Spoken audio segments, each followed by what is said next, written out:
Good morning, good morning, good morning. Or should I say, hear ye, hear ye, hear ye. Well, maybe, because it is Thursday. No, Emily, wrong day. It's Tuesday. Oh, the 5 days off have just been a whole thing because the Karen Read trial has been on hiatus since last Wednesday. They took Thursday off. They took Friday off. Of course, the weekend and Monday for Memorial Day. So we're resuming today, Tuesday, May 27th. It's week 6 of testimony of the Karen Read case. And they came in this morning and Mr. Alessi said, can we speak to the court? I'm summarizing. Then they went to sidebar and that's what they've been doing all morning. Have they come back from sidebar? No. Are we on the OnlyFan this morning? Yes. Did you miss the OnlyFan? Yes. I don't know what happened over the last 5 days, but maybe we'll find out. Maybe we won't, but they're back to the OnlyFan. When will court start this morning? I don't know. I don't know. I don't know when court's going to start. I don't know what they've been doing. I don't know what they're going to be doing. I got a cappuccino. Like, look, 5 days off. I hope you got some stuff done. Let me know what you were getting done in the chat. Let me know where you're coming in from, what you're drinking, all the things, because I know the long weekend felt like a long weekend. It didn't feel like a long weekend for me because it was a travel weekend. We'll talk about it more. Let's roll the intro. Let's get the OnlyFan on screen. Let's chat. We got a sponsor today. We'll do that. We'll roll the intro. We'll do that first. And we will, we'll get to chat because they're still not back in court. They're still not back in court. They're still not back. What are they doing this morning? I'm ready for live court. Hopefully court will go live soon. Fingers crossed. Oh, happy Tuesday, everybody. Let's get going. Hey there, I'm lawyer and legal analyst Emily D. Baker, and this is your go-to destination for live court coverage. I break down the law, the strategy, and the evidence in real time so you know what's happening. No law degree required. So join the law nerds in the chat. They're here for the facts, not and let's get to court. I see how much you guys got done over the weekend. It was great. Many of you have asked about how DCI moving was. For those of you that are like, Emily, what are you talking about?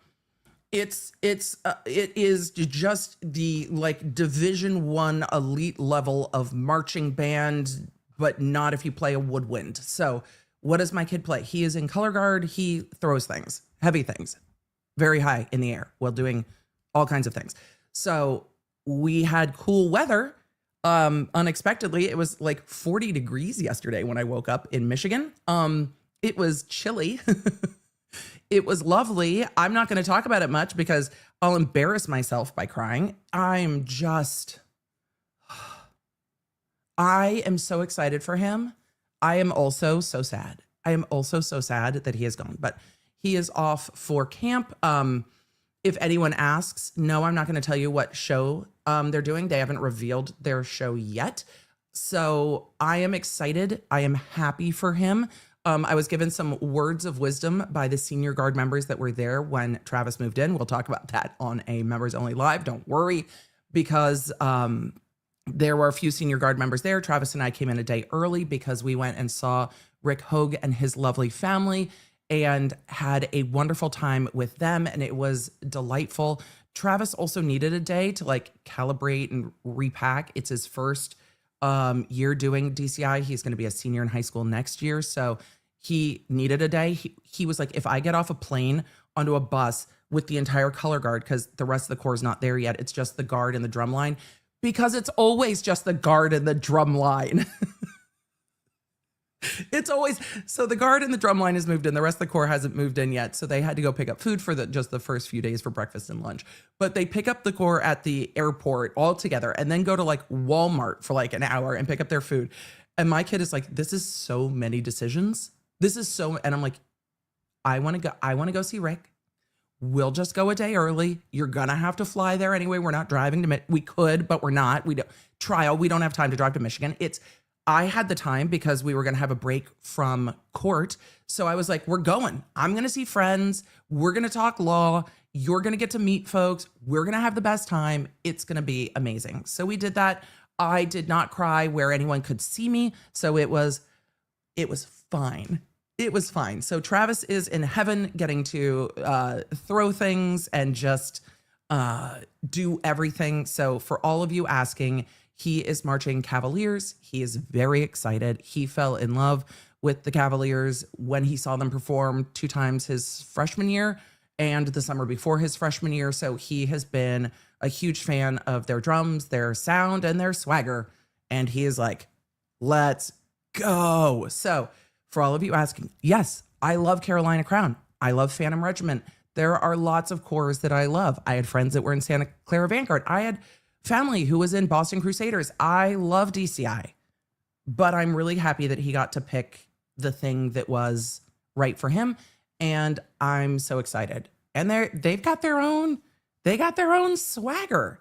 It's fun, but also it's very weird to be like, okay, bye. Okay, bye. I'll see you in August, but I'll get to see him for performances. He's so excited. He is ready to rock. So he's very excited about their show. He will not tell me what dot he is. He would not show me the show layout. He's like, no, you're going to have to wait. You're going to have to wait. You're going to have to wait. I'm like, everybody else is starting to reveal their shows. Cavs hasn't revealed their show yet. I do know the title and the theme. They have not revealed their show yet. And they were very clear on the Guard members. They're like, you can't start creating content because you never know what you might give away in the background. And my kid's like, yeah, okay. Don't worry about me not creating content.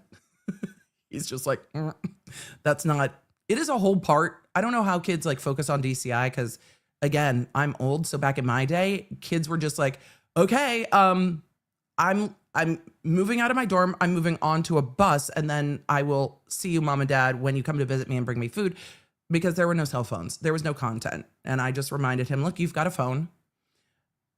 Be on it when you want to. Don't be on it when you don't want to. Download some books, get a good playlist. You're going to be fine. Don't record on the bus. Don't record on the bus. Do not record on the bus. Don't even look like you're recording on the bus.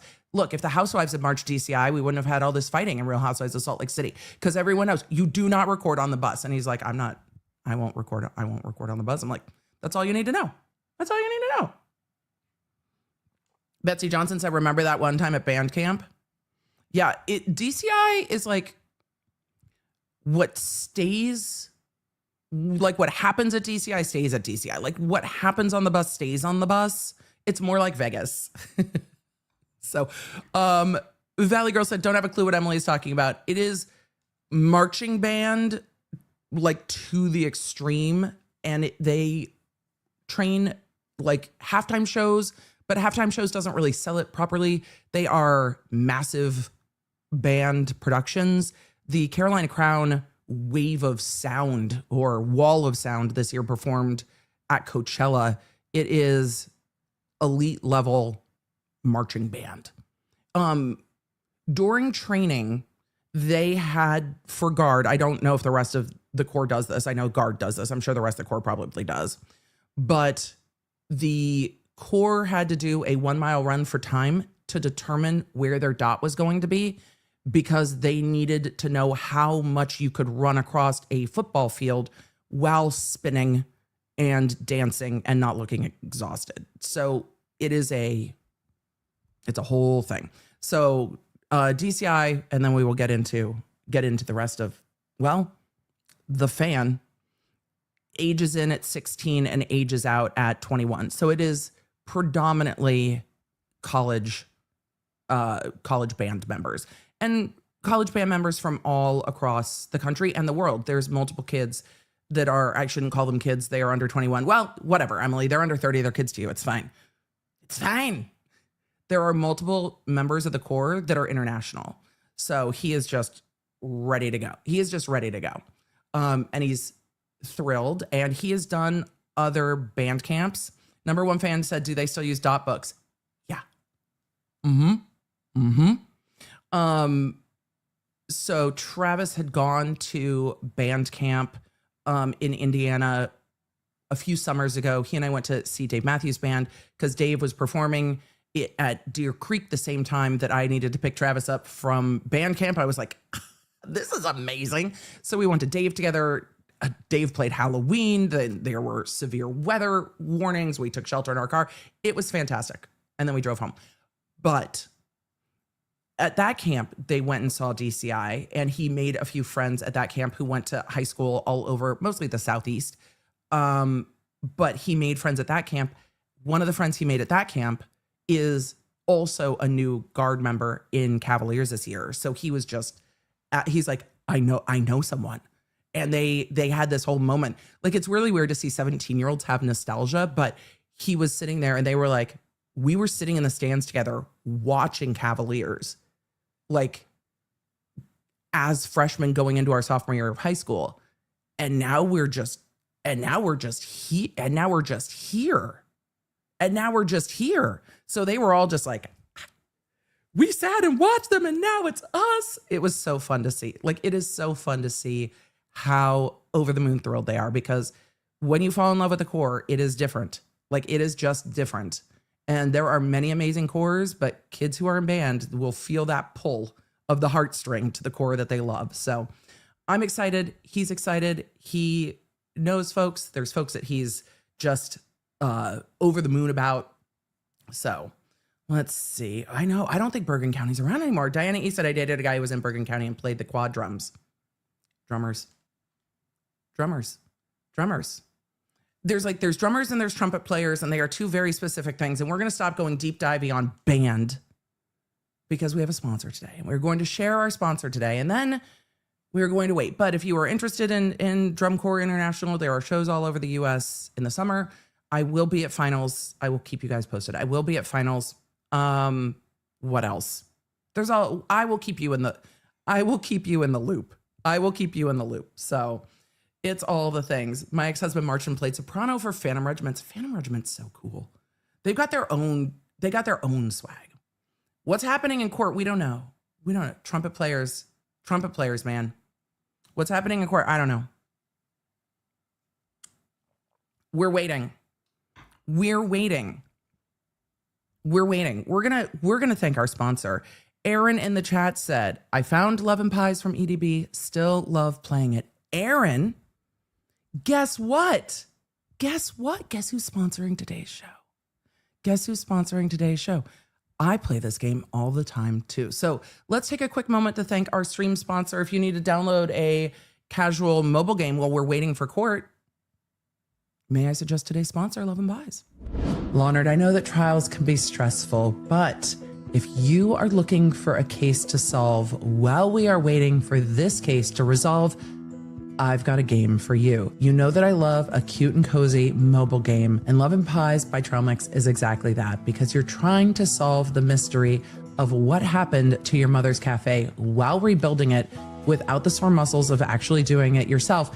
And you get to merge all kinds of cute things to serve customers in the cafe as you keep going through the story to redecorate and figure out what happened. And what I appreciate is it doesn't have any countdown timers or things that make you feel pressured, so it really is just casual, fun, cozy gaming. The decorating's fun, and of course, there's all kinds of local tea. So whether you enjoy the casual merge aspect, or you like the decorating and cleaning up a space, or you want to know the rest of the tea, Love and Pies has you covered. And it's real easy to download while you're watching trial with me, and you can get merging right away. So if you're ready to spend the day in your cozy cafe, download Love and Pies now using my link, and new users who reach day 3 within the next week will claim an extra sweet treat of 200 energy and 50 gems. So download Love and Pies now. I can't wait to see how much you enjoy this game. I mean, I've been gaming while we've been doing this, but let's get back to today's stream.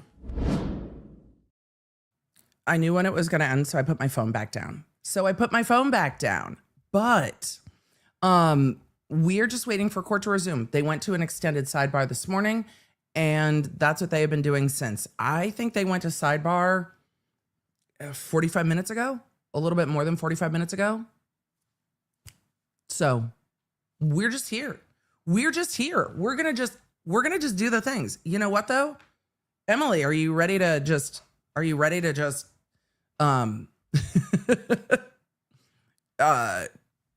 put up old DCI shows so everybody knows what DCI is? Yeah. I'm just ready to do that. Are we going to watch The Fan for a few minutes? Yeah, we're going to watch The Fan for a few minutes. I've seen a lot of you saying that court said they were on a break. I was looking at everyone who I think is in the courtroom, and I didn't see any of it. It wouldn't surprise me at this point. Why? Because the fan has been spinning for more than 20 minutes. So am I shocked? No, I'm not. No, I'm not at all. But for those of you who are just like, what in the world? What in the world is DCI? Well, marching band. WCVB says they're on a break. All right, well, that's fine.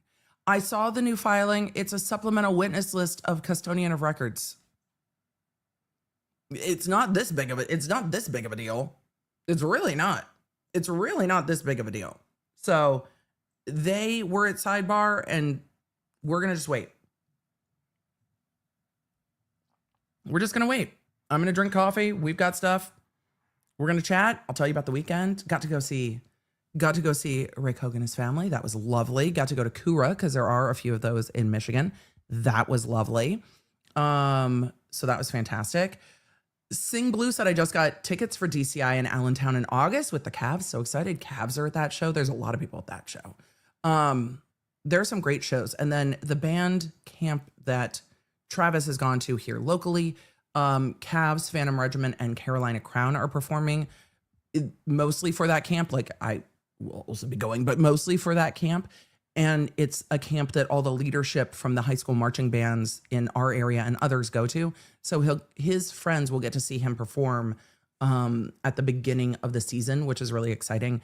There is a show this year at Nissan Stadium in Nashville. Their finals are at Lucas Oil Stadium, which is like one of the biggest things I've ever seen. We did see Michigan's stadium. It is no joke. It is so big. I know it's the biggest stadium in college football, but it's freaking huge.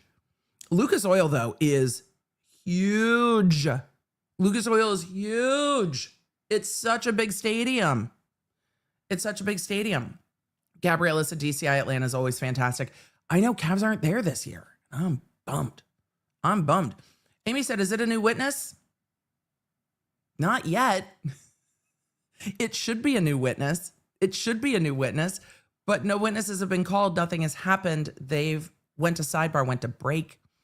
The defense filed a supplemental witness list for custodian of records. That's not a big deal. And they could, if they wanted to, take that supplemental witness list that was filed this morning for custodians of records and stipulate that those records are authentic. So multiple custodian of records. I see that the closed captioning is starting to pick up sound. Well, that's promising. Heliotropic said, what does that mean? It means that they are witnesses to come in and say, a lot of you have asked, can you explain custodian of records? Yes, let's explain custodian of records. EDB, any idea what the supplemental witnesses would be for? We're going to talk about it right now. The defense here, I don't want to pull it up because I'm leaving the fan on. I'm looking at it. It literally says, the defendant provides the following supplemental list of witnesses the defendant intends to call at trial for the sole purpose of authenticating records, and then lists 4 witnesses to authenticate records. You have to prove things are true. So in authenticating records, if you don't have a stipulation, you would need to authenticate, in this case, a record from the DMV showing that Karen Reed is a registered owner of that Lexus. They stipulated to that this trial. That has come in. That's not a problem. But you would need someone from the DMV to say, this is an accurate record. And this is the photo. You would need the photo of the driver's license. This is the photo of the driver's license of Karen Reed. And this is the person who is registered to this car. And this photo is that person sitting there. So whenever you have records that you need to bring in, you have to authenticate that they are what they purport to be. And sometimes that's stipulated too, because everyone agrees that those witnesses are the foundational witnesses.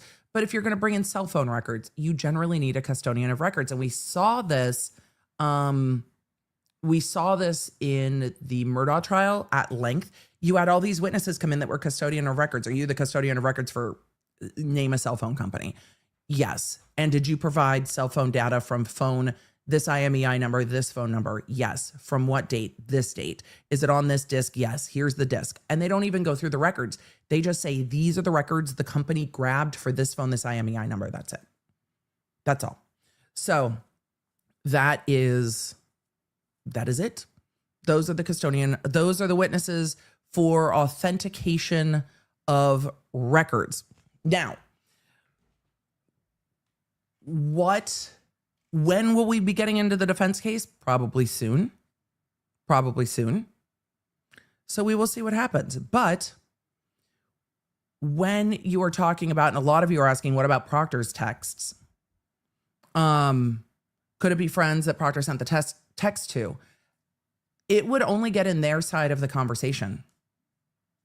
It wouldn't get in Proctor's side of the conversation. You would need another hearsay rule to get in Proctor's side of the conversation. So it could be, but you would have to get in his side of the conversation. So it might be authenticating text for their side of the conversation because they're going to call Proctor. That's possible. So we'll see. But would they be arguing over that today? I don't know if they would need this much time to argue over that today because we're not in the defense case yet. And unless the Commonwealth is calling Proctor today and that's why they're fighting over it, which I doubt. Chronic Shock's art journal said, I wonder, no, could the defense be calling Proctor? The defense could be calling Proctor. They're not going to call him today, though. Wonder how we'd get Proctor's side from Proctor. It would have to be from Proctor or Proctor's supervisor. Emily Hope, I did a whole podcast episode on that in the chat. Emily Hope said, will Koberger's trial be delayed because of Dateline? I did a whole podcast episode on that yesterday.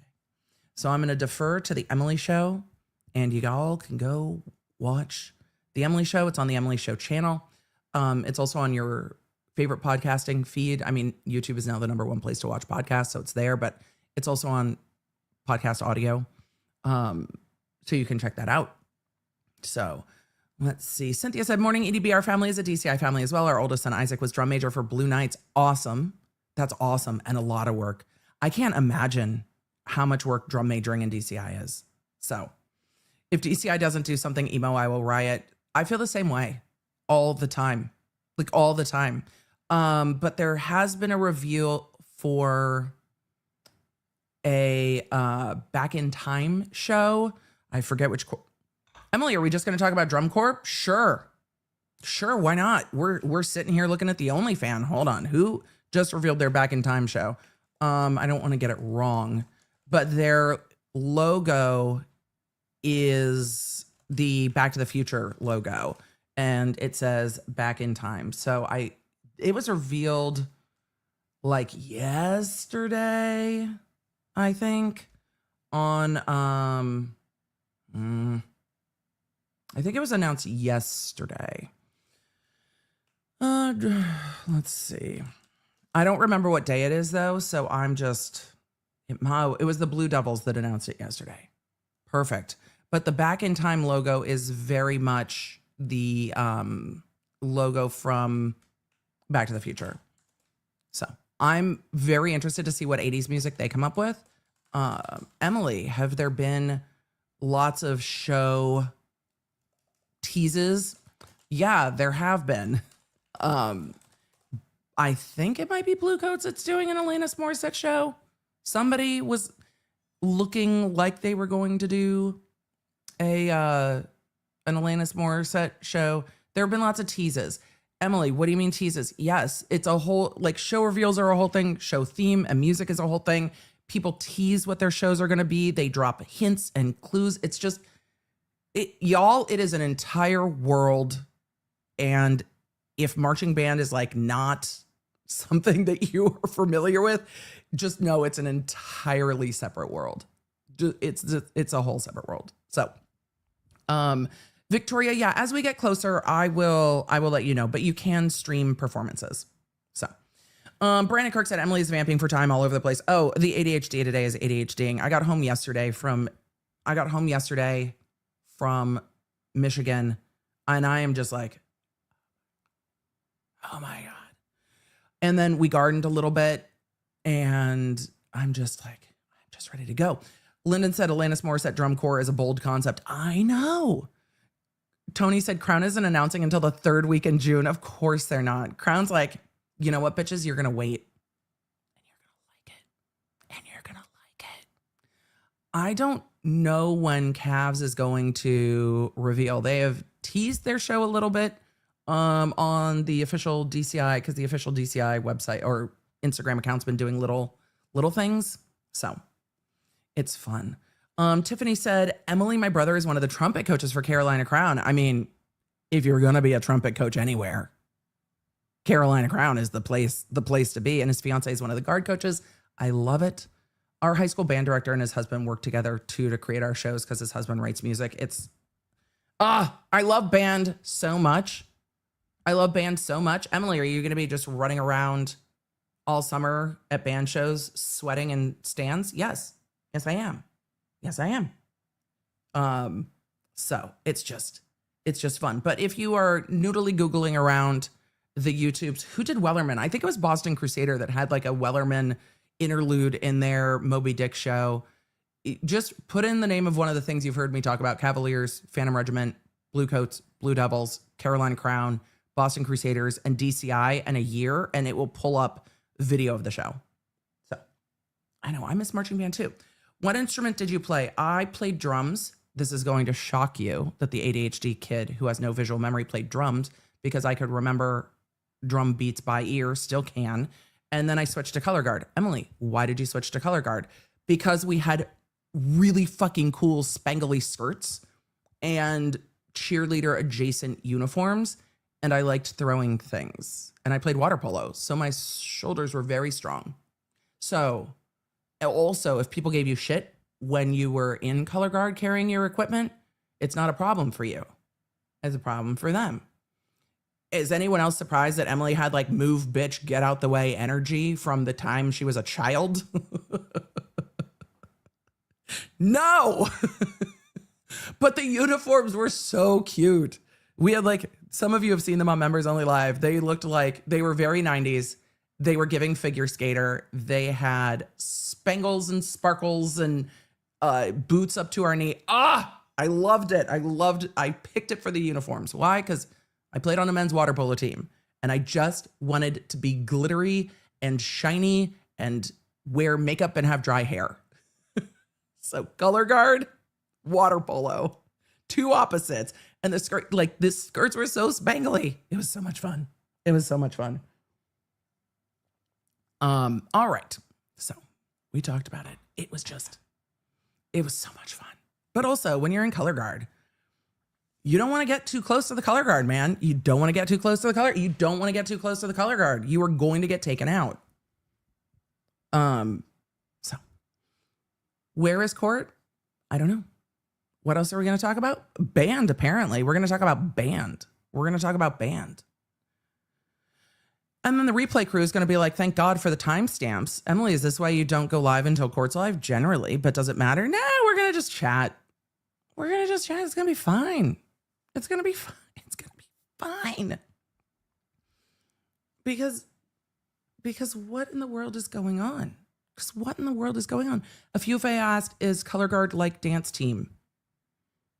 There is dancing, but there are props.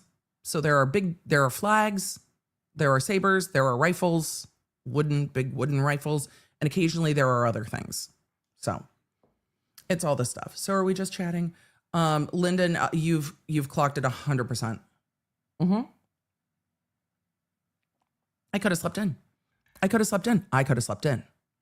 it's fine, because we're here together, and all of us would be doing this. Like, we could watch the fucking OnlyFan alone, or we could watch the OnlyFan together. So here we are. Though I am really tempted. What year should we do Cavaliers? Like, what year should we watch? Because I feel like that's what we have time for. 2023? 2022? 2022, maybe? Oh, not the basketball team, Google. Not the basketball team. 2022? 2022? All right. 2022 it is. Let's go. Whoa, a couple of you said 2016. Look, if you know, you know. We'll go back in time further. Yeah, let's do it. Let me see if this is a decent video of Lucas Oil, and then we'll pull it up. Let's see. Oh, yeah, that's a great video. All right. Y'all want to know what DCI is? Let's do some DCI.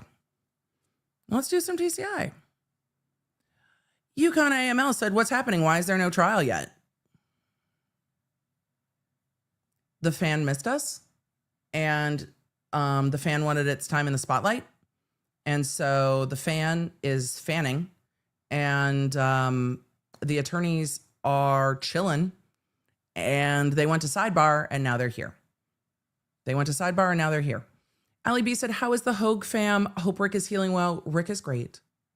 We had lots of conversations. I think between Travis and I, we gave him a list of like 17 things we need him to talk about. We're like, it was so fun to see Travis be like, oh my God, wait, what's happening with the Nintendo Switch? Oh my God, wait, what's happening with voice actors in the video game space? Oh my God, wait, what's happening with this? It was really fun to see my kid really interested, genuinely interested in the kind of stuff that Rick covers really frequently with virtual legality. It was just so fun. It was really fun.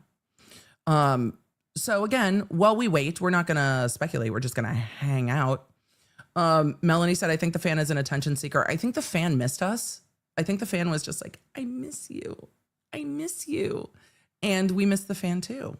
We missed the fan too. So here we are waiting for court. Here we are waiting for court some more. But do I think they would be fighting over the defense's supplemental witness list this much? No, we're not at the end of the prosecution's case. So we don't know. It literally could be anything. So that's why we're waiting. That's why we're waiting, because it could be anything and we don't know. Emily, would you be shocked if they were missing a juror? No. Why? Because it was a 5-day weekend. Somebody's like, I'm staying in the Cape. I'm not coming back. Christina Rex said court is anticipated to be back around 10:15 Eastern time. They're not back yet. So we could do a few minutes of a field show. And then if court comes back, we'll court. How about that? Let's do that. For all of you asking, the replay crew is going to be like, oh, thank God we timestamped. Emily, are we going to talk about other legal cases? No. Not yet. We'll talk about Band real quick. Why not? Band is amazing. For all of you that are like, Emily, what? I know. It's going to be, oh, well, I guess we're going to court. Band's going to have to wait. Can I see you at sidebar again? Ma'am, you did not just say that to us. These are not the words you said to us. You did not. You did not. Can I see you at sidebar again? We might go back to Band. Well, we're going to go back to Band. They're going back to sidebar. All right. I was told counsel wanted to see me at sidebar again. But it's not what we made to see you. And immediately back to sidebar.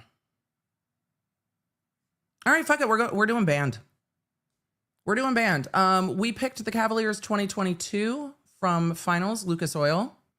So Cavaliers 2022 finals from Lucas Oil Stadium. For all of you that are like, Emily, what is DCI? This is Drum Corps International. It is competitive marching band. No woodwinds.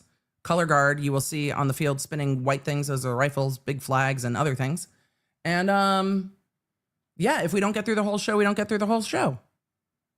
We'll timestamp the rest of it below. So let's go. That's loud. Signs of the times. Drum Corps International proud to present the Cavaliers.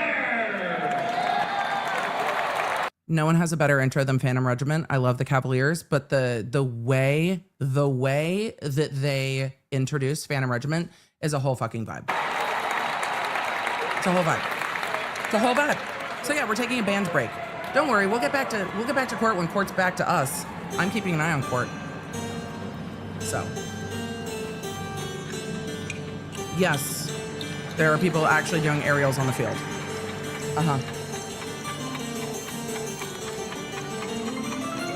So welcome.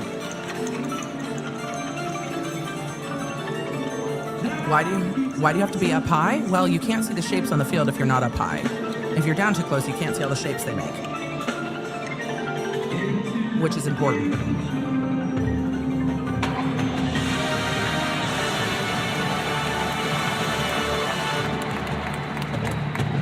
Ah!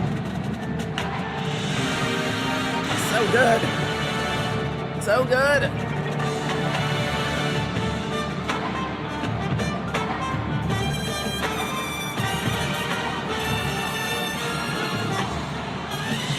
For all of you just coming in, we've decided that what would make court better, hold on, let me pause this. For all of you just coming in, we've decided what would make court better is a halftime show.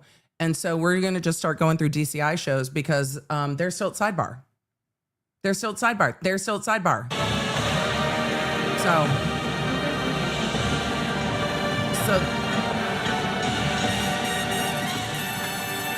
So we have a halftime show. Why not? It's the sidebar show. Exactly. Exactly. The sidebar show. Why not?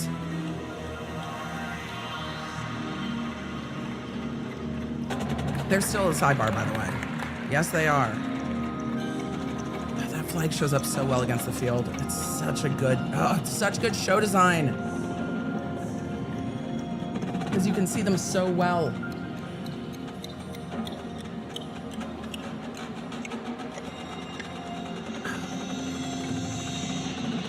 Oh, look, did you see how in sync that was? That shit's insane. That was so good. Oh, love it. We got the contrasting flags popping up towards the back of the field. Love it. So when I said they have to run a mile to determine where they're going to be, if you see how much they are running around the NFL-sized football field, you will understand why.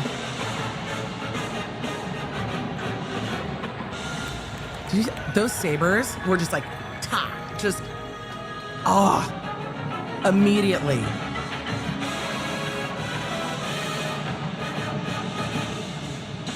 If you're like, holy shit, this looks different than high school, yes.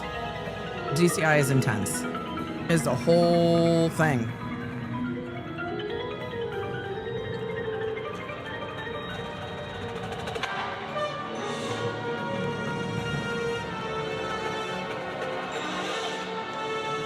So for all of you seeing hardcore marching band, we've got some hardcore marching band.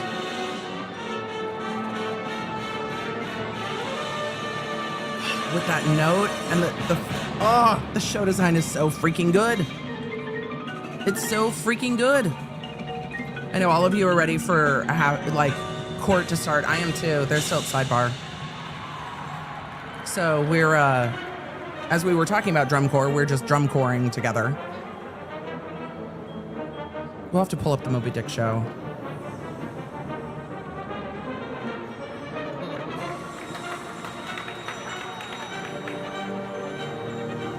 I am still watching what the attorneys are doing in court. It looks like they are coming back from sidebar.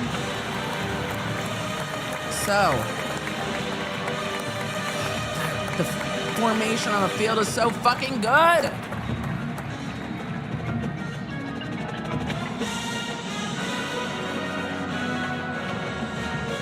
All right, guys, we're gonna pause this and see what's going on in court.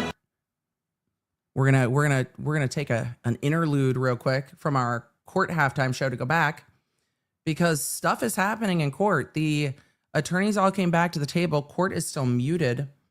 Yannetti went over to speak with Karen Reed's father. Karen Reed walked up to the bench. All the attorneys are seated.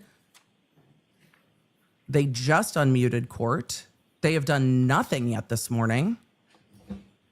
I mean, I don't even know if they're going to walk the jury in, then we should see the jury come in. Well, we won't see the jury come in. It should go up. Oh. We have somebody walking into court. I don't think the jury's in, though. So Yannetti was talking to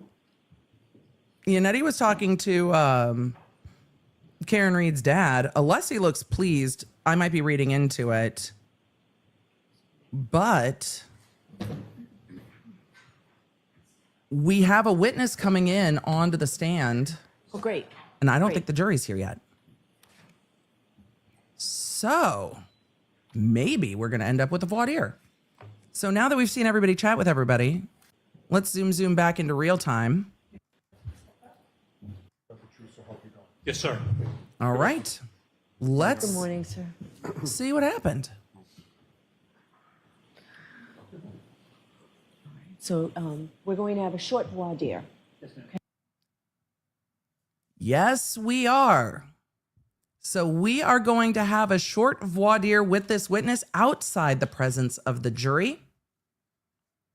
Buckle up, everybody. It's a Tuesday. Who knows what's happening? Okay, so Mr. Alessi? Thank you, Your Honor. Mr. Alessi with the sidebar. The bailiff with the assist. Ma'am, not only do the glasses slay every day, but with the assist for like talk into the mic. Love it. And for all of you in the chat that are like, Emily's not pausing band nearly as much. Morning, Dr. Welcher. Right. Good morning. If you look at any documents in answering my question, I appreciate you letting me know that. Dr. Welcher. If this voir dire is about how much Dr. Welcher knew about the degree kerfuffle, I'm going to die. But this must be the next witness. Dr. Welcher from ARCA. Not ARCA. Emily, God damn it. Dr. Welcher from Aperture. Burgess's, well, one of Burgess's bosses. And the Accident Reconstructionist. So whatever Alessi was fighting over this morning, he was granted a voir dire. That is a big win. Let's see what he wants to do with it. Okay? Okay. Do you have any documents open in front of you at this moment? I boy. do. I have a binder. Your Honor, I would ask until the question Can comes you up. do without it, sir, for a few minutes? Depending on the question, sure. Okay, so just let us know if you need to look at it. Don't look Which at is it without appropriate. I mean, permission, please. All right, go ahead, Mr. Thank you, Alessi. Your Honor. Dr. Oh, Welcher, you have changed your PowerPoint presentation in the last few days in this case, correct? I What did you just say? You've changed your PowerPoint presentation in the first few days? In the last few days? deleted a slide and removed a couple words. Right, but you've changed your PowerPoint presentation, correct? Correct. I deleted a slide and deleted a couple words. Who have you spoken to at the Commonwealth in the last 2 weeks? Anybody associated with the Commonwealth? Who have you spoken to? Jesus. In the last 2 weeks, Mr. Brennan, Mr. Lally, the Lieutenant Tully. Tully. Anyone else? I think Mary Ellen Gray, Anyone else? the tech person Cindy this morning. And with regard to those conversations, what prompted those conversations? Who initiated them? I was originally told I was going to have to be out here last Monday, so there was a whole flurry of conversations around that. I was Oh. initially told I may have to give all my rebuttal testimony on a whole huge data set I'd received. I'm sorry to interrupt you, sir. My question was simply because we have a limited amount of time. Who initiated the conversations? Oh, there were multiple conversations. How many? I have no idea. More than 10? I'm sorry? More than 10? Probably not. All right, what did you The jury's discuss gonna be with, pissed. you understand it's no longer Detective Lieutenant Tully, it's, as I understand, it's Lieutenant Tully. Did you have you said you had conversations with him, correct? Correct. When was the first conversation, how many, and what are the nature of those conversations? Are you limiting it to the last 10 days or in total in my life? Within the last 2 weeks. Oh, boy. Last 2 weeks. I believe it was when I got here on Saturday night, I informed them I'd landed. And then Sunday morning, he gave me a ride over to the district attorney's office. And what did you discuss from when you, did you have any discussions with Lieutenant Tully before Saturday? Within the last 2 weeks? Not to my knowledge. What did you discuss with Lieutenant Tully? Topics. Give me a time frame. I keep saying the last Good 2 Lord. weeks. That's the time frame I'm looking all at. the conversations I had with him. Yes. can you have somebody pick me up at the hotel? I'm talking substantive, sir, about You asked- your okay. outline, your PowerPoint presentation. He's gonna go with Topics of- everything? What discussions about the topics in your PowerPoint Probably not with presentation? Tully. I had no discussions with him about the topics in my PowerPoint presentation. Yeah, not with Tully. Who did you have discussions with from the Commonwealth about the topics in your PowerPoint presentation? Mr. Brennan and Mr. Lally. Describe those conversations and how many you had, including the first one that you had. Well, I originally submitted my presentation with my original report way back, I believe, in January. Right. I'm asking for conversations within the last 2 weeks. Okay, your question wasn't clear. Then on Sunday, we just went through top to bottom through my presentation. Mr. Brennan wanted to make sure he understood everything in it. And then we, Oh, did he? I met with Mr. Brennan again on Sunday. Brandon we or ran through Brennan? it briefly again. I'm just saying it's karma.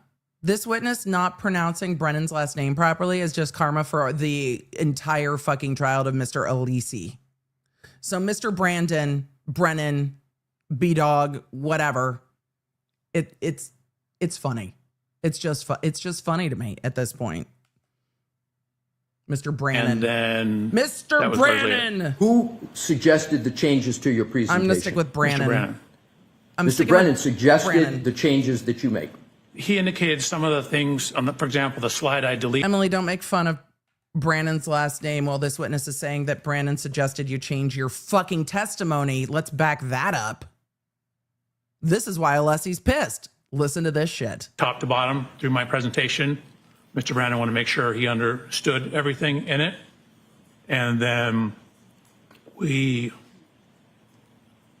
I met with Mr. Brennan again on Sunday. We ran through it briefly again. And then that was largely it. Who suggested the changes to your presentation? Mr. Brennan. Mr. Brennan suggested the changes that you make. He indicated Oh, some of boy. the things on the, for example, the slide I deleted referenced testimony that I was not allowed to include on a slide. Were there any discussions with Testimony? anybody from the prosecution team about the changes with regard to the what I would call the Dighton route, the Dighton distance, and the total mileage? Do you know which slide I'm referring to, sir? I do, yes. Who initiated the discussion on the changes to that slide? So that slide was changed, I don't know, probably 8 or 10 days ago. Oh, it was changed 8 or 10 days ago. Correct. Were there any changes Did you made give from it 8 or to 10 the days ago to what's Commonwealth, now though? in your presentation? Not beyond what we talked Oh, about. okay. So 10 days ago, those changes were made. 8 to 10 8 to 10. days ago. I could actually probably figure out exactly when if you like. Now my next questions Yeah, go he to would Mr. like at Burgess. some Mr. point. Burgess is a colleague of yours at Aperture, correct? Oh boy. Correct. Are you aware of issues relating to the accuracy or inaccuracy of his CV? Unfortunately, I've been bombarded with emails that have referenced that. I've seen it. I have not read them. You've been bombarded with them, but you have, and you say unfortunately, but you have not read any of them? None? Maybe 1 or 2 lines. For example, they come in, they're looking like legitimate business emails. And then I pull it up as a business email. I'm like, okay, I'm not supposed to do this. Court said I can't look at this. Now, I want to go back to your slide presentation. I Oh, understand boy. that you intend, subject to our objections at the court's ruling, you intend to present testimony with regard to your PowerPoint where you are going to elaborate on your 1231-38 to 1231-43, trigger 1162-2, and you're going to add to what has been in your presentation a verbal discussion boy. with regard to Mr. Burgess's change that he made in his May 8th report with regard to the variance time window. Do I have that correct? No, you don't. It's not based upon a verbal discussion. It's based upon his report. Okay, so you're going to make, you propose, what you're intending to do is you want to add the change from Mr. Burgess's May 8th report to what you're going to testify to on your PowerPoint. Do I have that correct? That is correct. And the only reason you're going to testify with regard to altering the 1231-38 to 12/31/43 window is because of what Mr. Burgess has done on May 8th. Is that correct? It's better data, so I'm altering it and correcting it with better data that I've received from Mr. Burgess. Right, but my point is, if it weren't for Mr. Burgess's change, you wouldn't be making any changes in your testimony, correct? It's only because of what Mr. Burgess did on May 8th. Is that correct? Buddy. Only from his report, correct. Correct. So, and you understand, sir, that that change has significant effects on the very issues in this case with regard to the timeline and the collision you allege occurred, and comparing it to human volitional conduct of Mr. O'Keefe with regard to his manipulation of the phone. You understand the consequences of that change, do you, sir? I do. I would disagree with your assertion that it's consequential. Again, my original data, which is in my PowerPoint and has not changed, that data is still there. The timing was extremely close within the error of the measurements, which Mr. Burgess ultimately showed in his subsequent report that was within the variance associated with those timing devices. I understand, but my point, sir, and I want to understand if I have it correct, is that is going to move the time that you assert the 1162-2 trigger occurred, correct? Correct. And you would agree that's a substantial change given the issues in this case when seconds matter? Or do you think it's an insignificant change? I wouldn't say it's insignificant. Again, I haven't modified my PowerPoint at all. I was happy with the data I had and satisfied with the data I had. Again, once presented as engineer would with better data, we use better data. It brings it, I'm sorry. It brings it, Why do you let him finish? Yeah. it brings it closer in time To what? to To Ian what? Whiffin's last contact point data.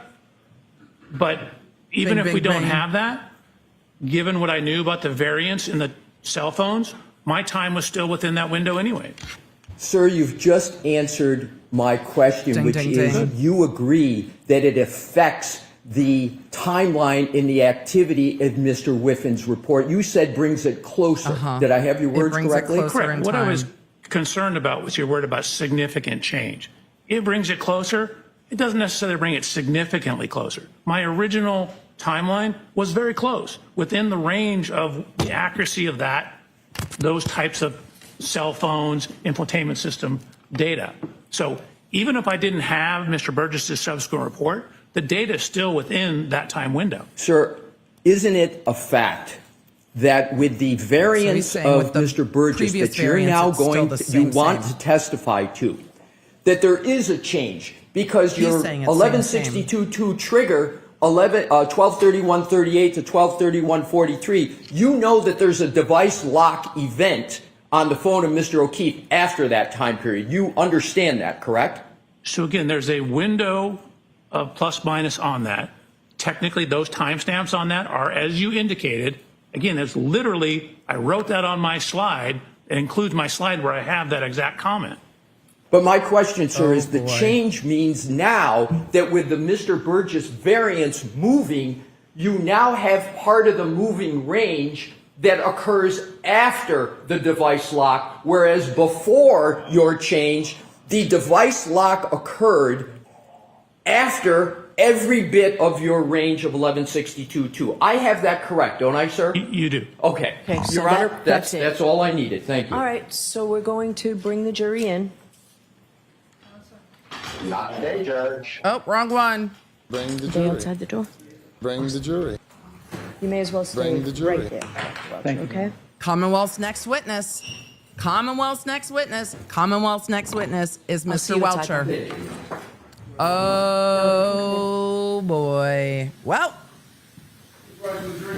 the jury's coming in. They went to sidebar real quick. I'm sure the jury will be thrilled to walk in as the attorneys are at sidebar.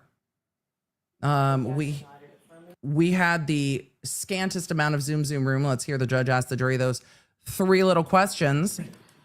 So we took up a lot of your time this morning. I think the coffee and donuts and muffins was probably a hint that we were taking longer than what we ordinarily would do. Your Honor, throwing Duncan at them is not going to make them feel better. The jury's already annoyed. And now here we are. I do appreciate your patience. information. So I have to ask you those questions. Were you all able to follow the instructions and refrain from discussing this case with anyone? I since didn't we met refrain last from week? discussing this case. Everyone said yes or nodded affirmatively. Were you also able to follow the instructions and refrain from doing any independent research or investigation into this case? Everyone said yes or nodded affirmatively. Did anyone happen to see, Duncan hear, does. or read anything about this case since we left here last week? Thank you. With that, Mr. Brennan? Yes. Thank you, Your Honor. For all of the Massachusetts folks, the donkeys, she did say donuts and muffins.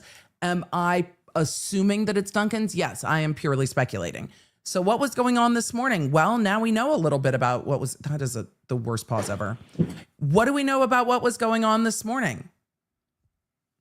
Well, let's recap. Everybody in? Let's recap real quick, and then we're going to go live.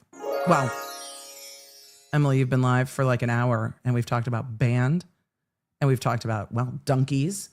We haven't talked about where you can pump your own gas yet. So, I mean, I guess today's a win, though that conversation fascinated me, but that's what kind of nerd I am.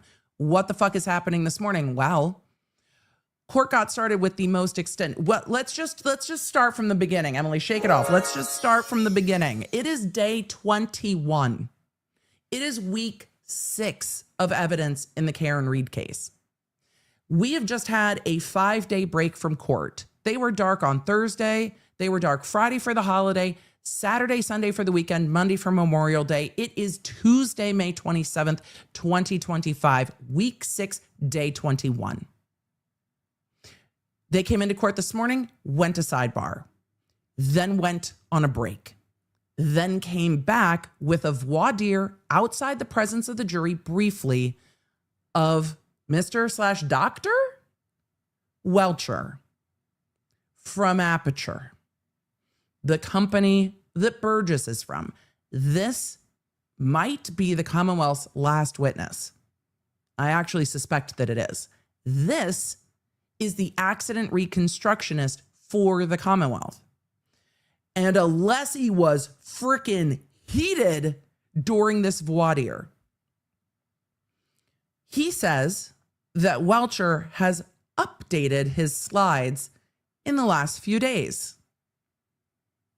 He said that he didn't update those slides based on a conversation with Burgess, but based on Burgess's report, and said verbatim, the updated slides bring the trigger event 1162-2, quote, closer in time to Ian Whiffin's last point of contact. Well, we knew that's where the Commonwealth was going with that when we saw the updates from Burgess saying that trigger event must have happened at a different time. And this expert said the same thing that Burgess said. They were still within those 60-second variants that we allowed for.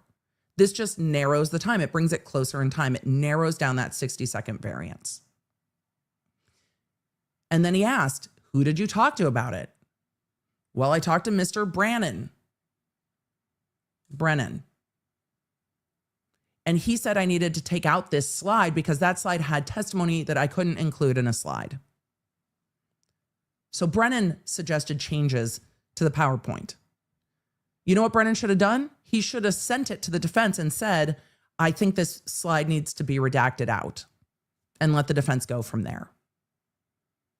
But no, they just took it out of the presentation and gave an updated presentation, apparently, to the defense, over the weekend. And then they asked Welcher if he knew about the issues with Burgess's CV. And he said, unfortunately, I've been inundated with emails, and the emails look like professional emails. And then or business emails, and then I start reading them, and it's about Burgess, and I stop reading them because the court said I couldn't, which means there has been some communication from Brennan or someone on the prosecution team to this witness saying, you cannot watch testimony, and stuff happened with Burgess, and you cannot talk to anyone about it. But I don't doubt that he has been inundated by emails. So now everyone on the internet that inundated this man with emails, he's not going to be caught by surprise. Why? Because everybody it's not y'all. The Lawnards know. Because the internet inundated him with emails. So is there an element of surprise? No. He wasn't supposed to be told about that. He wouldn't or shouldn't have known about it, except that the internet just interneted. I would rather have seen him caught by surprise. Wouldn't you? I would rather Alessi have gotten to do that on Cross. But no, he got a fuck ton of emails. And there are times you just can't ignore the inundated emails. Why? Because his business website has his info on it. But now he knows.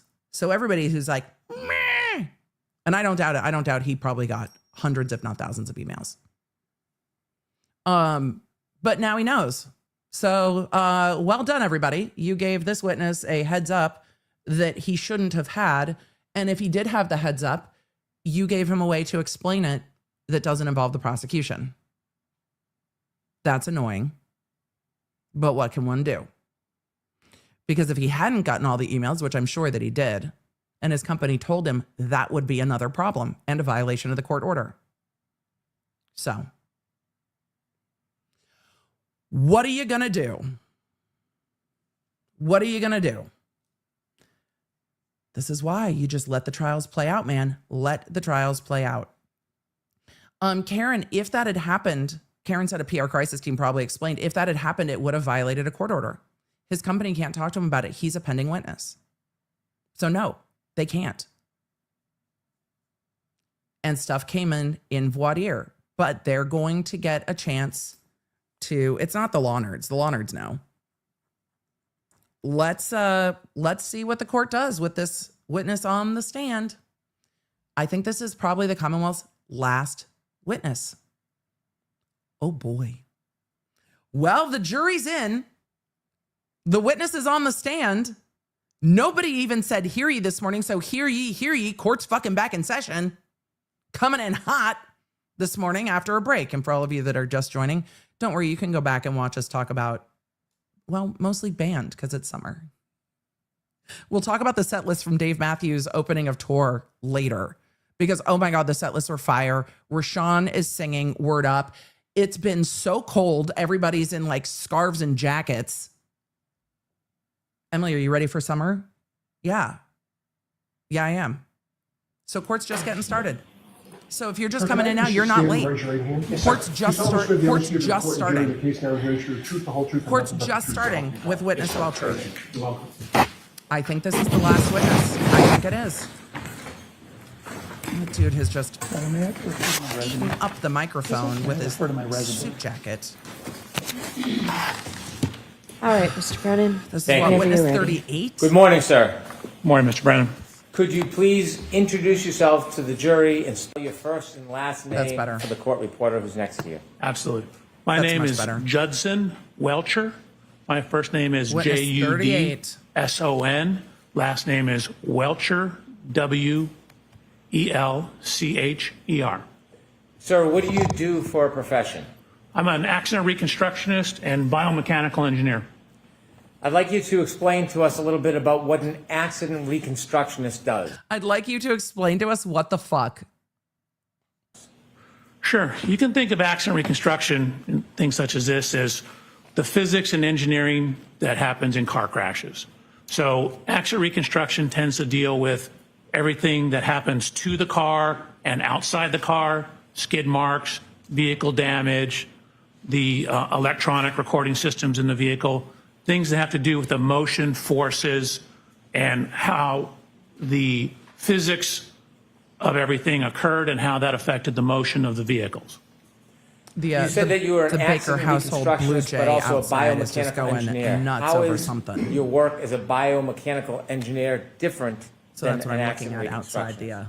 So outside the simply, you can window. think of biomechanics as similar, but to everything inside the car. So biomechanics is looking at how the effects of physical forces are applied to the human anatomy. When I'm trying to explain to somebody what I do, I say, hey, it's like a civil engineer who's designing a bridge. So many trucks and cars on the bridge. Are that going to cause the beams in the bridge to fail? Is that going to cause the cables to fail? So a human body is governed by the same laws of physics, just like the bridge. Obviously, it's made of a lot of different materials. Physics apply to all of but us? In a human body, Weird. my beams are bones. My cables are the muscles and ligaments. different material properties, but everything's governed by the laws of physics and principles of engineering. So I'm looking at how physical forces, the outside of the car, when people are inside the car, seat belts, airbags. The first seat belt was patented by an engineer. It's engineers who quantify the force of the crash and what kind I of like the way injury he broke it damage down there is to the body. in So it is force that causes describing damage like a fracture. And so we're looking what at how engineering does in this the aspect. physical forces are applied to the body and what that means in terms of what happens to the body. I like the analogy. Dr. Welcher, I want to ask you a little bit about think how it's you became easy a for the jury to biomechanical understand. engineer and an accident reconstructionist. Can you tell us? Sure. You probably went to school for a while. So when I was getting ready to go to college, my father, who was a physician, said, whatever you do, do not go to medical school. Because I was getting ready to go to medical school.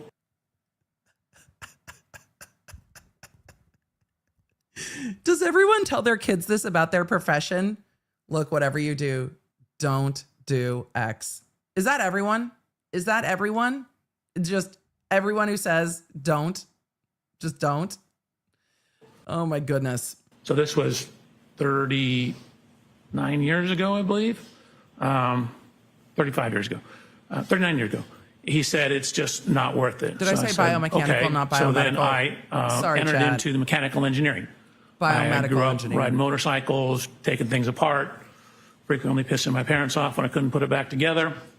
But I like taking things apart and figuring out how things worked. The jury's going to like how I he went talks to them to at this university and got my undergraduate degree in mechanical engineering.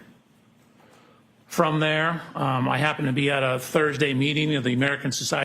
Also, if your dad's a physician, how mad is he that you are riding motorcycles? Like, how mad is your dad? Your dad's a physician and you're like, I'm going to ride a motorcycle. And your dad's like, do you like your brain? I thought you liked your brain. What are you doing? Like, what are you doing? But the jury's going to like him a lot. Chat, I know. They don't know what you know. The jury's going to like him a lot. The analogy is easy to follow. He's easy to follow. They're not going to be mad at his jokes. The jury's going to like him at this point. We'll see where that goes. Mechanical engineers. A group came in from a company that did this type of work, and they showed some examples of how you apply engineering concepts that you learn in mechanical engineering to the human body. And so I was like, man, that's a great job. That's the perfect mix of engineering that I have And medical. and my desire, to learn the medical side of things as well without becoming a doctor. So I talked to them. I actually applied to the company and was ultimately hired as a biomechanical engineer. How long did you continue as a biomechanical engineer until you went back to school? So I actually, very quickly after I started the job, I took a human anatomy class at a community college. I quickly realized that wasn't enough. And so in around 1993, I went to the USC Medical School and enrolled through what's called concurrent enrollment. Which USC? Which means you can take the class, but you're not actually in medical school. It's a medical school class. But I took gross human anatomy. So it was me and 160 or so other doctors. I took the same human anatomy that first year medical students at USC took. So it began in 1993. Did you continue to work What's as you your pursued your higher education? Degrees. I ultimately started my own company, continued to work, continued to do research. And yes, chat, I don't know which USC he's referring to. Could be either Trojans or Cocks. I mean Gamecocks. You can't make it up. It could be Trojans or Gamecocks. I don't know. I don't know which one we're talking about. I don't know if we're talking about Trojans or Cocks. I don't know. Search. Could be either. Wonderful opportunity to have two. I'm not going to go look. I'm going to wait and Beautiful let him children. describe it. We're going to let it see. We're going to let it ride. And I'm continue gonna see what to he this says. day. Tell us a little bit about the company you started and when. Sure. So in about Why are you looking at your October of resume? 1994, I started my own company. Me and the guy who was my immediate supervisor said, hey, we can do this better. We can do more research, more testing. Before you got your degree? And so we started our own company. What kind of company was it? It was an Accident Reconstruction and biomechanical engineering company. We also early on did a bunch of testing and design work for amusement park rides. The same concepts, for car crashes, applies to roller coasters, basically anything. So we worked and had some contracts on improving ride safety. And I was also on the ASTM committee that looked at amusement park ride designs. Did that company grow from 2 people? Correct. We took it from 2 to about 25 people, and then we ultimately sold it in right around January 1st of 2022. To who? Before 2022, did you obtain a master's degree? I did. And what was that in and where was that from? So again, I was working full. So you started your own company based on the fact that you had taken one medical school level anatomy class? Am I fucking missing something? In 1994, you started your own company doing this with one anatomy class?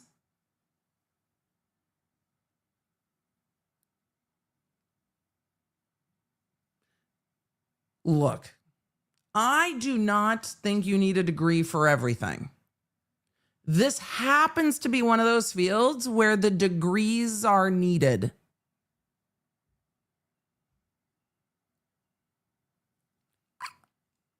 Okay. Time, actually, while I was doing my master's degree, I was also teaching classes at Texas A&M through their law enforcement training division. So it was extension classes. But I ultimately completed my master's thesis in December of 2001. That was from USC, University of Southern California. And I received my master's degree in biomedical engineering. I wrote my thesis. Stop reading. Emily, what's the number one thing you hate that experts do? Read their notes without asking permission to read their notes. It is a memory contest. If you're going to look at your notes, you have to tell the court. I hate it. It was basically on automotive seat design, but it was titled Whiplash-Associated Disorders, Related Anatomy, Biomechanics of Injury, and the relationship between injury potential and automotive seat design. Excuse me, Your Honor, if I may, pardon the interruption. If Dr. Welcher reads from his report, which I think he just did, can we know when he's doing that? Sure. Dr. Welcher And Alessi objected and said, if he's reading, you have to let us know. Yeah. asked me if he could refer to his resume, and I said yes. So I didn't even he hear reads that. Thank you, Your Honor. I didn't even hear my that. resume, not my report. Your resume, did I say? No, you did. He said report. Yeah, no, it's his resume. So he's allowed to refer to his resume. You share with us that your company continued to grow until you ultimately sold it in 2022. During that time, did you continue to pursue higher education after you obtained your master's degree? I did. So again, ever since 1993, I've been slowly pursuing higher education, both obtaining my master's degree as well as my PhD. During that time frame, I also published 20 peer-reviewed scientific publications. I taught for 5 years at Texas A&M and served as a peer reviewer for both the Society of Automotive Engineers and for a short period on the Archives of Physical Medicine. So I was working and running a company with my co-creator, as well as teaching, conducting research, publishing, also while going to school part-time. Take us to 2011. Were you still pursuing education at the University of Southern California? I was. And what occurred? What did you achieve in 2011?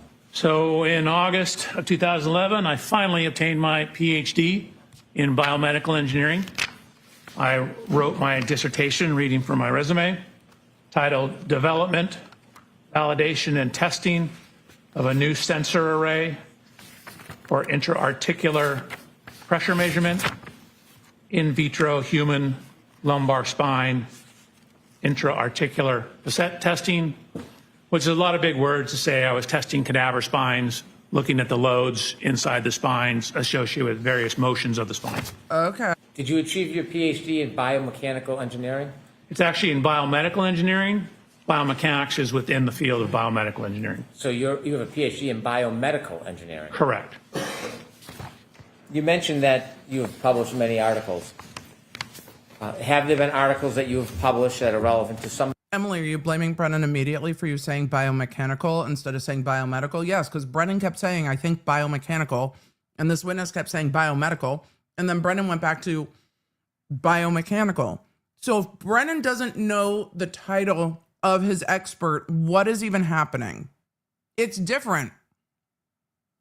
But he screwed it up first. Some of the subjects that you're going to talk about during your testimony.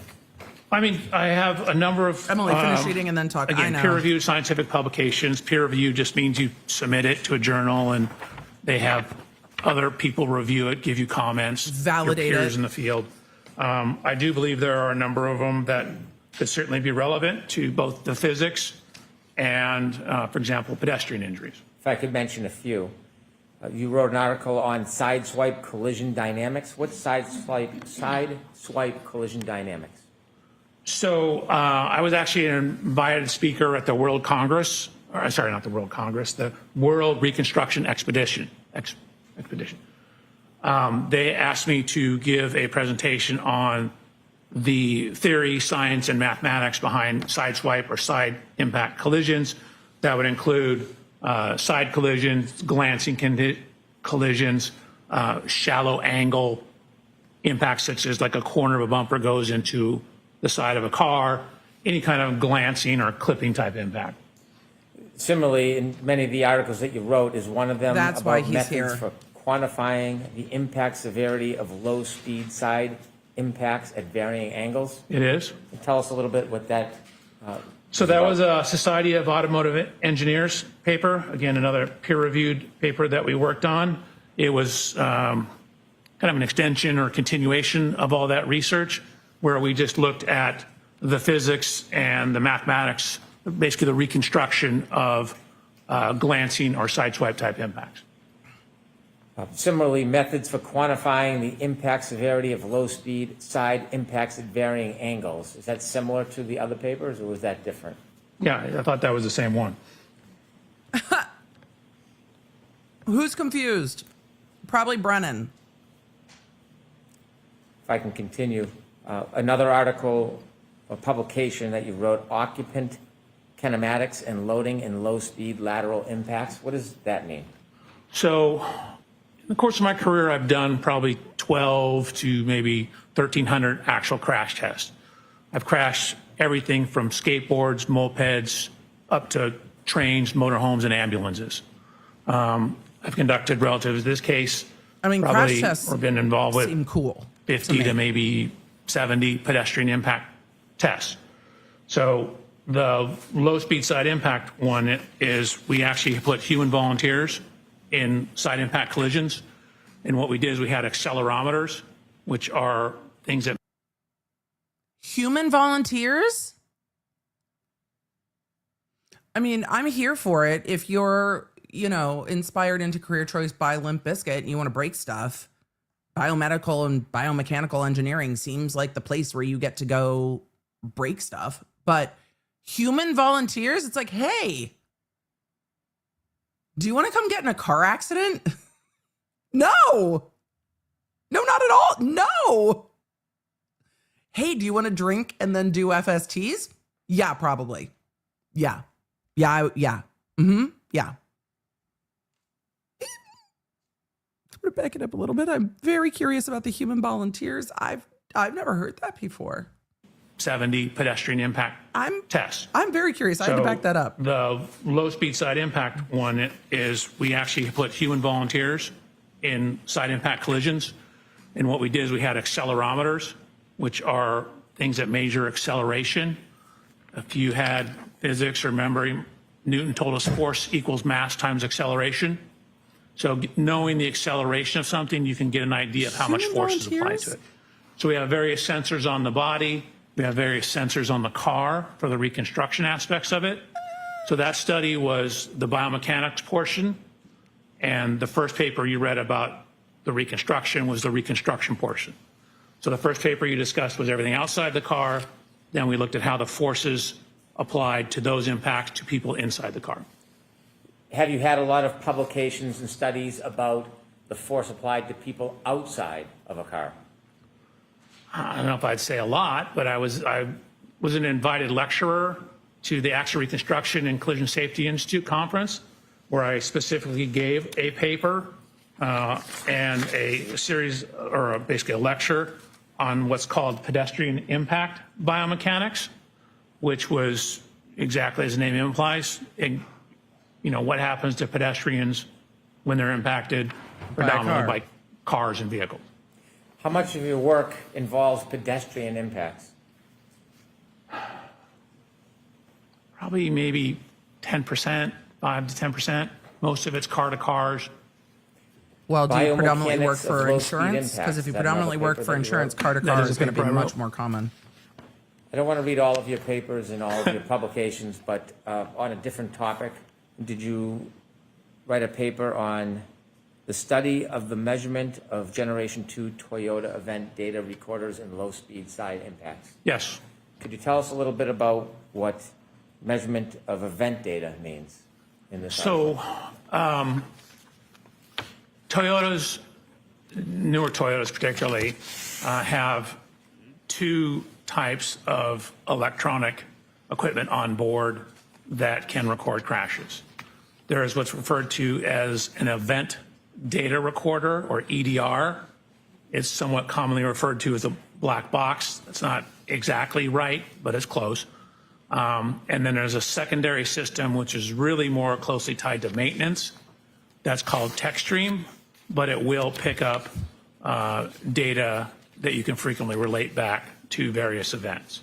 So that particular paper was looking at the event data recorder data in Toyotas. We'll get more into that subject later. Our rental but is car event this data weekend recorders, was a Toyota. subject that you're was lots of fun. well schooled at. Yes. In addition to the papers that you've Forerunner. written, have you continued through the Told you I love years trucks. and after becoming a PhD, your research in this area, in these areas? Correct. For example, every year we're part of a conference called SATI, which is our company, largely led by an engineer, Christopher Burgess, that we work with, has spearheaded us going out and conducting crash tests for that conference. For 10 years, we did a lot of the instrumentation and crash testing at the Accident Reconstruction and Collision Safety Institute conference. And then for a number of years, I actually, the company actually went down and did crash testing for what's referred to as the Spine Research Institute down in San Diego. So we've been hired by various professional organizations. We came out here once, the Massachusetts Association of Accident Reconstructionists, I think I'm messing the name up, had a conference. We came out here and conducted crash tests for training other experts out here. We did all the instrumentation, the biomechanics of that. Training crash other testing. experts, you say? In your research and testing, you have pages with dates of the different researches and testing you've done. There's over a dozen of the research and testing items and articles that deal with pedestrians. Is that a common topic in your research and testing? Yes. So again, frequently at the conference, we're doing pedestrian tests. The last Accident Reconstruction Collision Safety Institute conference, there was a series of pedestrian crash tests run there. SATI 2 years ago, maybe 3 years ago, some pedestrian crash tests that were done there as well. So there are a number of instances on my resume where I have both attended class, and then I mentioned the one time where I gave an hour and a half long lecture on pedestrian injuries. After you became a PhD or a doctor, do you continue your education and research? Correct. I've always continued my education and research up until, I just got back from the event data or Accident Reconstruction Collision Safety Institute EDR conference, or the Event Data Recorder Summit. My company, through my relationship with the founder of that summit, was a sponsor. So Aperture was actually a sponsor of that conference. We actually sponsored it the previous year as well. And also as part of that, I assisted one of the researchers in conducting it's called front camera module, testing for pedestrian impacts on Chrysler vehicles. Excuse me, General Motors vehicles. As a biomedical engineer, are there any groups, organizations, or certifications that are important? I think ACTAR is important. So ACTAR is an acronym. It's ACTAR, and that's short for the Accreditation Commission for Traffic Accident Reconstructionist. And so it's a bunch of professional groups, originally from some concerns, I believe, from the Department of Transportation, got together and set standards for reconstructionists. Again, these are kind of minimum standards. You have to show, you send in your resume, you talk to them about your research, and then if you're deemed qualified, I you heard sit for an ACTAR examination too. Not ACTAR. that tests your No, skills. ACTAR. ACTAR. Very, very close though. The accreditation of accident reconstructionists, not ACTAR. Not ACTAR. Long test, theory, a practical portion, and then every 5 years you have to have 60 continuing education units to So become I would love to see reaccredited. the I've been an accredited biomedical accident engineering reconstructionist on since February of flight. 1995, and my accreditation is current and active up through today. So you've been accredited for 30 years? Yeah, correct. I don't want to trick you on the math. No, I never thought about it, but yeah, I guess it has been 30 years. Have you testified in court before? I have. Have you testified in state courts? I have. Have you testified in federal court? I have. Matter of fact, in Boston. Have you ever testified in civil cases? Yes, I have. Have you testified being called by the plaintiff? I have. Have you ever testified being called by a defendant in a civil case? Yes, Have you testified in criminal cases? I have. Have you ever been called by the state or the government? Yes. Have you ever been called by a defendant? Correct. Public Defender's Office. In any of the cases, whether it's civil, criminal, plaintiff, defendant, government defendant, does that in any way change your analysis about data, regardless of who or where you testify? No. I take my job as to be a critical analysis of the data. So I wanted to look at the data as objectively as possible and form conclusions based upon the data, trying to remove wherever possible speculation, try to remove wherever possible reference to testimony. Now, sometimes testimony is the only thing we have, and so we need to rely on it for bits and pieces. But generally, my job is to try and look at data and see what the data shows. I have no dog in this fight. I don't, quite frankly, care.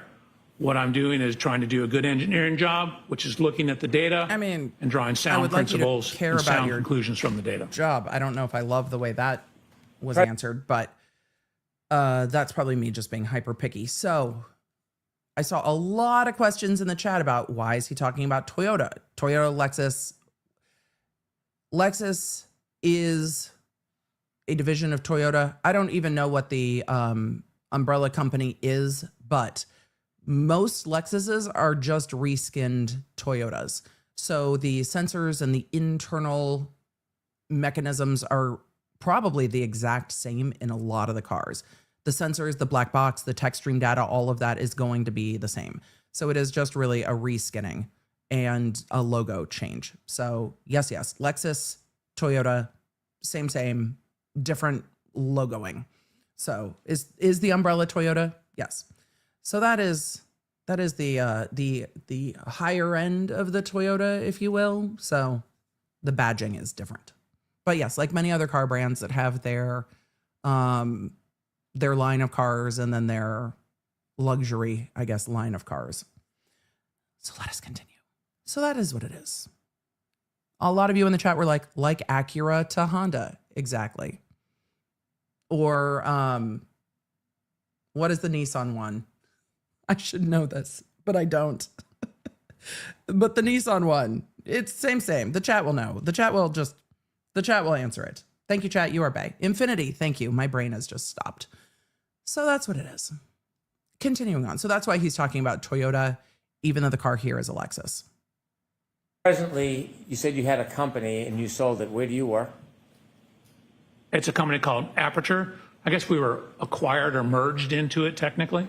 There we go. How many offices do you know Aperture has? Oh, God, I should know that. Probably I doesn't. mean, we have them in Massachusetts. We have them in, I think Texas. there's 3 or 4 in Texas. There's, I think, 4 or 5 in California. So I want to say there's at least, I don't know, 13 to 15. Do you work at a particular location? I do. Where do you work? Long Beach, California. Do you work with What other up, people? Do you have LBC? a team? I do. How many people are on your team? 5. And what's the team comprised of? It, Is everybody a PhD and engineer? one Clearly individual not. is a PhD in engineering, Dr. Umali. And then I have 3 other engineers and 1 case reader. I guess it's 6 people. I have a case manager as well. Is there any, do you work interchangeably at the different branches around the country, or do you have your own team in California that you work with? 99% of the time, it's my own team. Occasionally, we'll get a case from another office. I've worked on a couple cases out of the Texas office and maybe a couple out of the Nevada office. Chad, I have no idea who said bless you in court. Could be the clerk, could be a bailiff. No idea. Were you asked to look at any data or information relative to this case? Yes. In Now we're to this case. Looking There at we data go. and information, do you try to look at a narrow or broad range of information? So I definitely cast a very broad range. We try He's and get as much pulling stuff information out of as his possible. binder. And then, weed it down to what is important, weed it down to what is consistent And yes, Chad, I'm with still the finishing data. up breakfast. So start off Protein very big pancakes this morning. and then get down to sort of the meat and potatoes of it, the important information. Do you necessarily rely on everything you look at? No, I certainly consider everything I look at, but I frequently don't rely on everything because sometimes it's not reliable or it's irrelevant. In this case, can you share with us materials generally that you looked at in your review? Sure. Your Honor, may I read from my report? Yes. Thank you. All right. Well, he asked the court. I heard him this time. If he asked before, I just didn't catch it. Mr. Reporter, I apologize. It's a lengthy list. He's going to list everything that he So I have reviewed. which is police important. reports, including the Canton PD incident report, and I have 8 other reports, also the 34 Fairview Road Rams final report or cars report. I have the ring video from Mr. O'Keefe's residence. I believe that's One Meadows.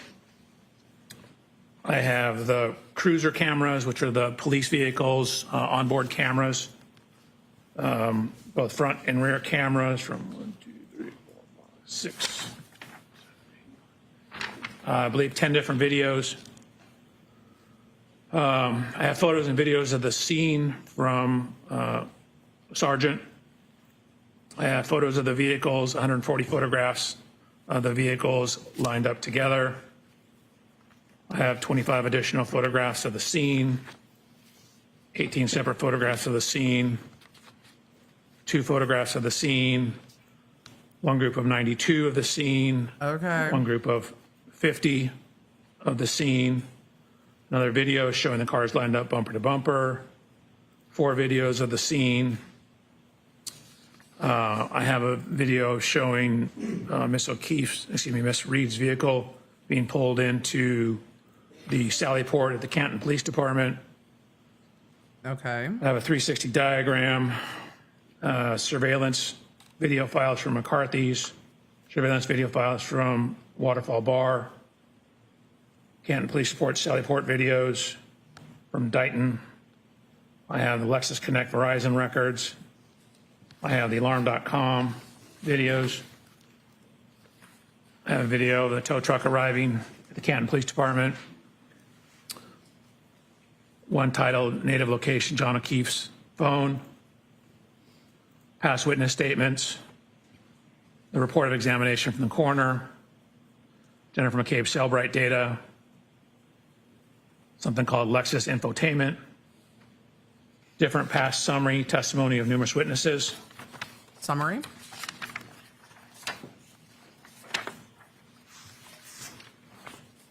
Earlier summary testimony of numerous witnesses. The Boston Magazine interview with Miss Reed, a Dateline interview with Miss Reed, a 2020 interview with Miss Reed, lab reports from BODE, the Crime Scene Response Unit Boston, Crime Scene Service Section Maynard, Crime Scene Service Section Southeast, the Criminalist File Folder, Trace File Folder, UC Davis Veterinary Report. I have Verizon Jury records, doesn't know about that. GPS location records, At all. John O'Keefe GPS points, Axiom cache location, weather reports, medical records, including the Canton Fire Department run report for both Mr. O'Keefe and Miss Reed, medical records for both Mr. O'Keefe and Miss Reed from Good Samaritan. I have 2 retrograde extrapolation reports, one, and a serum plasma conversion report relative to Miss Reed. I have the neuropathology report. I have the Orange County Medical Examiner's report, the diagrams, the postmortem toxicology report, Okay. and a second same autopsy report, more pages. In addition to the information that you reviewed, did you on your own go out and obtain information that you thought might be helpful for your review? I did. So first what happened is I asked for all the information on the case. So I received some information. I saw a couple questions. Why does he need all of this? Because he's doing the full accident reconstruction, and all the information is information he may or may not need.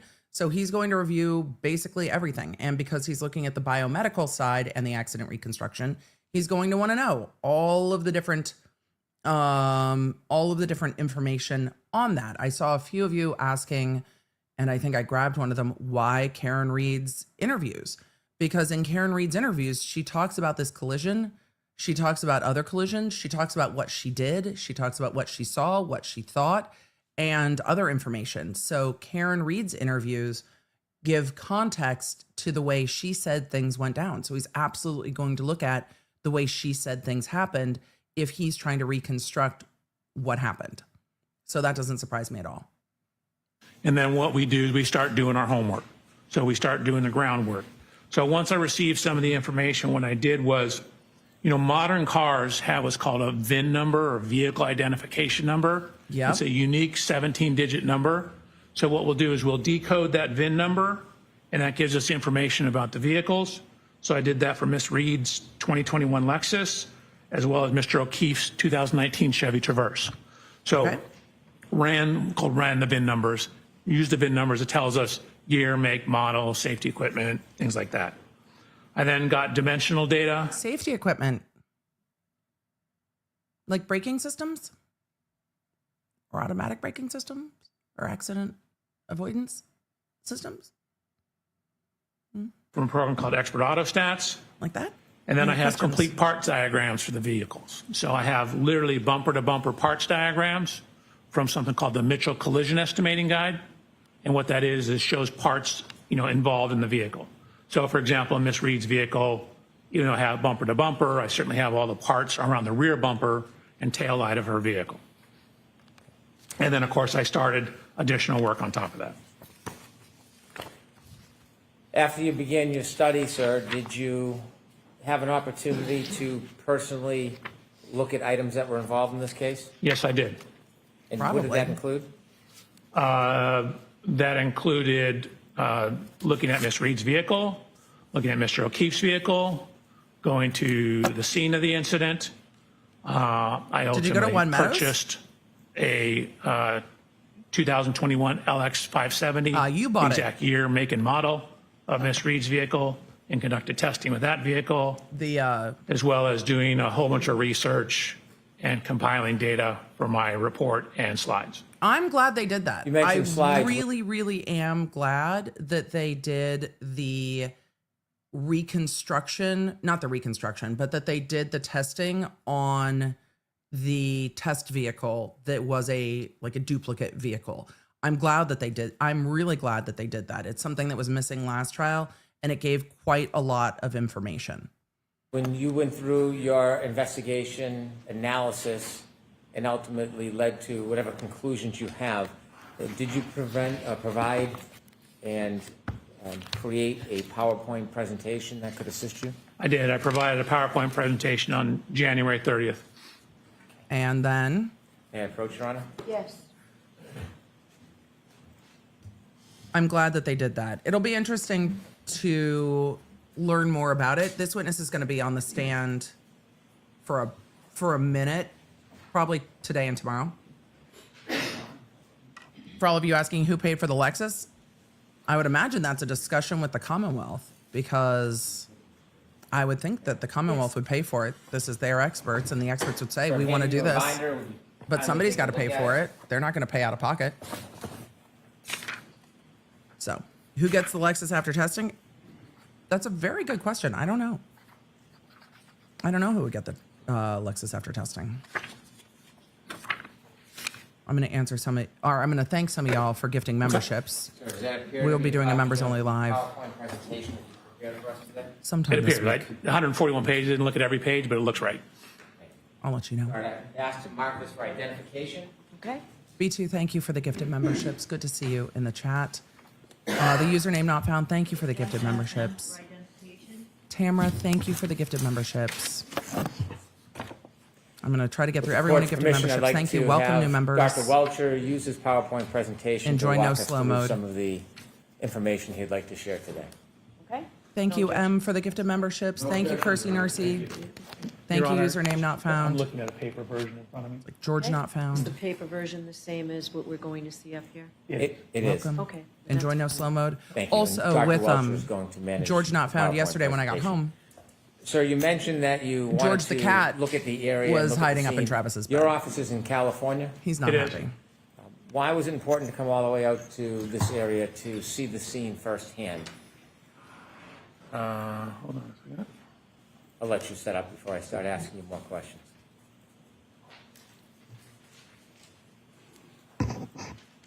So George the cat is a little sad. But I did tell Dr. B, I was like, you've got to leave like Travis's top sheet on the bed. You can't wash it yet. Just let George like sleep in his go. bed. He misses his kiddo though, for sure. I miss my kiddo too. I can't talk about it anymore. I just, nope. So that's me. No, that's my first slide. No. I Again, have a couple questions for you, Dr. Welcher. please. The first is your office is in California. Oh, yes, sir. Why was it important to come all the way out here and view the scene firsthand?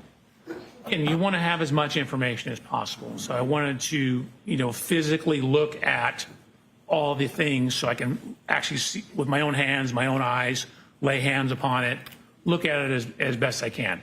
You try and Anyone else just sitting there going like, we had to put our hands on it. We had to touch it. We had to touch the grass. inspect and look at as many things as you possibly can. Sometimes they don't exist anymore. Sometimes they're gone.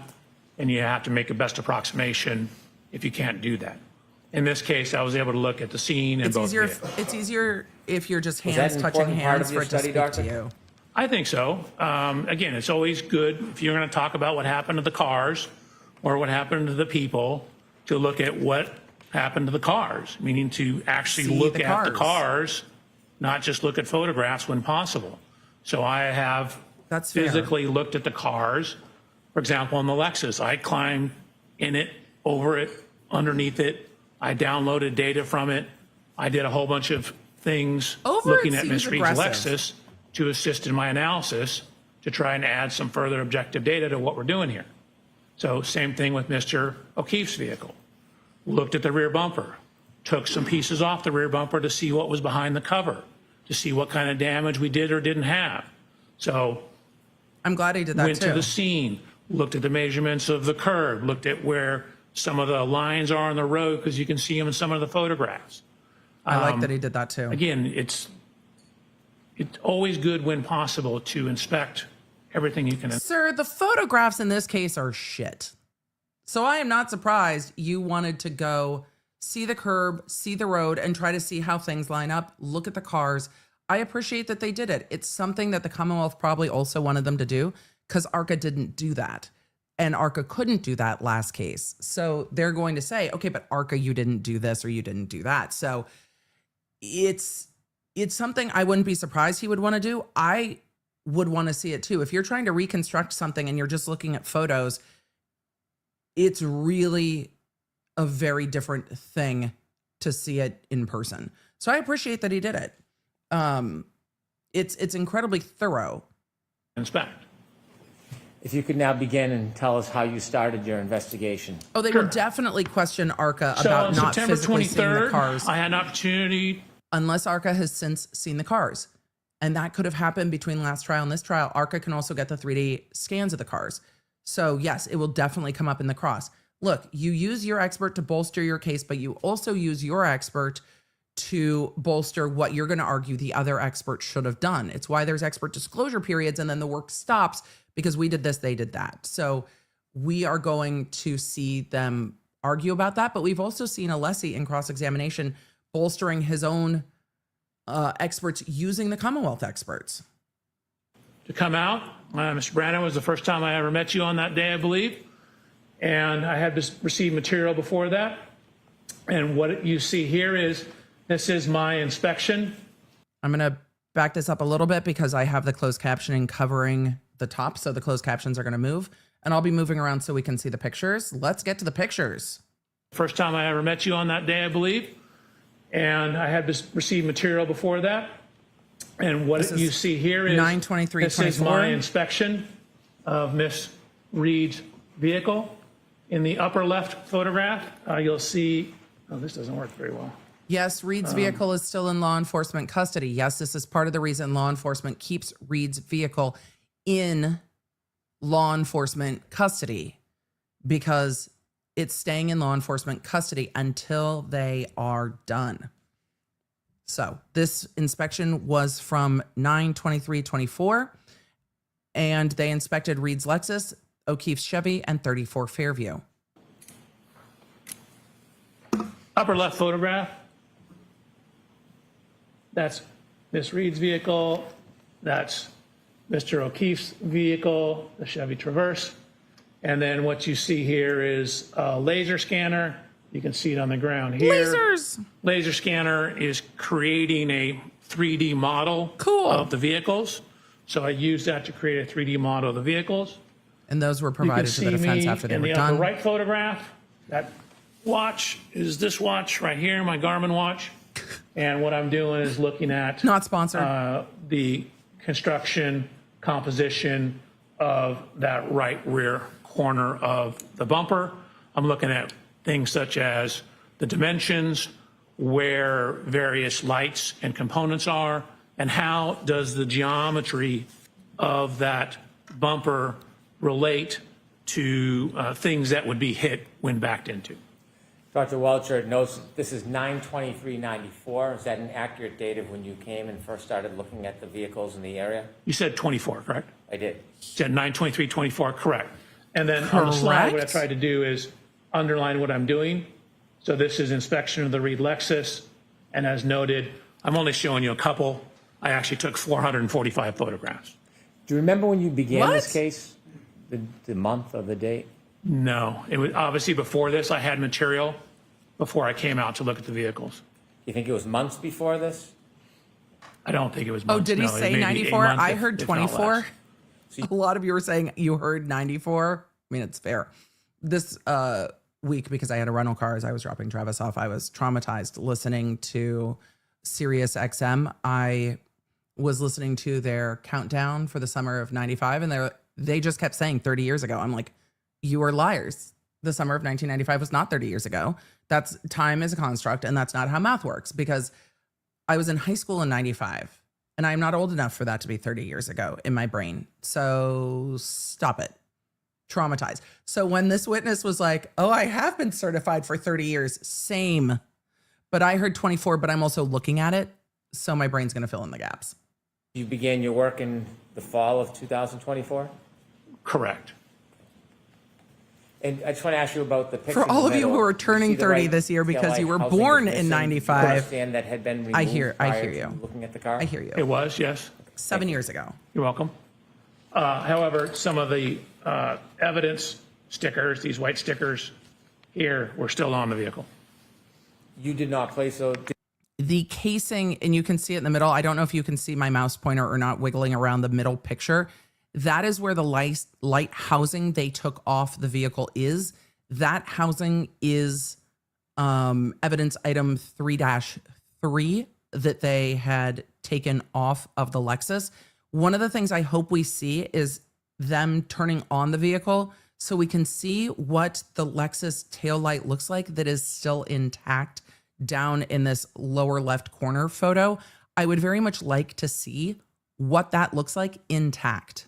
Like, can we see that? I want to see what it looks like lit up intact. Did you place those stickers on yourself? I did not. Were they there when you first saw the car? Correct. They match what I'd seen in other photos. Thank you.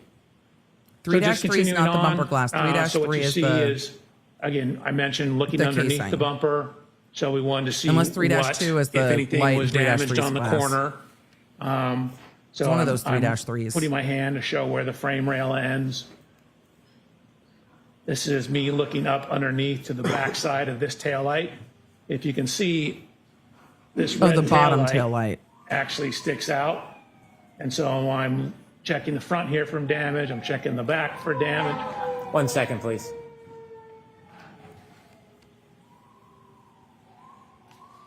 Okay, Doctor, when you were looking for damage on the previous slide, did you find any damage to that lower right red taillight? No, there was no damage to the taillight. The middle picture is from the inside, looking at the inside of that taillight. Was there any damage to the inside of that taillight? There was not. Thank you. You're welcome. Yeah, everything's just 10 years ago. I think that's fair. Stormy Sky said I graduated in 2001. That will always be 10 So years again, ago to me. looked at the Fair. height of it. That's I how I mentioned feel. this lower taillight. Notice how the structure of the bumper My knees disagree, but that's how I protrudes feel. out. You can see one of the marks, which is consistent with the need to feel this, contact relax. to Mr. O'Keefe's vehicle. Here, this scratch mark, or scuff mark. Notice how close it is to this light. Again, some of the evidence, stickers. Well, so This I is don't a mind review of aging. those, My then going brain down the side of the just vehicle. can't conceive of it's been that long because it doesn't feel like it's been So that with long. all that Like, it just information, I doesn't feel mentioned real. a laser scan. So you move this laser scanner, and each minute and 51 second scan is collecting about 50 million data points. And so you scan all the way around, and then what you do is you merge all that data together. So even though this looks like a poor photograph, what you're seeing is hundreds of millions of 50 photographs, million hundreds of millions data of points. And so you literally can Is it figure 50 out, million or hundreds if of you want to know the millions? distance from this lug nut to where the lighter is on the ashtray, you could probably do that to an accuracy of about 2 to 3 millimeters. I mean, cool. So We love a really scan. It looks like the Pharaoh taking scanner, tons and tons of data. but he didn't So say if that's what it was. It knows the exact position of every one of these millions of data points, and it knows the color associated with those data points. So those Why are is that is not a data imaging photo. so important in That's accident the reconstruction? scanner. You want to have an accurate model of the car. So, I mean, you probably don't need literally that many points to get an accurate model, but that's just the nature of the way the science is going.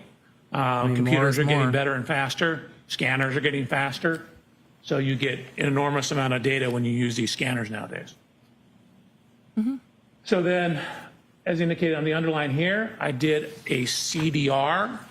That's a little different than what you heard me say before. CDR is crash data retrieval.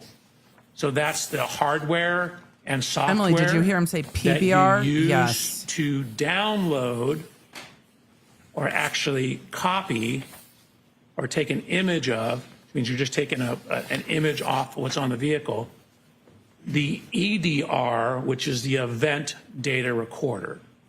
So you use the crash data retrieval hardware to download the event data recorder, otherwise commonly known as a black box. So I downloaded the black box from this vehicle, and Oh, you did.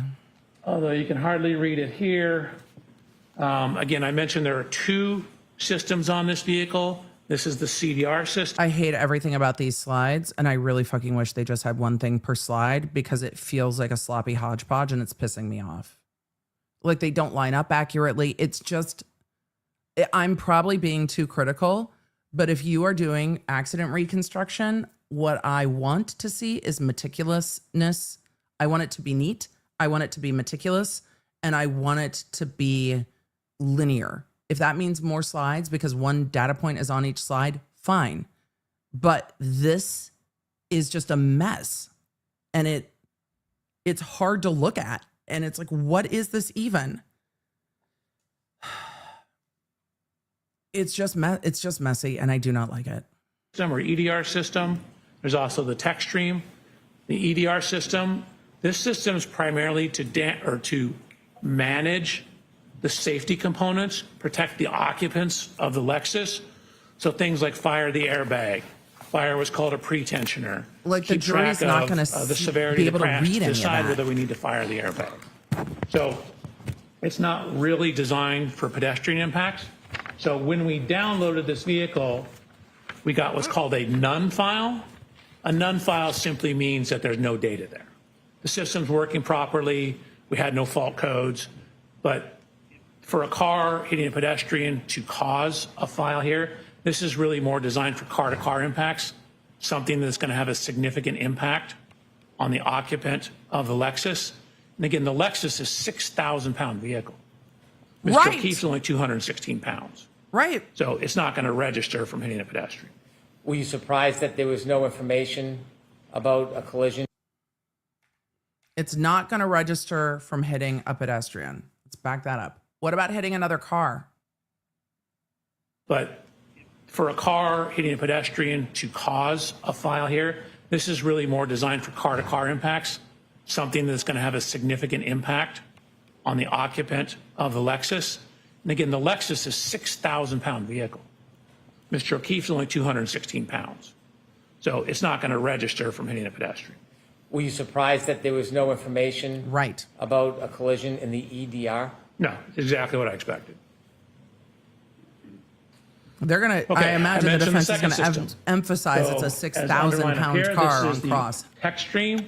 So this is from Toyota Techstream data. You can see the screens here. There's generally two types of files, what's called a vehicle control history and a PCS file. The PCS file is the If those are those coming from the- that screen? protection system. So I also looked at Mr. O'Keefe's Okay. vehicle. Sorry, PCS is pre-collision system. Looked at Mr. O'Keefe's vehicle. Same thing. Took a series of photographs, laser scanned it, looked in it, underneath it, behind it. I mentioned taking some of the bumper parts off. So I took this rear cover off here to look at the damage behind the bumper cover. Most cars have what's referred to as a face bar. That's that piece of metal that you see here. And there's a piece of energy absorber here. That's your face bar. So I'm looking to see if there's any damage to that. There was no damage to that. Before you go forward, I want you to take a couple steps back because I want to ask you some questions to explain Please. Techstream data. Could you go back a couple slides, please? Sure. Okay. You mentioned that in the EDR, Okay. which is similar to a black box, there was no information found. And then you mentioned a different system, the Techstream. Can you make it clear for us how these systems are different and where they're stored on a motor vehicle? Brennan's circling Sure. back because the collision system registered no collisions. Period. There was nothing on the black box. Nothing registered. So they're going back now to the Techstream to talk about the Techstream. I mean, a lot of data is stored in a similar location. The Techstream system was originally designed, according to Toyota, for maintenance issues. It seemed to come about around the same time Toyota was having problems with sudden accelerations or allegations of sudden accelerations. So the Techstream data or vehicle control history will give you information when there's, for example, excessive acceleration or rapid shifting of the vehicles or rapid steering of the steering wheel. So the statements are that that's designed to help the maintenance people, if you come in with a problem with your vehicle, to diagnose what that problem is. It has a lot of utility. I saw a number of questions in the chat asking, so this car had no collision. I'm not saying that. I mean, the defense will. I'm not saying that. I'm saying that on the black box data, this expert said no collision was registered by the collision system. He's going to explain why, but that includes no collision registered with John O'Keefe's car, no collision registered with John O'Keefe, no collision registered. Now, he's probably going to talk about the speed, the amount of force, etc. But I'm not saying the car had no collision. The defense will. I'm just trying to summarize what he's saying. He's saying that the Techstream data registers sudden changes to the vehicle, what the vehicle's doing, but the black box is made to register collisions, and it didn't. So the collision system did not register a collision. But then again, this is not something where we expect airbags, no airbags were deployed and things like that. The collision with John O'Keefe's vehicle is a bump at best. He's going to talk about the collision with John O'Keefe. He's going to say, I imagine that there is one, is a side swipe, so they wouldn't expect it. But then how does the damage happen to the car? Why is there glass? There's a lot of questions then come from that. So I'm just summarizing what the quote unquote black box said. Hopefully that helps. In accident reconstruction, because if you jam on the brakes before a crash, frequently the Techstream data will record the crash. You mentioned Toyota. But if you jam on the brakes and there's no crash, the relationship between if you jam on the brakes and there's no crash, Techstream will register the jam on the brakes, and it won't register a collision because there is no collision. But what about pre-collision? Toyota and Lexus. Yeah. Sorry, in my mind, they're the same thing. Toyota and Lexus, obviously a little different. He uses them but synonymously. Lexus is basically made by Toyota. So Toyota and Lexus has the Lexus safety system. Toyota has the Toyota safety systems, which you both read with the Techstream data. The Techstream data, in Can this you case, explain the does it Lexus safety play an system important role in more? your analysis? I think so, yes. The Techstream data, did you independently download that data yourself? So I independently downloaded it, and then I also ran a test with Miss Reed's vehicle, and I created a new Techstream file so that I had a stamp in the ignition Like a cycles of what the control? current ignition cycle was. So I did a sudden acceleration test of the vehicle On They had a control. the Lexus or on the exemplar vehicle? on her Lexus. When you did the downloading, why did you do it yourself? Again, you, whenever possible, want to be the one that does it, make sure it's done correctly, and be able to say, hey, how do I know that's from that vehicle? Well, I know because I was the one who did it. And so if I get it from someone else, then they frequently have to bring that person into court to lay, Foundation. say the other ones that did it, so then I can use it. So if I do it myself, it eliminates that problem, and then I have no concerns over where it's coming from. So then I know it's, hey, I did it. This is the right car. This is the right program. I did it. You left us at slide 10 when you were inspecting Mr. O'Keefe's car. I haven't heard Dave play I Did It in ages. Correct. So again, simply blue arrow indicating that Emily, your brain's I gone looked full summer. down behind all this stuff, took measurements of it, He looked down behind the stuff. and then similarly, I have a That is the 3D point 3D cloud scanner of Mr. of John's vehicle. O'Keefe's vehicle. So part of the reason we're making these 3D point clouds, and we'll touch on this further, in addition to the scene, you can then basically put all these things back together in the computer. So instead of having to drive the cars to the scene, for example, or to Mr. O'Keefe's residence, you can take these computer models and additional data and put it back in the computer and reconstruct everything on the computer. Which I'm glad to see. So before we had the exact angle of impact. Again, this is for looking at when Miss Reed contacted Mr. O'Keefe's vehicle, backing out of Mr. O'Keefe's garage at One Meadows. I lined them up just to generally show the approximate location.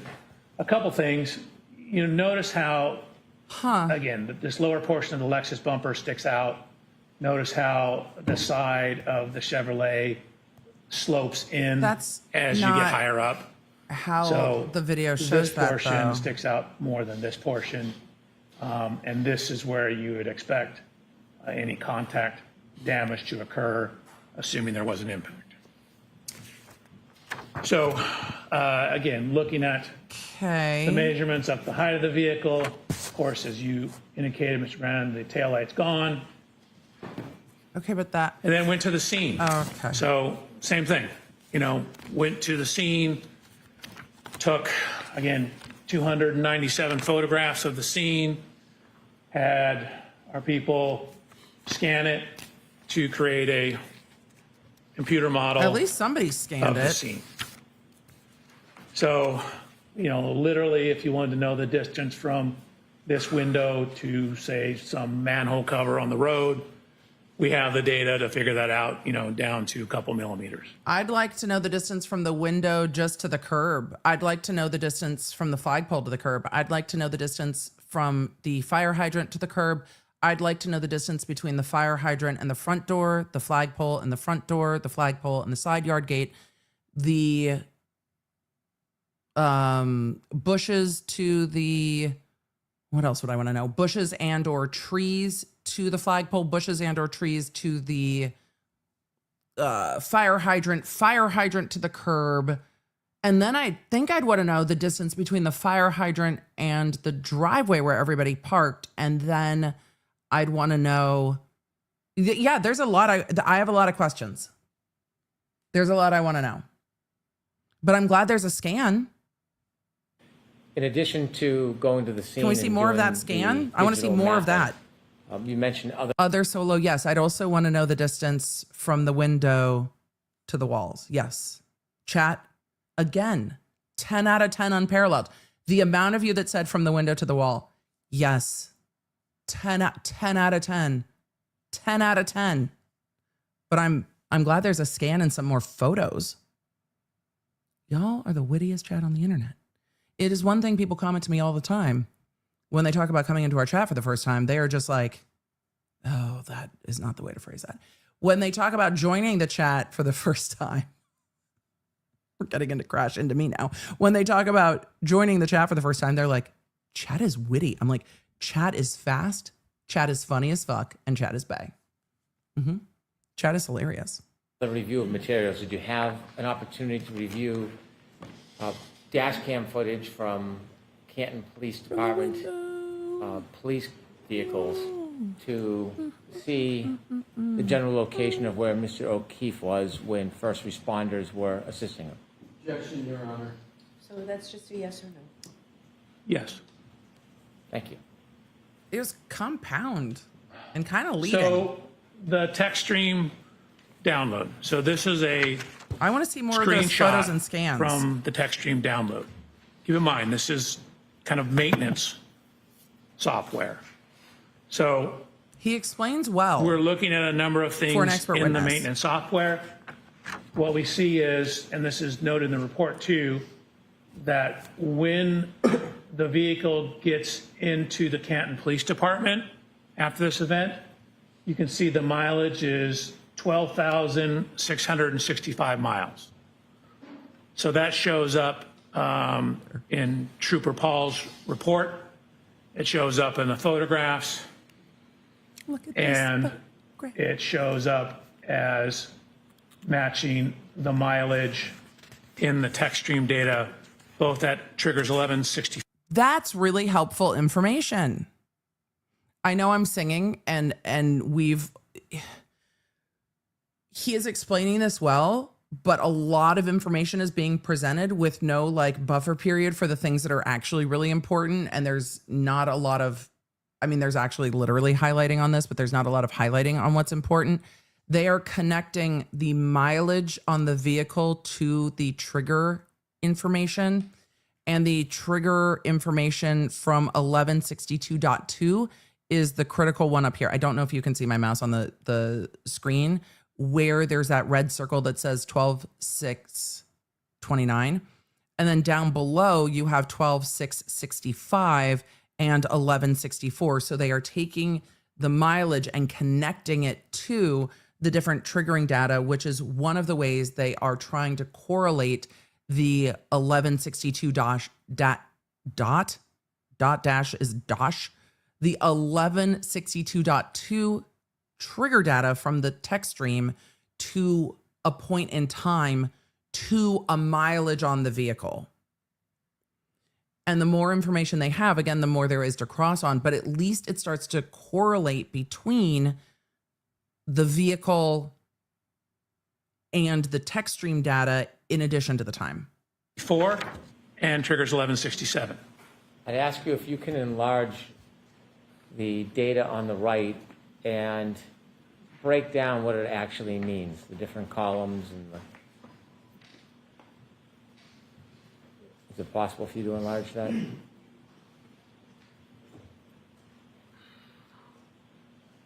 I actually want to write down the miles. Hold on. I'm going to go back to that screen real quick.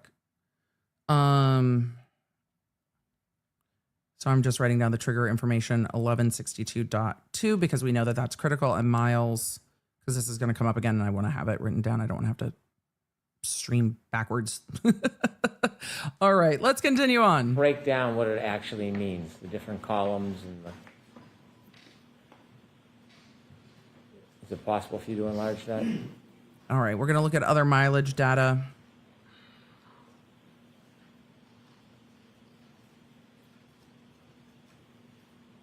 They're trying to enlarge something. I guess I could have just waited. They're trying to embiggen. My fingers are too fat. He's like, I can't. Okay. Oh, there we go. So That's what you're easier looking to at see. is what I called event 1162. If you see anything in blue on these charts, that's information that I added. I typically put my initial, JBW, Judson Blair Welcher, that's me. I appreciate that he denoted what he added to the data. And so I mean, this I is fat referred finger to things all the as time, so I the get key that. cycle trip. So key cycle is simply you turn it on, not necessarily turn the ignition on, turn it on, turn it off. That's one key cycle. So I labeled this one 1162-2 because there's also one that's on the same key cycle that I'm calling 1162-1. The system heard a lot also about records the these. mileage. So again, this is a maintenance system generally. So what you see is the T here is the trigger, and there's a point. So this time in the Techstream data, you could think of it as like a stopwatch. It counts It's up. when it starts when the car turns on and stops when the car turns off. And then if it sees a triggering event, a T, it records that information. So this is when the trigger happened. So that's 1,142.2 seconds. And so I've converted that to minutes and seconds because most people don't think in seconds. I mean, fair. And so I mean, I don't what it think in also minutes does either, is though. once it sees a trigger, it's constantly circulating data through the computer. So when it says, okay, we have a trigger, it saves 5 seconds before the trigger and then 5 seconds after the trigger. So the trigger's in the middle and you have 5 seconds of data before and 5 seconds of data after.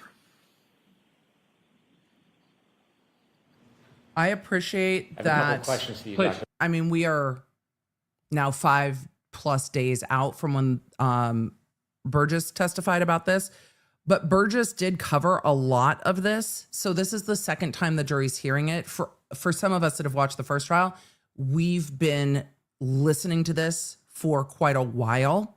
So for this, the jury might now be correlating, okay, so the car turns on, you have a key cycle. Then the Techstream starts to count up. That's why we needed to correlate the information. Dr. Welcher. First, starting with the clock, the time in seconds on the left. You mentioned that begins. Oh, Chad, he when didn't the say car he is was turned done. on. What type of clock No. is that called? He said he has further questions on this slide. It's just a continuous clock, meaning it's not a clock like a time clock. It's more like a stopwatch kind of clock. Has it ever been referred to as a running clock? It's the same thing. You start the stopwatch, it's running.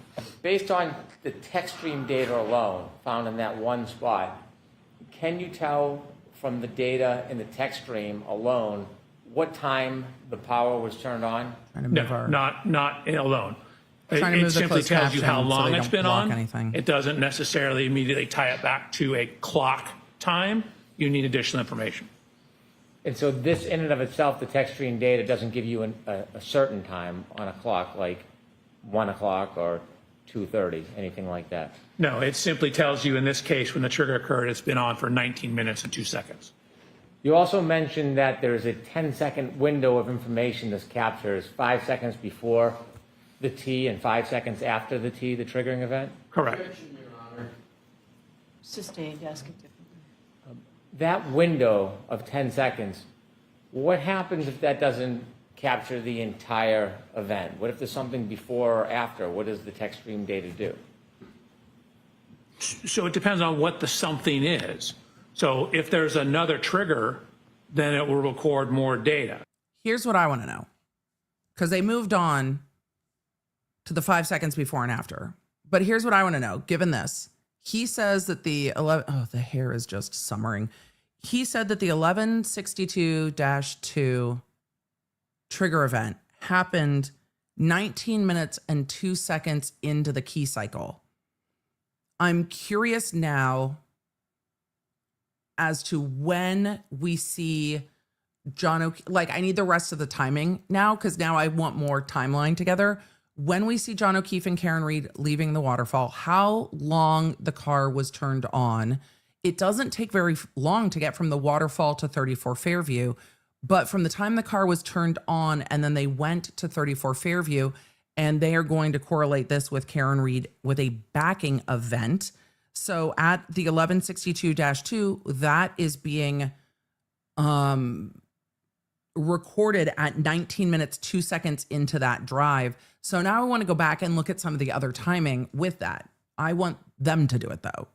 They need to tie it together for the jury. It's not for the jury, but I'm curious about that as they're talking about this now and really talking about how long into the drive they are.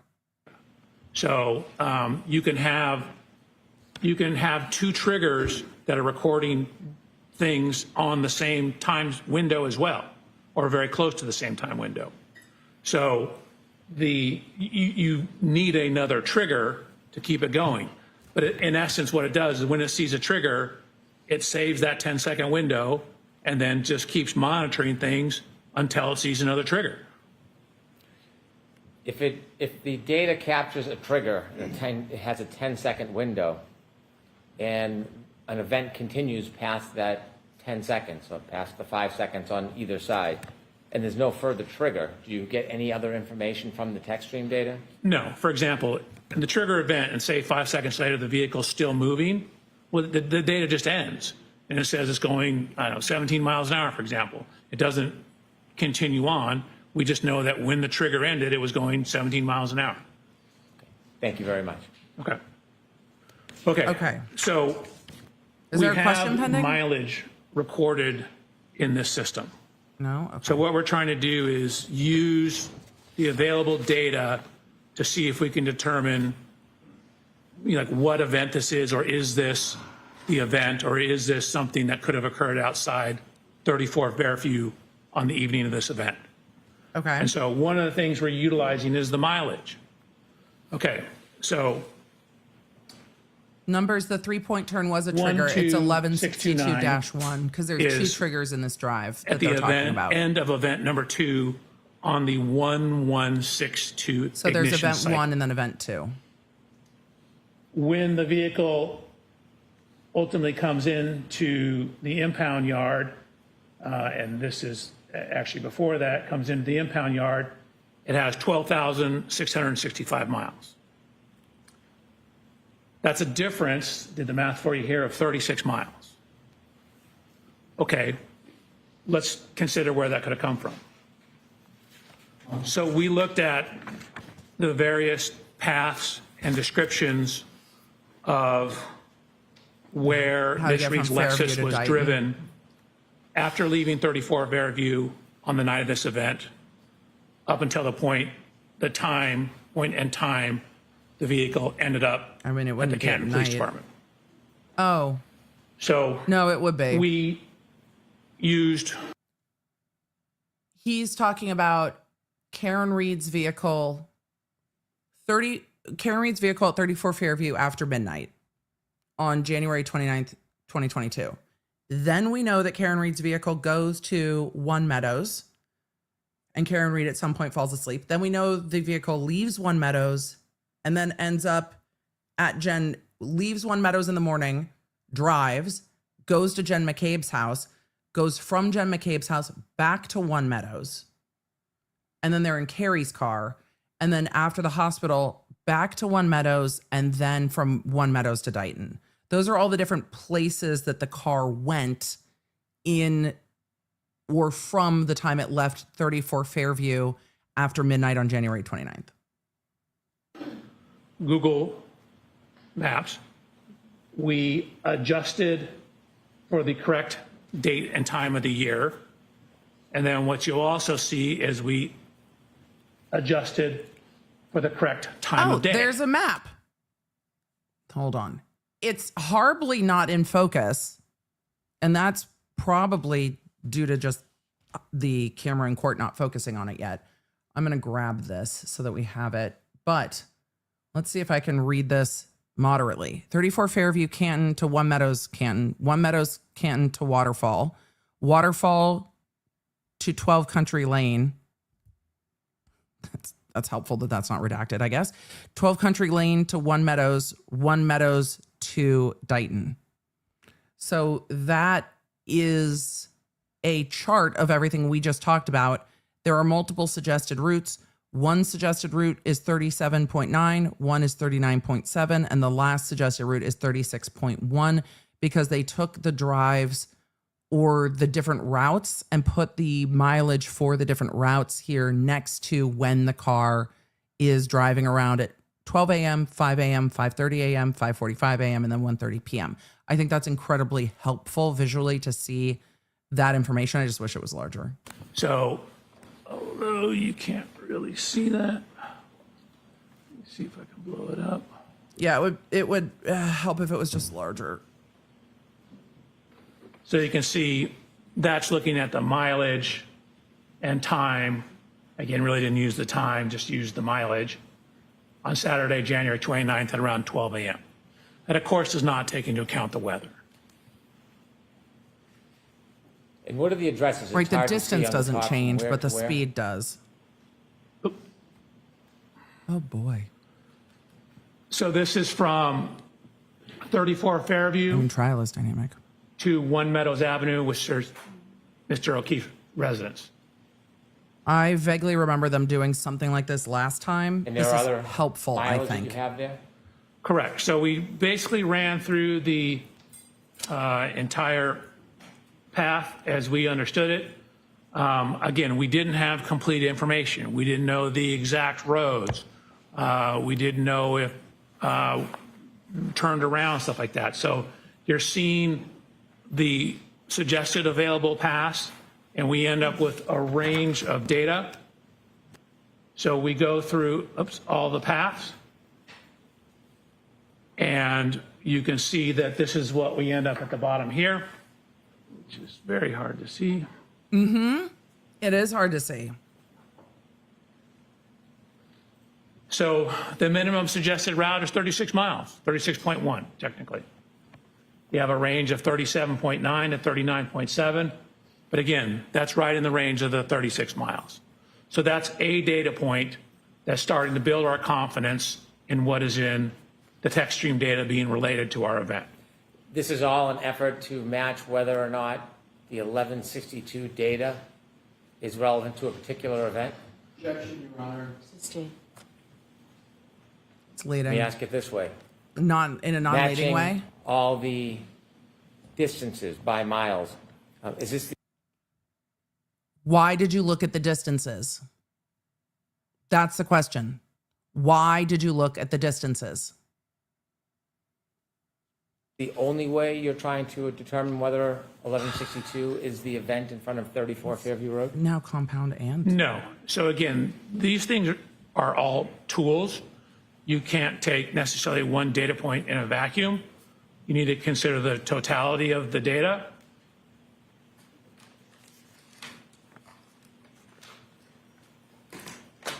Which is what I did. So we mentioned the continuous clock that was in there, or the running clock that was in the vehicle. So what you see over here. Could you enlarge that for us, Doctor? I hate I to am interrupt, but doing that right now. You can So- see we have The testimony he's getting to, The time- which is thick to follow, which is not great for the Commonwealth. The harder it is to follow, the worse it is for them, in my opinion. But the data they're getting to is pretty critical. How did you correlate 1162-2 to this event? How did you correlate those two things? And why is that reliable? Because it's the data point that's going to be fought over quite a bit here. But there is so much going on this slide between highlights and circles and lines that it is so hard to follow. But it's critical that this is simply explained to the jury. And right now we're not at simply explained for me. time. And again, I've converted it in blue to minutes and seconds. Why couldn't you just highlight things? Why? This is the first Why trigger the on that circles key that don't cycle. fit in the So middle of on the key page? cycle 1162, there's two separate events. The vehicle keeps a continuously running clock. So we're able to see the time each event occurred relative to when the vehicle was started and the difference between the two events. Okay. Okay. So at trigger event 1162-1, we know that the ignition has been on for between 10 minutes and 57.4 seconds. Or that's when the trigger is, sorry, 10 minutes, 57.4 seconds. Again, the trigger has plus or minus. So that's from 10 minutes, 52.8 plus 10 seconds, which gets you to 11 minutes, 2.8 seconds. Or as I wrote here, 10 seconds total. So again, the Techstream data indicates at the time this event was written, the trigger occurred.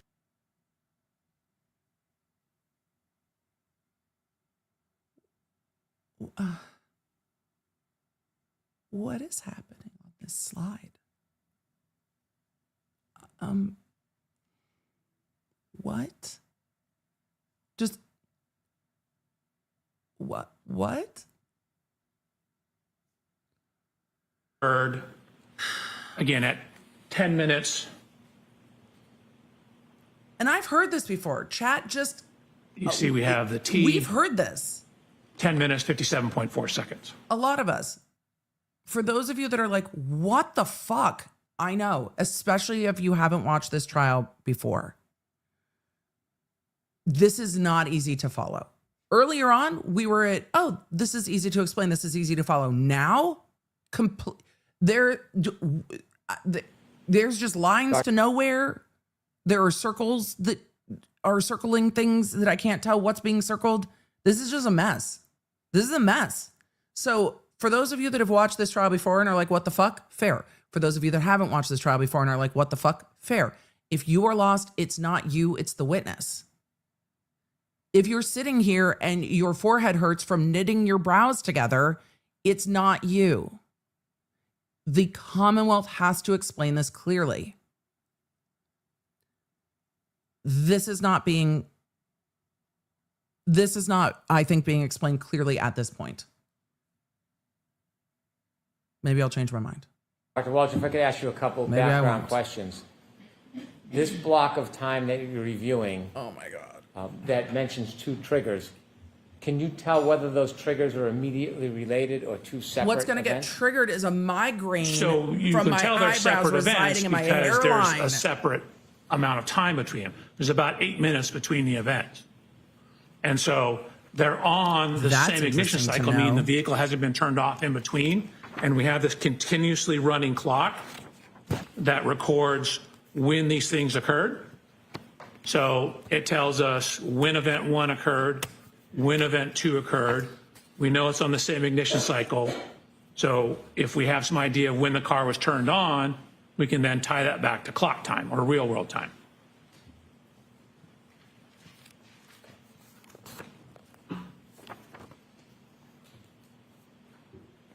Okay, Are you asked a question or are we So- just talking? lots going on Right, here, okay. right? A lot to digest.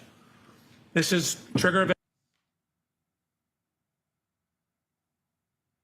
It's your job to make it simple. 1162.1, I was provided with data and a report from Mr. Burgess that indicated the infotainment system was turned on at 12:36. Zoom in for you folks. That corresponded to a GPS location that looked like it was outside the Waterfall Grill on Washington Street. All right. So additional cell phone data that we had is that we knew Don't worry. If you have There the app, I'll was let you know when a- we take lunch. 3-point turn I'll let you know when we get to the accident made reconstruction. when the Lexus passed Fairview on Cedar Crest, pulled into a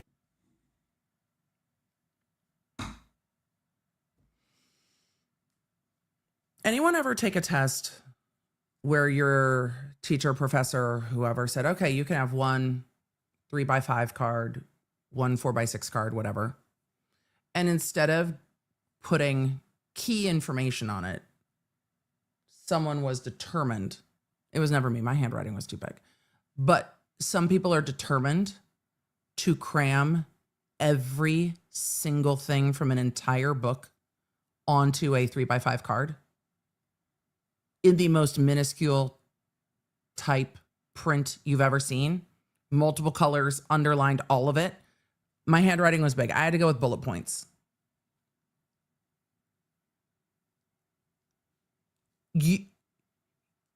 Dude, you can use multiple slides. You can use multiple slides. Why is everything on one slide? All of it. And it's so hard to parse.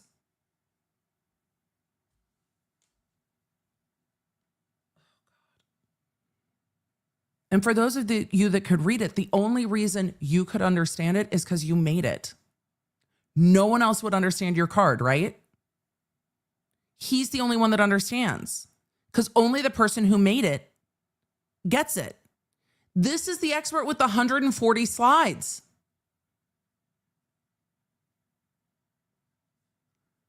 the driveway and made a 3-point turn. So what you see over here is GPS data from Mr. O'Keefe's phone. And with that information and knowing when the system turned on, we're able to now tie the Techstream data to a real clock, meaning what time of day did that Techstream trigger occur. So we're going from the running clock to a real world clock. So if you take when it was turned on for Mr. Burgess's report, you can see that the Lexus was turned on at 12:12:36. You add in the Techstream information, you get it at 12:23:38. And yes, Chad, it does say up in the top, per data from Shannon Burgess. It's in there. Now we have a cell phone data point at 1:54. So at the time my report was written and these slides back in January, that was all the information we had in terms of data point 154. That was the one that was closest in time to it. So we had since received additional information. Dr. Welcher, let me ask you a couple questions, and if you can zoom in a little, we might be able to see it a little better from here. Where would you like it? If we can start at the top when you explain in text.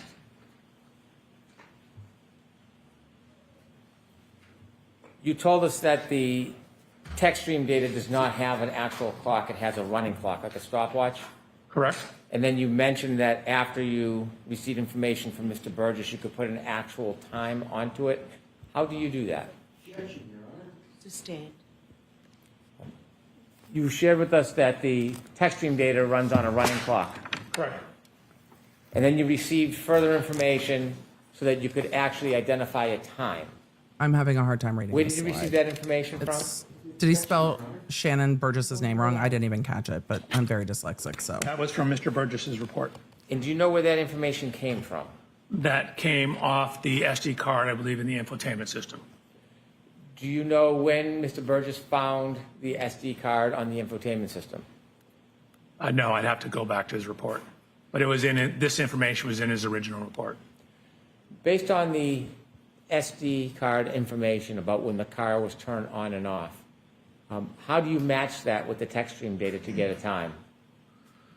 So when the car is turned on, that's approximately when the running clock starts in it. There may be as much as a 3-second delay in it, but that's approximately when the clock turns on. So this shows us when the stopwatch was started for the Techstream data. So knowing that Dr. B infotainment says system hi, Chad. has date and timestamps on it, so that ties it to a real world It's clock summer, everybody's home. Dr. B from says hi. GPS information. And so now we can, when that infotainment system turned on, it's very close in time to when the Techstream data started recording data. That allows us to tie the two together. The times that you're showing on this slide, does that relate to the first or second event on the Techstream data, the first or second triggering event? The first event. Do you characterize the first event in any way? I call it the 3-point turn. In addition to the data you analyzed, was there any other information you saw that evidenced or supported that a 3-point turn occurred at the area depicted in your slide? Right. We have a whole series of GPS data with heading angles, as well as a description that Ms. Reed gave in an interview. The time that you have after you consider the SD card ignition on and the running time, what clock is that based on? It's my understanding that's a clock in the infotainment system. And then we're ultimately trying to also tie it back to the clock on his cell phone. Mr. O'Keefe's cell phone, correct. Do you have any understanding whether all devices And have? for those of you that are asking, the Dr. exact B same is clock? not a PhD. He is a So it's my TDS. understanding they do not. In my discussions with Mr. post-DDS Burgess, reading reports, that they can have, there can be as much as 30 seconds to a minute of variation. Objection, Your Honor. Sustained. Have you ever heard the? Strike, Your Honor, that answer. Sure. Jurors disregard that answer. Have you ever heard? I'm going to back up because now that it's been stricken, I'm more interested. Whether all devices have the exact same clock? So it's my understanding they do not. In my discussions with Mr. Burgess, reading reports, that they can have, there can be as much as 30 seconds to a minute of variation. Objection, Your Honor. That's what, Sustained. fair enough. That's what Burgess testified to. Have you ever heard the? Strike, Your Honor, that answer. Sure. Jurors disregard that. Streisand effect Have you in ever real heard the time. term variance before? I have. What do you understand that to be? That means differences from the answer, What? Sorry, differences from what? from typically the correct answer. Like meaning that What? a given data Oh, you've walked into a whole nother line of questioning and cross-examination. Variance. Brennan does not seem well prepared with this witness, or this witness is not good. Brennan is asking him to explain variance, and he says it's the variance from the correct answer. Oh, fuck. This is going to come back round. I'm backing that up. That is a... Oh, that answer, man. Woo, buddy. that means difference. I'm gonna back up. What is a variance? Ever heard the? Strike, Your Honor, that answer. Sure. Jurors disregard that answer. Have you ever heard the term variance before? I have. What do you understand that to be? That means differences from the answer, I'm sorry, differences from what? from typically the correct answer. Like meaning that a given data point has variance in terms of how it's measured, when it's measured. So different measurement device can have a different variance around the actual true number. You mentioned on the slide a time That's of not- 12:23:30. That's not what Brennan was looking for at all, but Brennan didn't ask time variance. And he said variance in the measuring device. Variance for him in engineering may have a different meaning than time variance in different clocks and different devices. So he may well be given or be giving the definition from his perspective, but that's not what Brennan was asking. Oh boy. 38. Correct. And O'Keefe's cell phone data at point 154, approximately 12:23:58. Correct? Is there a difference between the clock on the Lexus Techstream data? Oh, and he's that of trying to go a Mr. different O'Keefe's way. iPhone? There is. Yeah. Brennan's trying to When fix you it. developed the slide, did you have the benefit boy. of more detailed information about data point 154? I did not receive that until May 8th. Did you later learn more information, more specific information? Yes. Okay. The updated Burgess report has entered the chat. Well, not our chat. Your Honor, I'd like to show an exhibit to Mr. Welcher that's already been admitted. Okay. It's 192A. This is the updated Burgess report. Oh boy, oh boy. Ms. Gilman, can we start with 192B? Dr. Welcher? Yes, we'll call. They're going to approach about Burgess's report. Burgess's report is in evidence. How this witness relied on it, something they're going to discuss. We do have a bit of zoom room, so we're going to zoom.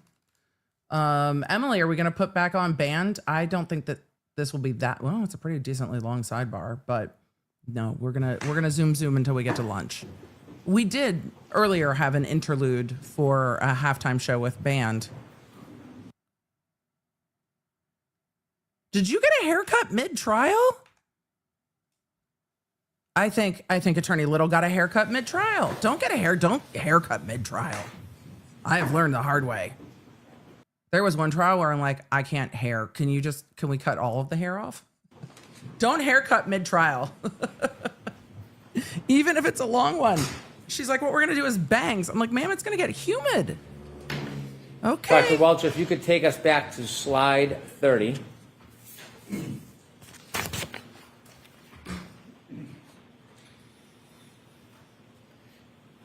And so we understand there There are you new mentioned there were two bangs. triggering events. Is this the Her first? hair is also clipped, but there are new bangs. The bangs are new. But the hair is up. But haircut mid-trial. Haircut mid-trial is you don't make decisions when you're stressed. First one or the second one? It's the first one. Is that the one you've labeled the three-point turn? Correct. And where did that Also, happen? bangs What are a street? commitment. Cedar Crest? At this three-point turn triggering event, there is a time I'm triggered in by red, this 12:23:38. Correct. Where is that time taken from? That's coming from the cell phone of Mr. O'Keefe at point 154. Okay. At least I did criticize other PowerPoints for not having a black background, so at least it has a black background. And is there another time on there? I do the math between those two. Okay. Could you make that a little larger? Could you zoom in so we can Sure. see it better? Oh, y'all, I'm not judging your bangs. I'm just saying There's when an you're in trial, infotainment time of 12:30. when you're in trial, it's not the time to make major hair decisions. That's all I'm saying. But maybe I am superstitious. That's very fair. I might be superstitious. I did play sports. I do. If I think about the sports superstitions, there's a lot of them. I definitely brought that into my trial work. Look, I'm just one lawyer doing one thing one way. Sometimes I think it's the right way, including no haircuts during trial. Can you dye your hair? Only if it's to update your roots. No big decisions during trial. 36, I guess, another time. That answer your question. Then we have, The 12-12-36, I can't what does read that indicate? the What's red that on relevant this to? at all. that's It's when the very hard for Techstream me to data see. basically turned on, plus or minus a little bit. Like When you say the Techstream, is that relative to when the car turned on? Correct. Sorry. Okay. it's very hard for me to see.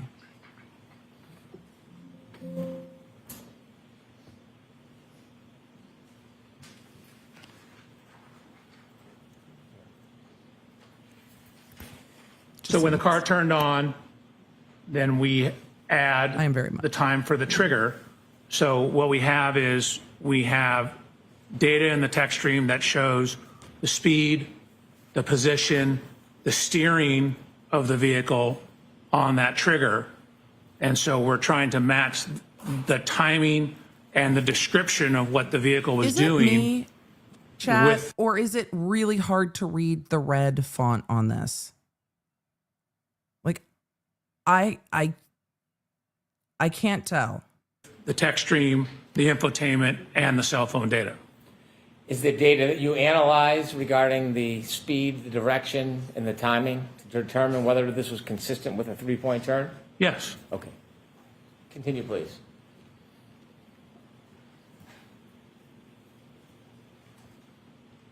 And if you can enlarge that, because it's hard to see back here. Sure is. Okay, so again, It we are sure looking is at hard to event read back here. 1162-1. No. The information in blue is speed. It comes out of the text stream in kilometers an hour, This is converted not into miles per hour, This is feet per not a second. smooth. Looked at the total distance traveled. It's not a smooth presentation. Shift of evidence, position. in my opinion. So in the text stream data, a shift position of 1 indicates you're in drive. A shift position of 2 indicates you're in reverse. There's no zeros. What would a zero indicate? 0 is usually neutral. And I believe 3 is park. So You believe? What do So you there's know? also data on the acceleration of the vehicle. So basically, what is the effect of whatever you're doing in terms of stepping on the gas or not stepping on the gas? And then there's also information on the steering of the vehicle. So again, position there's of the trigger, wheel. 5 seconds before, 5 seconds after. So over here, a positive brake number pressure is equals a interesting. leftward steer. So you can see we have in the forward velocity or forward motion in drive, goes forward with leftward steer, stops, shifts into reverse, and then continues with the rightward steer back. Could you take us over to the left of that data?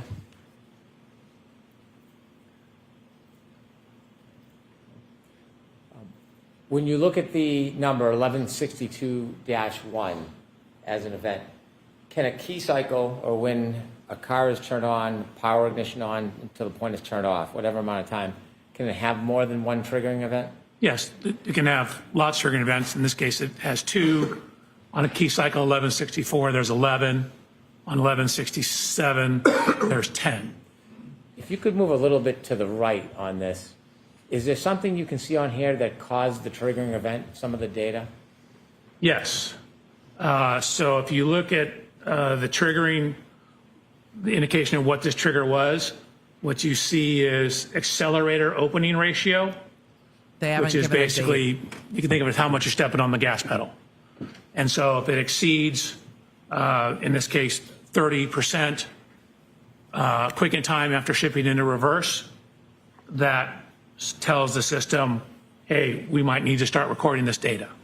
So what you can see, it went into reverse, and then within a very short amount of time, the accelerated pedal went above that 30%. That's what caused the T or the trigger in the text stream data. The row next to the 31.5, engine RPM data, can you explain to us what that is? Sure, that's how many revolutions per minute the engine's turning. The more gas, is it generally the higher the RPM? Correct. There's going to be a little lag. Sir, can you explain it with its import? you need to explain the importance, not just how many revolutions. What does that correspond to? He, though earlier explained well, he is not explaining the answer. And this is the most critical. It might not feel that way to you watching it. This is the most critical information for the Commonwealth. And it is getting lost in the way it's being presented. Your car doesn't move instantaneously. You have to step on the gas, then the RPMs go up, and then it starts going faster.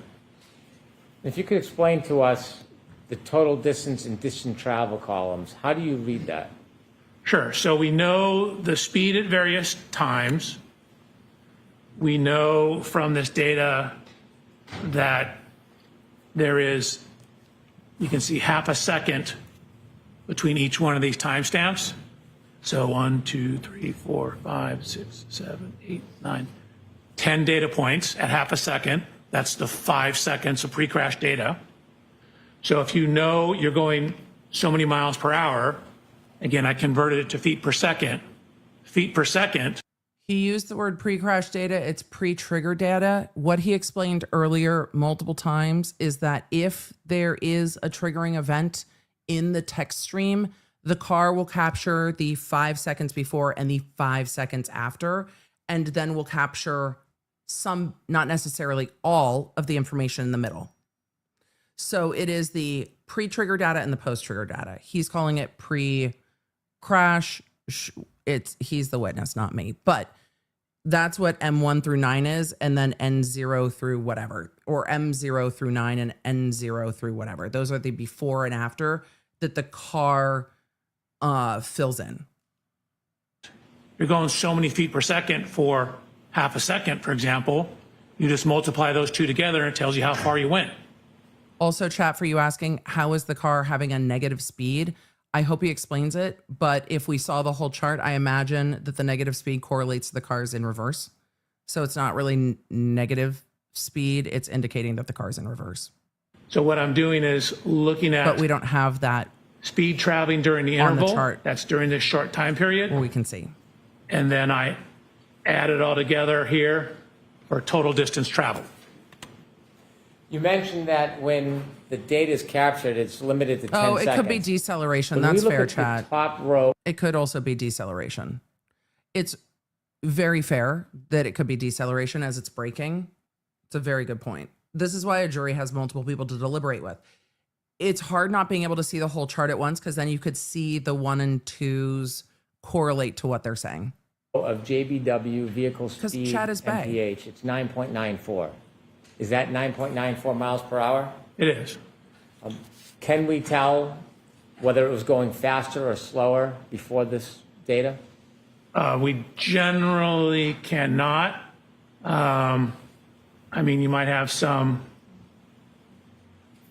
it looks like it's slowing down. And then you see right There's here, the reversing. this brake switch application. So you have two things relative to braking. You have a brake switch, which is simply whether the brake is on or off, just enough pressure to make the brake light come on. And then you have brake oil pressure, which gives you some idea of how much pressure is in the system, which is a rough indication for the braking. But then what you see here is the longitudinal acceleration or deceleration. This gives you some idea of how much the vehicle is speeding up or slowing down. So generally a minus sign There we go. is a slowing or accelerating in reverse. Okay, so And it's for the both. bottom of those columns, I'd ask you whether or not the beginning of the window, if you had any other. So a minus sign is either slowing, deceleration, or in reverse. So it means two things? Great. Information. Is it the same situation for the end of that window that's captured? Correct. So I at love the it when end we of all this get to be window, right, but you that can see it's still going doesn't seem like about a great way to 8.7 miles an hour show data. when the trigger stopped. So after that trigger plus 5 seconds, the system said we no longer need to monitor it. Things have returned to an okay state. And so then it stops monitoring the system. Chad, I agree with you. Based on your analysis and review, He's going to say it can be both because this chart shows, well, if it even gets asked, this chart shows a lot of other information. So you use the other context clues to correlate it because you have the shift position and the accelerator opening ratio and the engine RPM. So you can take the accelerator opening ratio, the engine RPM, and the shift position and the brake pressure and the brake oil pressure.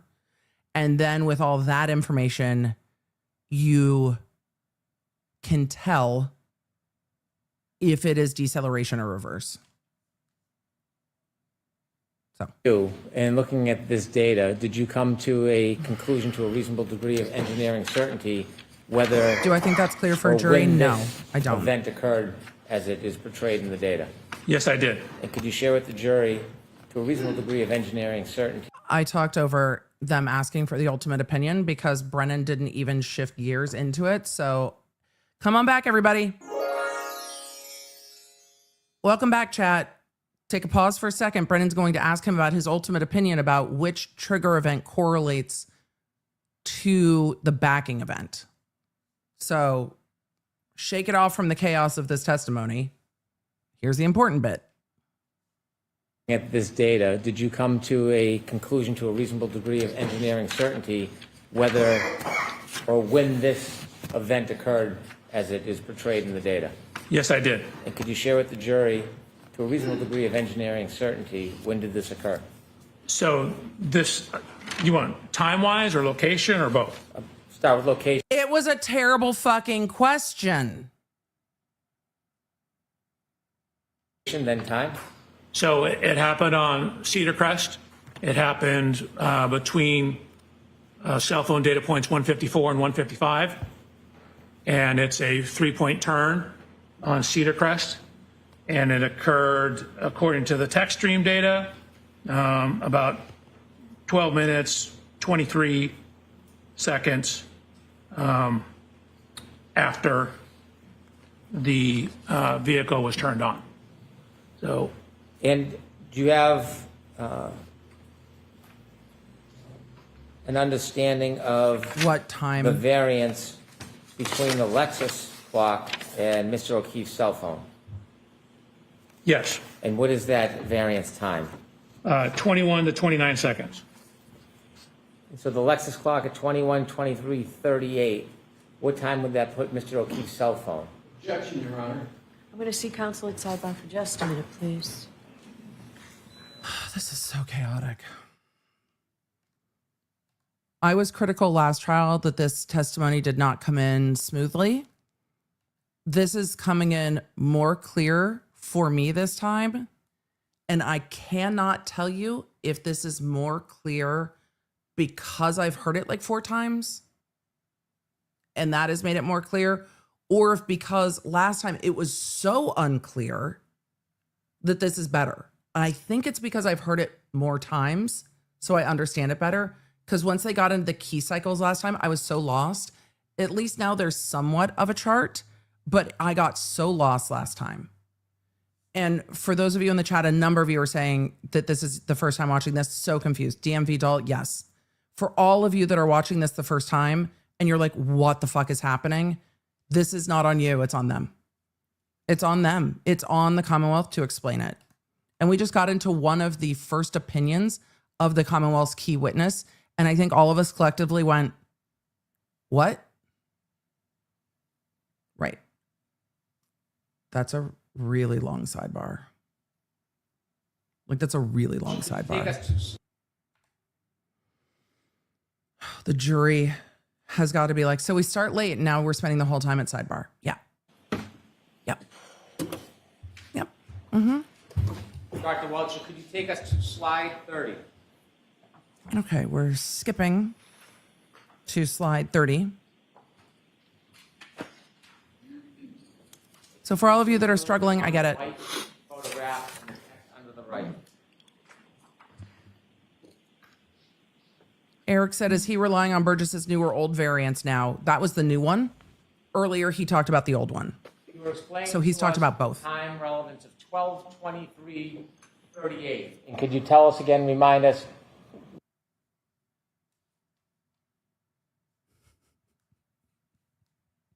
Can we go back to talking about DCI? I mean, all of us want to disassociate. No, we're watching trial. We do it together even when it's hard. Oh, this is way too much for the Tuesday after a holiday weekend. I'm sure the jury feels the same way. My eyes are going to roll back into my head the way this is being presented. Here's what I find impressive about Alessi at the moment. Alessi is like locked in. Brennan has done this the entire trial. He does not lay foundation for eliciting the expert opinions.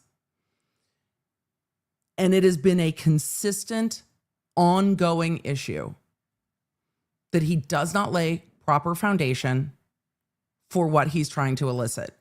And Alessi has binged him on it every single time, as he should. That's not a criticism. And so now Brennan is going back to lay the foundation for the opinion that he is trying to elicit. But most prosecutors I know, I don't know as many civil attorneys, but the civil attorneys I do know, everyone has a checklist when it comes to expert witnesses. And in your checklist, you have, these are the parts. Like, these are the parts of the opinion. So I need this information to come in before I ask for the opinion. And what I have seen from most attorneys is that they go through all the pieces, like A, B, C, D, E, F, whatever. And then they get to the end and then they go opinion, opinion, opinion, opinion. And what does that tell us? Opinion, opinion. And what does that tell us? He tries to throw it in the middle without the proper foundation, and it gets so fucking lost.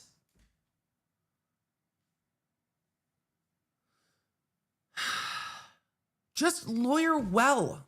And Brennan has the experience to do this. I don't even know what this is.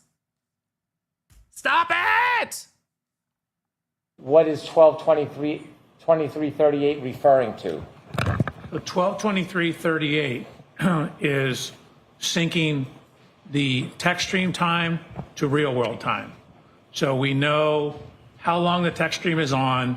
We know when the vehicle was turned on. So we're adding those two together. We're back to the 3-point turn. So if you add the 12:12:36 to, for example, 11 minutes, 2.8 seconds, for when the end of the trigger is, that gives you 12:23:38. So the end of the trigger in real world time, no longer in the running clock, is now 12:23:38. Based on the infotainment clock? Based on the infotainment clock. And that's from the Lexus. Brennan just went underwater for the rest of his questioning, it seems. I don't know what's happening. But Brennan is now underwater, based on the sound that we are getting from court. I don't know what's happening. I feel like I'm underwater. Stephanie H. in the chat, this is a very fair point. Stephanie in the chat said, and I'm going to read this with all seriousness, but I am going to take it with all of the sarcasm it is intended with. Stephanie in the chat said, take it easy on him, Emily. It's hard to prepare for your experts when they continue to change their data, opinions, and testimony. So this is an excellent point. If you keep moving the goalposts, it's really hard to ask good questions. Fair. For all of you in the chat, EOS Rose, you are not alone, saying, what day are we talking about? They've not asked. They've not asked. They've not asked what day. They've not asked what day. They've not asked. From the Lexus. Sustained. And where's that from? The Lexus. The 122358 number, what's the significance of that? So that is Mr. Keefe's cell phone data at point 154. Again, from the original data we had just at 154 and 155 and not the in-between points. So, And at the bottom in parentheses, explain to us what that means. sure, if you look at where the Techstream math works out to be, 122338.8, and compare that to 122358, the difference between those two is 19.2 seconds. The difference between which clocks?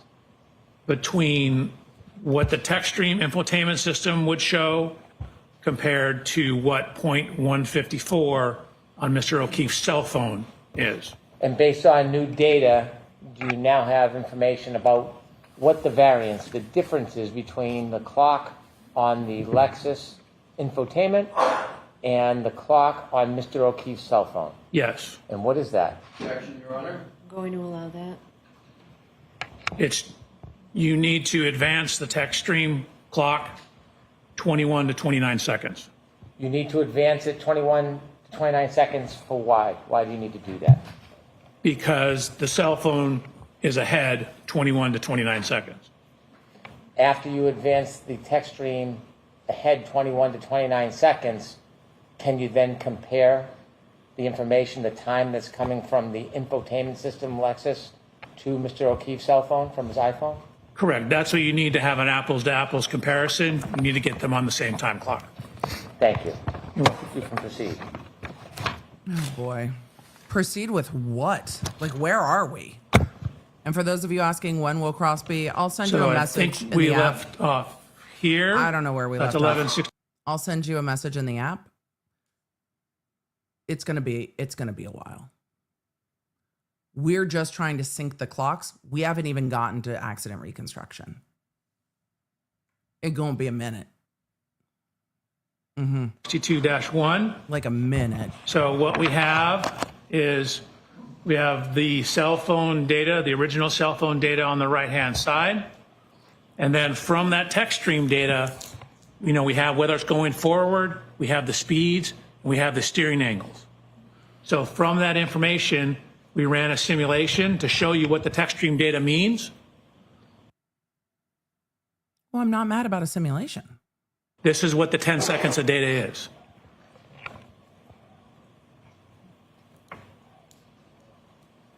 And again, just because the simulation stopped, that's just where the Techstream data ends. Again, as we showed you earlier, the car's still moving. That's just the last data point we have. So what that Techstream data shows is matching a 3-point turn on that Cedar Crest Street. So we have the vehicle motion, the timing data consistent with the interview statements about making a turn, 3-point turn. This is why they played Karen Reed's interview where she said, oh, John said you just missed it. And then we went and made a 3-point turn.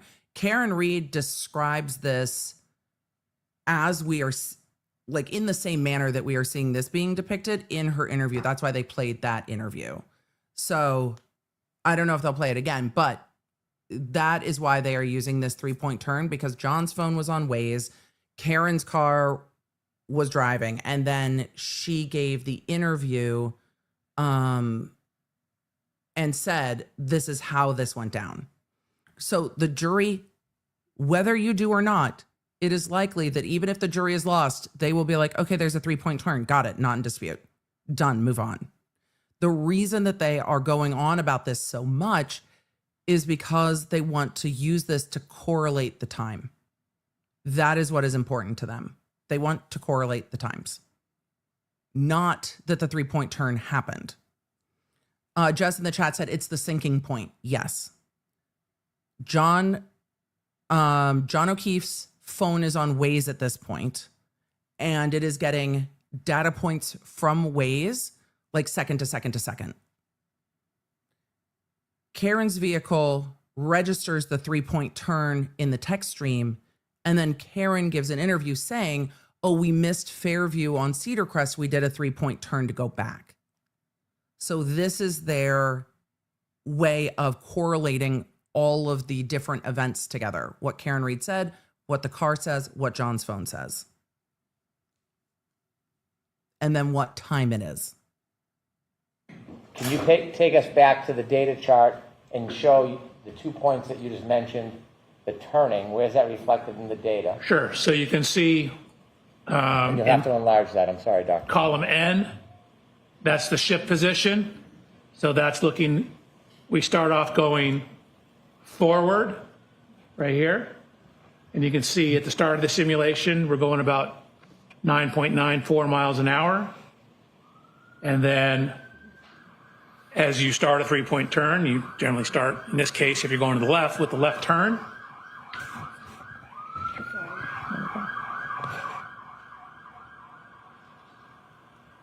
You're welcome. He paused for the court reporter and said, you're welcome. So you to can see her. we have this steering angle here. Then the transmission, so again, we have the brake application. So you're coming in, but you're slowing down, and you get down to a speed of approximately 0. I mean, it does say 0. 0, shift into reverse, back up, and then start to turn the other direction as you're backing up. And those are So the again, you want the rear to go to the right, positions. you turn the steering wheel to the right. Those are the positions of the steering wheel over on the side that he's pointing to. It is negative, and then as you start to pull around and pull forward, you turn back to correct for the steering, and so that's what this shows. So again, if you put it all into a simulation program, the speeds, the shifting, the distance, keep in mind we only have that 10-second window of data, and the steering angle for that Lexus, that's what it indicates. Can you enlarge the photograph on the right with the data points and explain to us the significance of that? Sure. So again, what we're trying to do is we have the infotainment, we have the Techstream. We're now trying to see how that correlates to Mr. O'Keefe's cell phone. So we had originally very coarse data points, 154 and 155. There's additional data points between here. So we're looking at how well does our predicted time compare to those two. So with the cell phone correction, you end up with the Techstream data at 12:23:59 to 12:24:07. So that's actually right in between these two data points. And so we know 154 was closest, but it's on the right-hand side of the road. 155 is when it's turned around and heading back in the southerly direction. So the cell phone data corroborates the Techstream timing data in conjunction with the infotainment system data. Thank you. Please continue. Okay. The 3-point turn is critical for the correlation of time. Okay, so we talked about 1162-1. That's the first trigger on the Techstream. So we're going to go to 1162-2. So I've highlighted that in yellow. So we're now talking about the second trigger. So this is on the same ignition cycle. It's on ignition cycle 1162.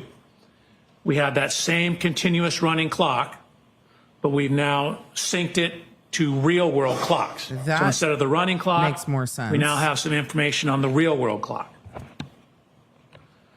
So at this time, we know the ignition has been on for 19 minutes and 2 seconds. So at the trigger, 19 minutes and 2 seconds. And again, we have 5 seconds either side of that.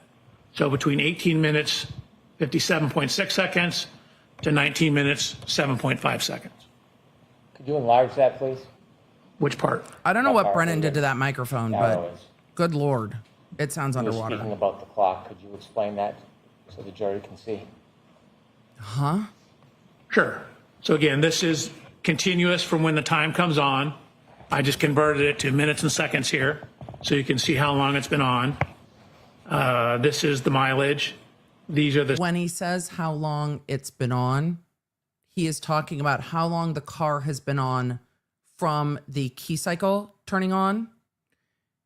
And that is a stopwatch that counts up in seconds. So he took the key cycle counting up in seconds and converted it to how long into that key cycle. I can't say how long into the drive because it might not have been an entire drive. So I'm just going to say how long into the key cycle from the time that Karen Reed turned the car on to the time the car was turned off, it counts up. So we are getting to trigger event 1162-2. That is what they have called a backing event. And that is now 19 minutes in to that key cycle event from when the car was powered on, presumably at the waterfall. speeds over here.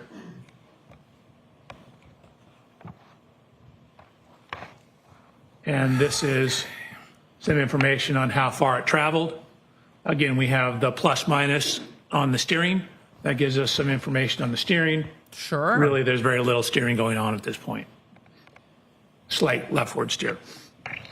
Dr. Welcher, did you determine how long after the first trigger, that 3-point turn, that this second trigger occurred? Yes. 3-point turn occurred about 8 minutes after. You said the 3-point turn occurred I'm after? sorry, this event, I misspoke. 11.2 occurred about 8 minutes after. After the 3-point turn. Correct. 1162.2, he said, occurred 8 minutes after Can you the walk us through 3-point this turn. data? Sure.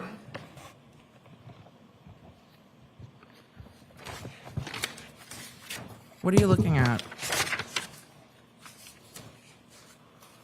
Okay. So we have One of the key things for witnesses is to know your data.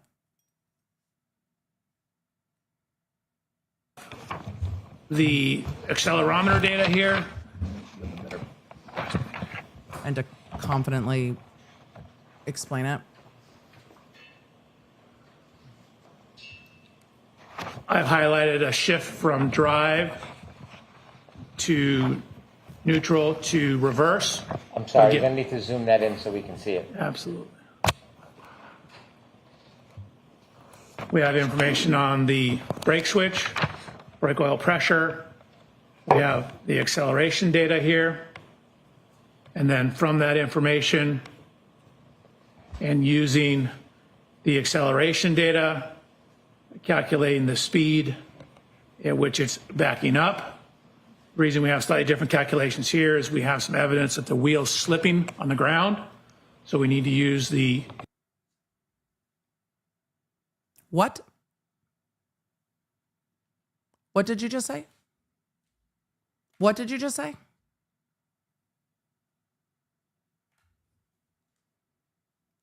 Evidence of what? at which it's Evidence of backing what? up. The reason we have slightly different calculations here is we have some evidence that the wheel's slipping on the ground. Evidence of the wheels slipping on the ground.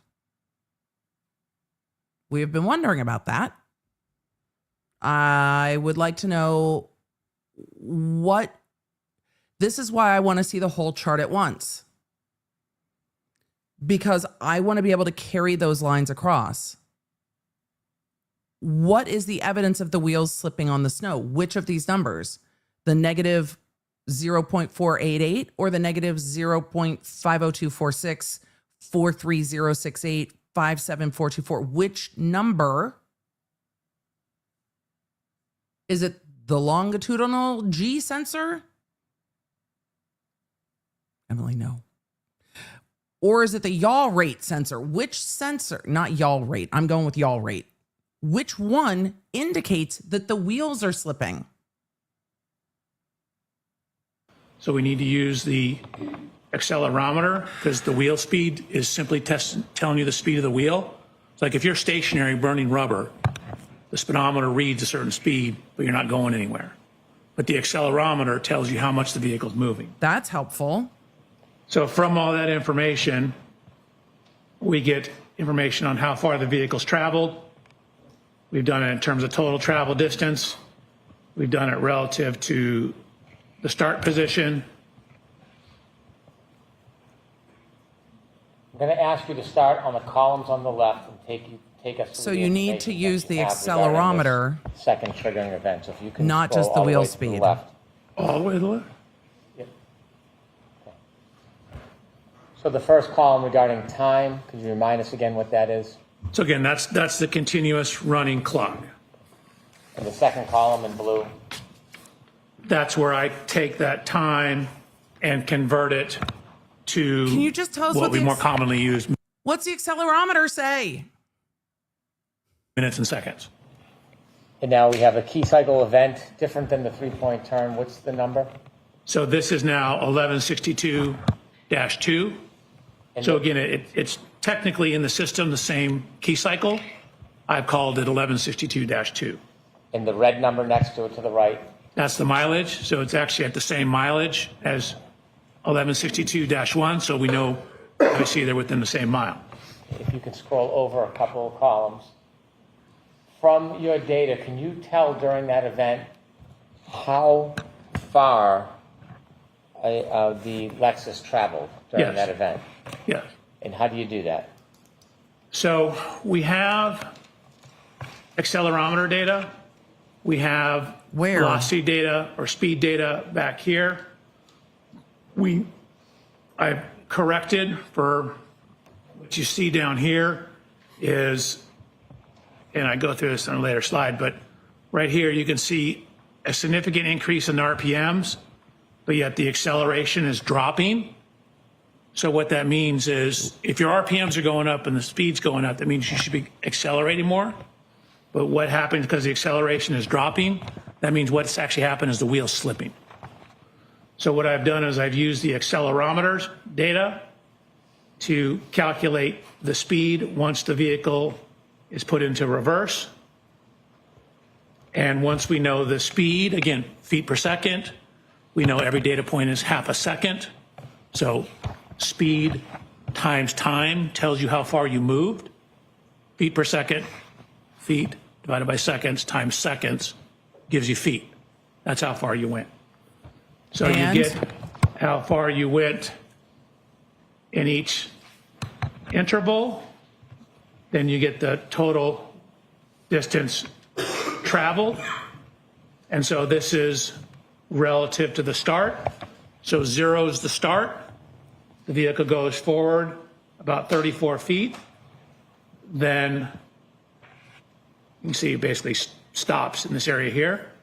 Then begins to back For how up long? and ends up backing a total of 53 back from where it originally started. 53 feet back? So if you add 53 to 34, you get 87.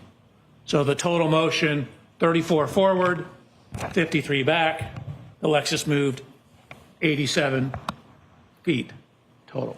Dr. Welcher, when you say the Lexus moved 83 feet total, is that according to the data or is that the entirety of the movement of that Lexus?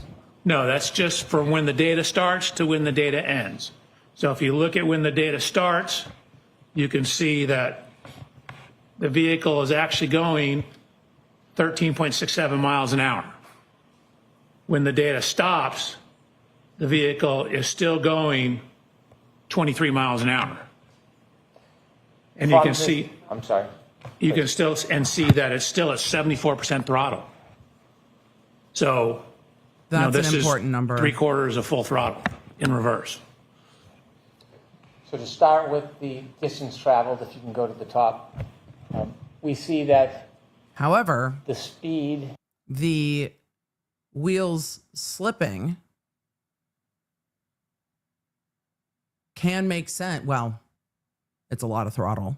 It's like a lot of throttle. Because generally you wouldn't want to just gun it if the wheels are slipping. But that's what they're saying. That it's almost 75% down and the wheels are slipping. is 13.67. Is that where the data gets picked up? That's where the first data point is. Again, the trigger is here. This is 5 seconds before the trigger. Are you able to tell how fast or slow the vehicle is traveling before that data point of 5 seconds before the trigger? No. And likewise, on the bottom, the speed. At the end of the 10-second data points at 23.61, can you tell whether or not that speed stayed the same, increased, or decreased? I mean, considering you're at 74% throttle, it likely increased. How much, I don't know. Likely. And you can see that up here, she's on the brake. Down here, she's not on the brake. And so she's not on the brake and at 74% throttle. And what is the percentage of throttle that has to be initiated to cause a triggering event? For a shift into rear and a rapid throttle application, it's 30%. If you look at the next column over, if you can go to the top heading for the jury to see the engine RPM data, could you explain that? Sure. Again, that's the engine RPMs. And so, as I mentioned, you have this jump in engine RPMs and a very dramatic jump in the reported speed of the vehicle. But when you look at the acceleration is actually dropping. So again, that's a telltale sign that the tire is spinning because the vehicle is not being accelerated. And so I've used the accelerometer data. Again, if you just, a process called integration, you integrate the accelerometer data, it will give you the velocity. He said the wheels are spinning like So 5 what or I've 6 done is times it's called now. piecewise integration to get the speed data that takes into account the tire slippage, and from there calculated the speed or the position at each interval going across the top here. If I could stop you at your column that says JBW speed at each time step. Yep. If you go to the bottom, please. So does your data indicate that the speed is changing at the end of this 10-second event? Objection, Your Honor. Sustain. Leading. Is the speed changing at the end of this event? Yes. How so? Well, again, you can see it's increased about my God. 1.9, or excuse me, 1. If he thought you were clear on the point, he wouldn't be asking you again. And the reason he's asking it in a leading fashion is because it wasn't clear. What is the vehicle doing at the end of the event?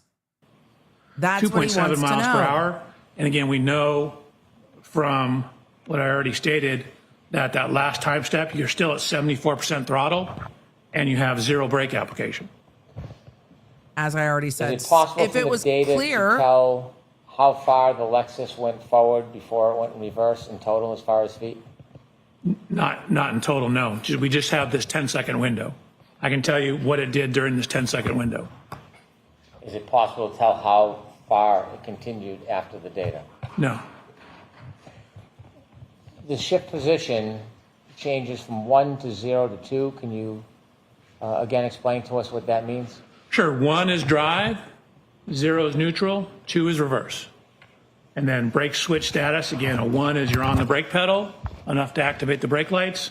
0 is you're off the brake pedal. Each one of those indicators, 1, 0, 2, how much time is for each of those? 0.5 seconds. So can you tell how long the Lexus was in neutral for? So again, it only occurs at one time step. And again, there's a little timing issue. Like we only have data every half second. You don't know exactly where in that time it was. Okay, you can continue, Dr. Welcher. Next slide or continue on this slide? Unless there's something else you want to point out to the jury on this slide. You No, can I'm move to good. the next.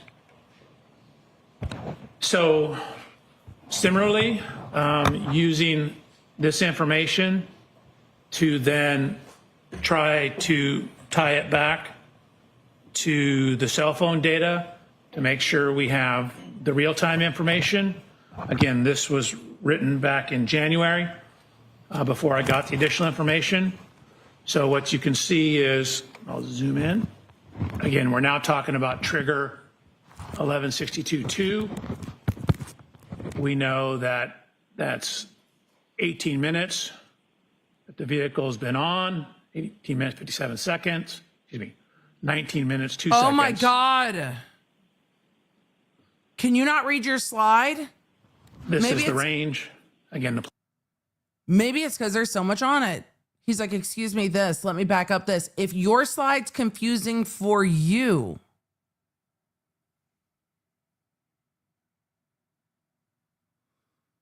plus or minus 5 seconds. 19 minutes, 2 seconds is when the trigger occurred.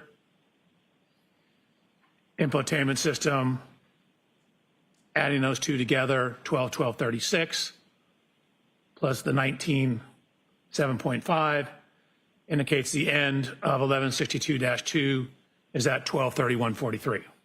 That 12:31:43, is it based on the Lexus clock from the infotainment system? It is. It would need to be corrected to the O'Keefe cell phone data. And when you reconcile that variance of 21.29 seconds, what is the time? You end up with 12:32:04. So if you simply take this and add 21 seconds to it.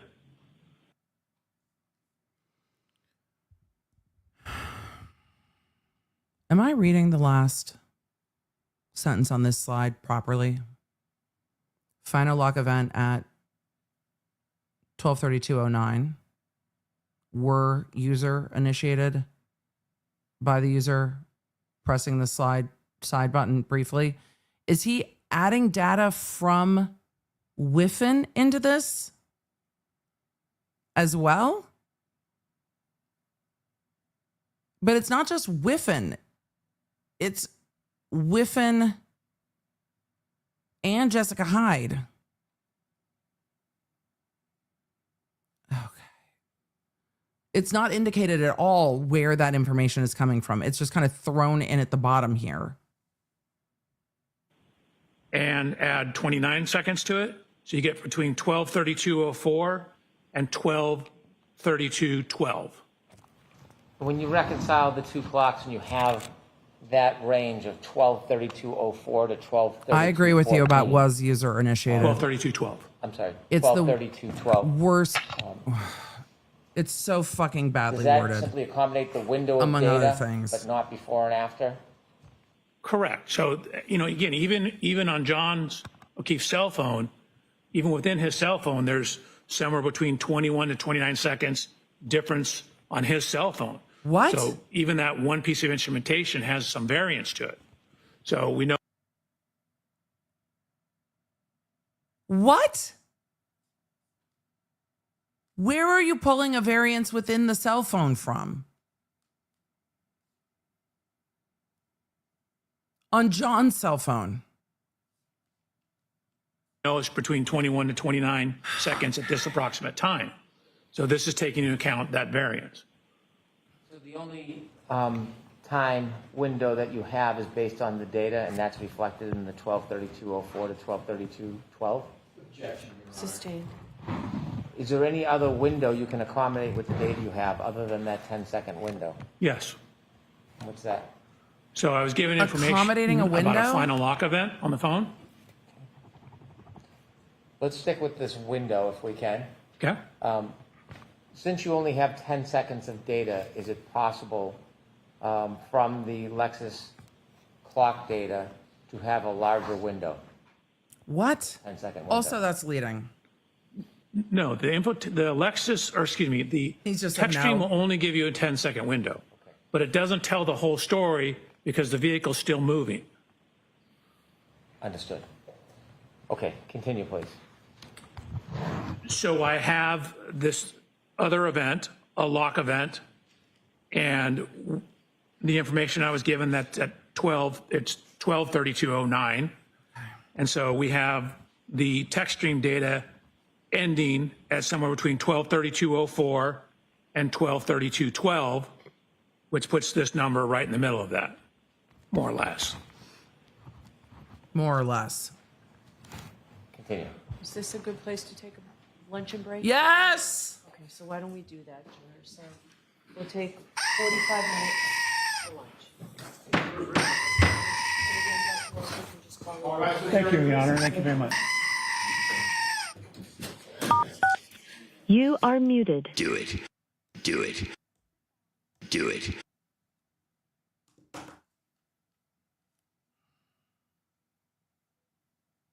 Okay. We're at lunch. What in the world is if the goal is confusion, maybe we've reached the goal.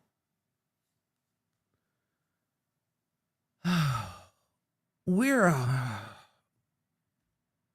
on lunch.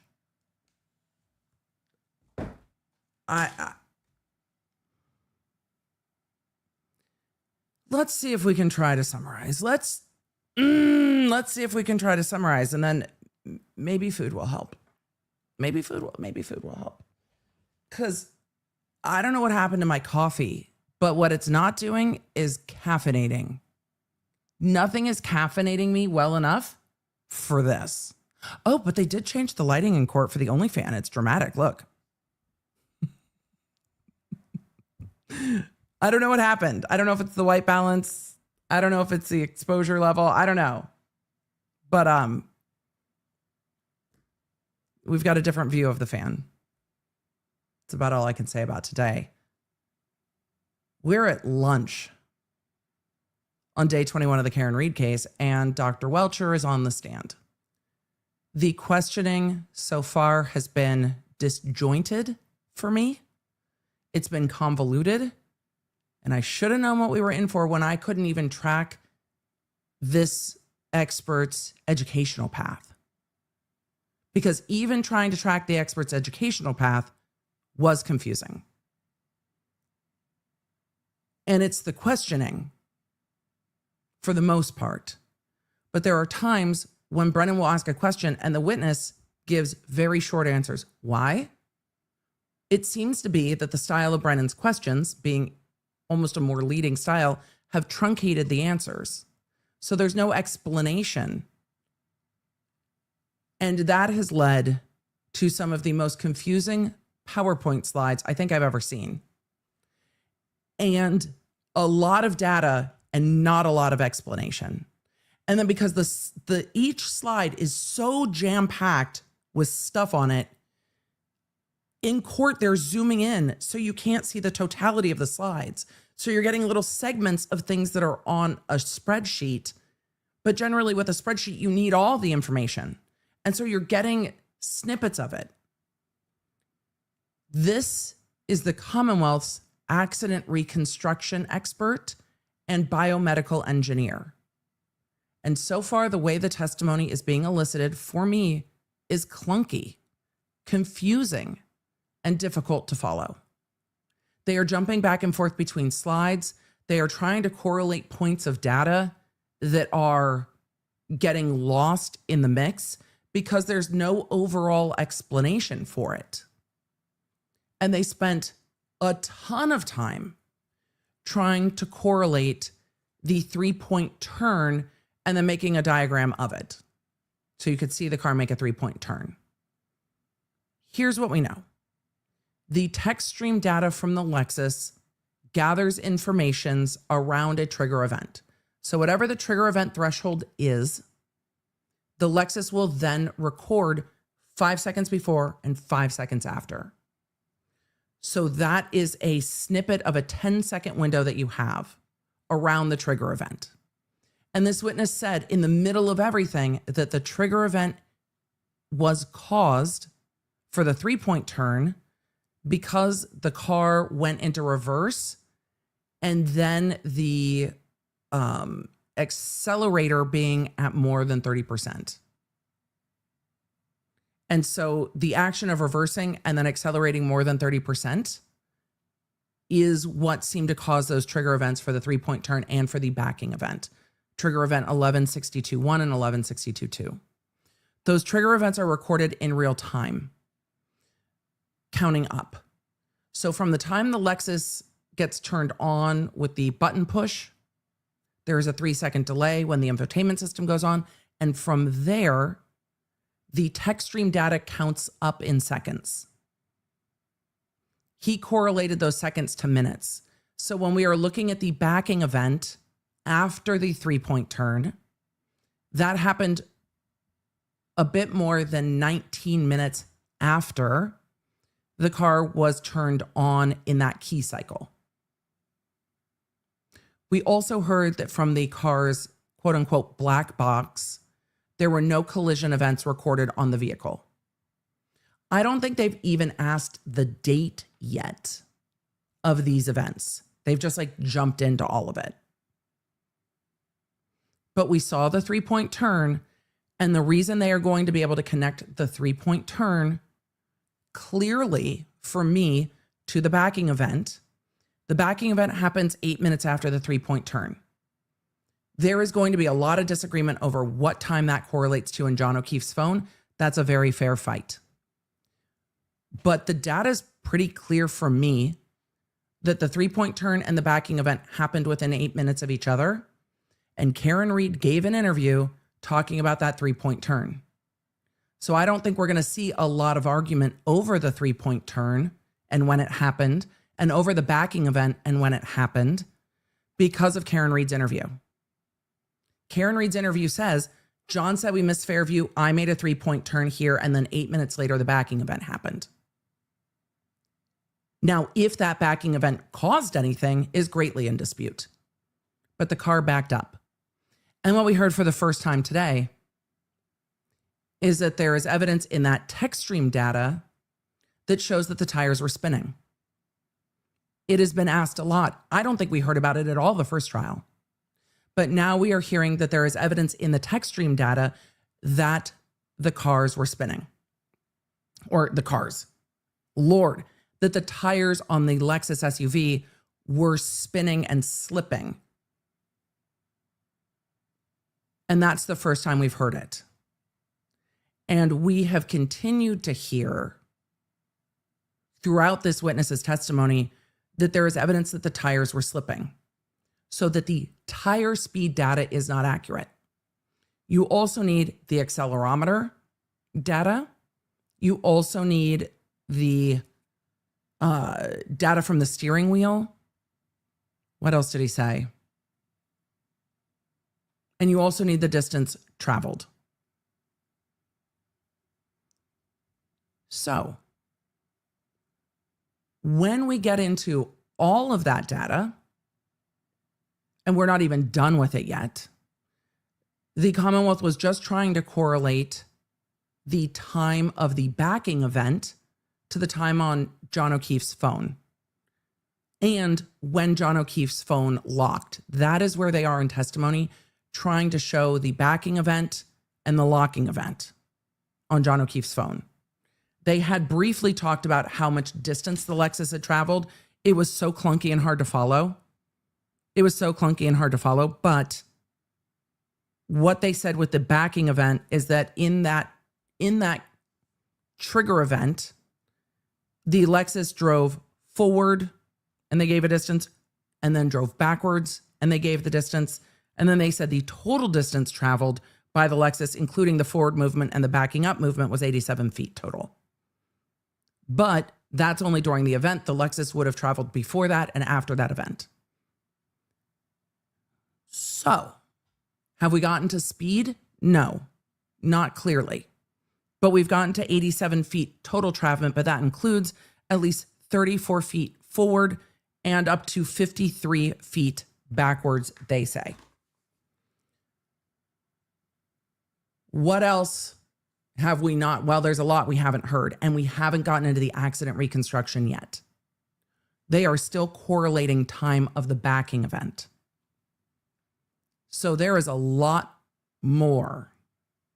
There is a lot more that we have to see from this witness.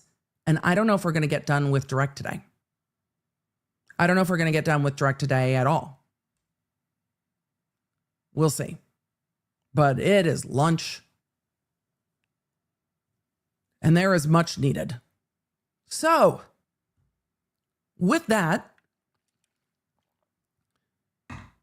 we're going to take lunch. It is so clunky in the way it's being presented. I don't know if there's an easier way to present it, but it is clunky. It is clunky.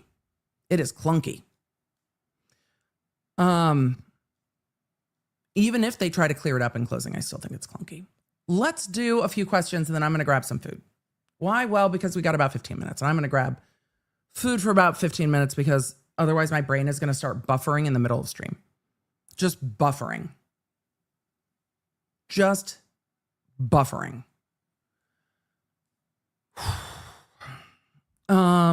Let's see. Lori asked, Emily, since these witnesses change reports, can ARCA adjust theirs? We'll see what happens. I mean, can the things that are happening happen? Well, they shouldn't, but they are, and the court's allowing it. Would the court allow it with ARCA? I don't know. We will have to see. It's just a lot. Giselle said, question, did Brennan see the PowerPoint before today? Yes, because during the voir dire that happened earlier, the witness said He told me to take out that slide. So yes, Brennan has seen it. More than once. And everyone still seems confused. Nita said, thanks, Emily, for the company. Now I got my bachelor's, defended today, and passed my thesis. Congratulations. And then you hear all of them just getting lost on even describing their degrees. It's wild. Tiffany Elizabeth said, I can't be the only one who's lost in this. No, we're all struggling. And a lot of us have seen this information multiple times. I have seen this information multiple times before, and I am still struggling to follow how they're presenting it. The jury is seeing this once. They can't pause. They can't reverse. The jury just has to sit there and be like, tires spinning, what? They can't be like, wait, hold on, let me pause. I need to think about that. No, they just have to receive the information as it is said. Whoo, which is wild. It is the clunkiness of the presentation because this is important information. This might be their last witness. But I guess now's a good time to remind you that if you don't have the Law Nerd app, when witnesses change, when critical things happen in court, when cross-examination starts, we will let you know. We will let you know. Because some of you are like, oh Lord, I cannot. Shaviria said, every time they say variance, I wonder if it's too nerdy to ask whether the data has been influenced by the TVA interference or by TVA interference. I agree with you. And the chat has been discussing it. I agree. I agree. It's not too nerdy. It's not going to happen in court, but it's not too nerdy. But it is so much information to process, and the way it's presented is clunky. There is foundation that has to be laid, and you have to go through the foundation. There has to be a way to simplify this data, and it is not happening right now. Like, it is just not happening right now. Orlando said it's going to be a minute. I love it here. Thanks, EDB. It's going to be a minute. They still have to do the full accident reconstruction. And it's taken us hours to get through data that another witness already testified to. We haven't even gotten to like the new stuff yet. DHEC34, thank you for the super chat and thank you for the love for the mods and the time stamping. You are welcome. If any of you want to jump back in time when we were waiting for court to start this morning, there was a brief voir dire. If you haven't caught up with that, it would be soon. Lotta said, Emily, have witnesses ever made you drowsy while in court? Not while I was the one working in court. Not when it was my trial. Watching other people's trials? Yes. Watching this sometimes? Yes. Yes. But not when I was the attorney in court. There's too much adrenaline going on. Emily, are attorneys seemingly prone to adrenal fatigue? Yep. There's a lot of adrenaline going on when you are in court. So no. But there's a full like crash afterwards too. It's probably not great. It's probably not great. At all. But I'm just like, ugh. It's been a lot today. Ronnie said, my cousin was a drum major for Eclipse last year. Eclipse had some great DCI shows. Really do.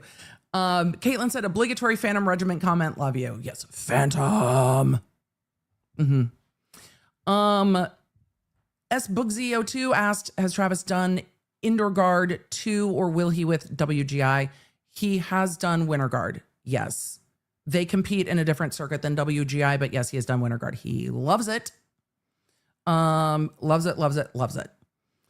Mass Exposure asked how long till the prosecution rests. This might be their last witness, but this might take 2 days. They might not be done with direct today. Cross will be a day. So yeah, that really takes us to Thursday morning, Thursday midday, and then argument on Thursday, and then the defense case. So yeah, this is probably the last witness based on the timing. And that timing's about right that this will take a full day. Though Brennan has surprised us and finished up his directs sooner, but I don't know if we're going to get there. I don't know if we're going to get there today. Also, did y'all know there's a Canton in Michigan? We were driving to Kura, me and Travis, from the airport, and there was a big IKEA sign that said IKEA, and then under it just said Canton. And I was like, what the fuck? And Travis is like, what? And I'm like, it says IKEA, Canton. And Travis was like, what? And I'm like, never mind. It just, IKEA Canton. I was like, it's following me. It's following me. It's following me. All of the Canton. And then a lot of you are saying there's also a Canton, Ohio. Yeah, I felt like I was being followed. And a Canton, Connecticut. Canton, Michigan. I felt followed. But we love the IKEA. We love an IKEA. So I'm going to take like 15 minutes for lunch. I need it. My brain is so tired right now. I don't know what we're going to do to stay awake. We're going to snack is what we're going to do. Emily, that sounds like a healthy coping mechanism. Look, we're just, we need chewy sour candy at this point. We're just trying to stay connected to this. For all of you saying it's dangerous living close to an IKEA, I never realized how much I missed being able to just run to IKEA until I moved to Middle Tennessee. And I was like, what the fuck? What do you mean? What do you mean? What do you mean I have to either drive to Memphis or Atlanta? What?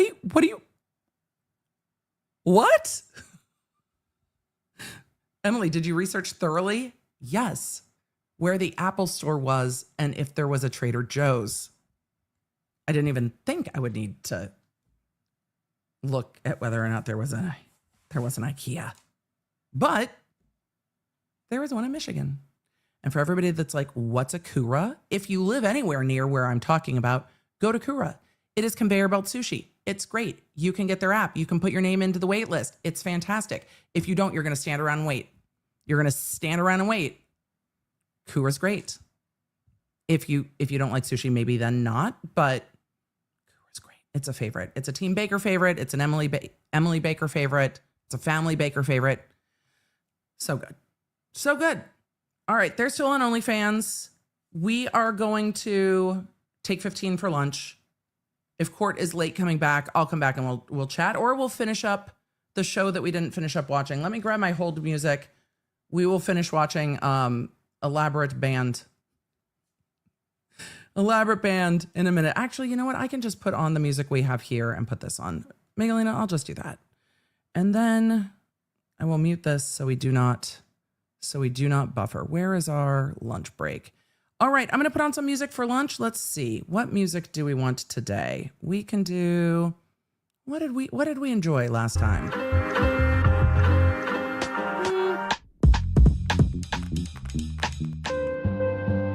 I like that one. That's what we're doing. That's what we're doing, chat. All right, let's take 15 for lunch. Emily, did you hit the wrong thing? I did. Don't worry. We got it.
Hey Law Nerd, court is still on break, but don't forget to download the Law Nerd app so you know exactly when we're back from break, and you can get a notification from us when witnesses take the stand that you've been waiting for, when something unexpected happens in court, and during verdict watch. The Law Nerd app has all of your live court notifications to keep you in the loop. LawNerdApp.com, free for iOS and Android. And while we're on break, don't forget to hydrate, get up and stretch. Take care of yourself. Trial days are long days.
Trying to stay in the loop with this trial?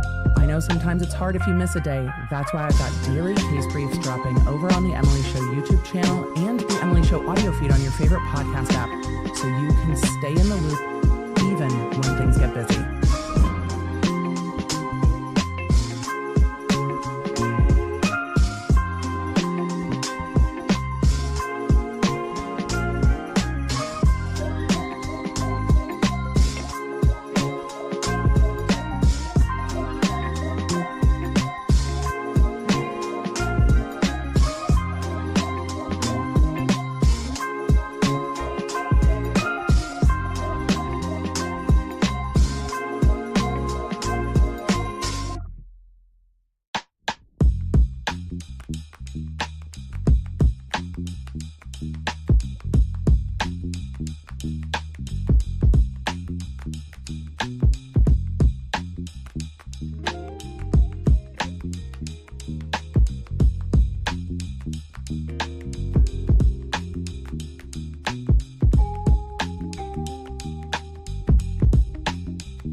exactly when we're back from break. The Law Nerd app has all of your live court notifications to keep you in the loop. Take care of yourself. Trial days are long days.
Hey Law Nerd, court is still on break, but don't forget to download the Law Nerd app so you know exactly when we're back from break, and you can get a notification from us when witnesses take the stand that you've been waiting for, when something unexpected happens in court, and during verdict watch.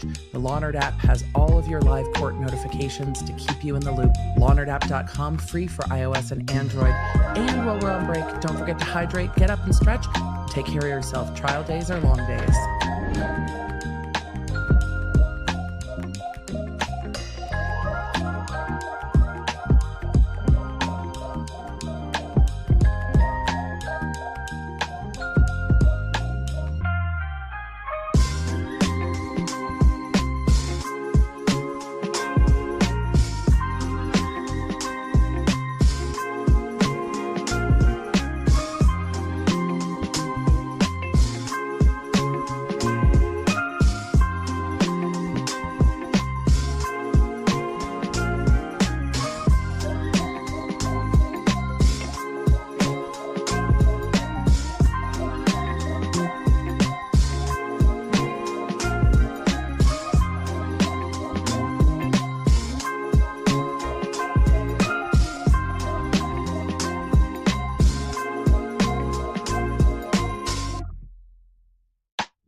Trying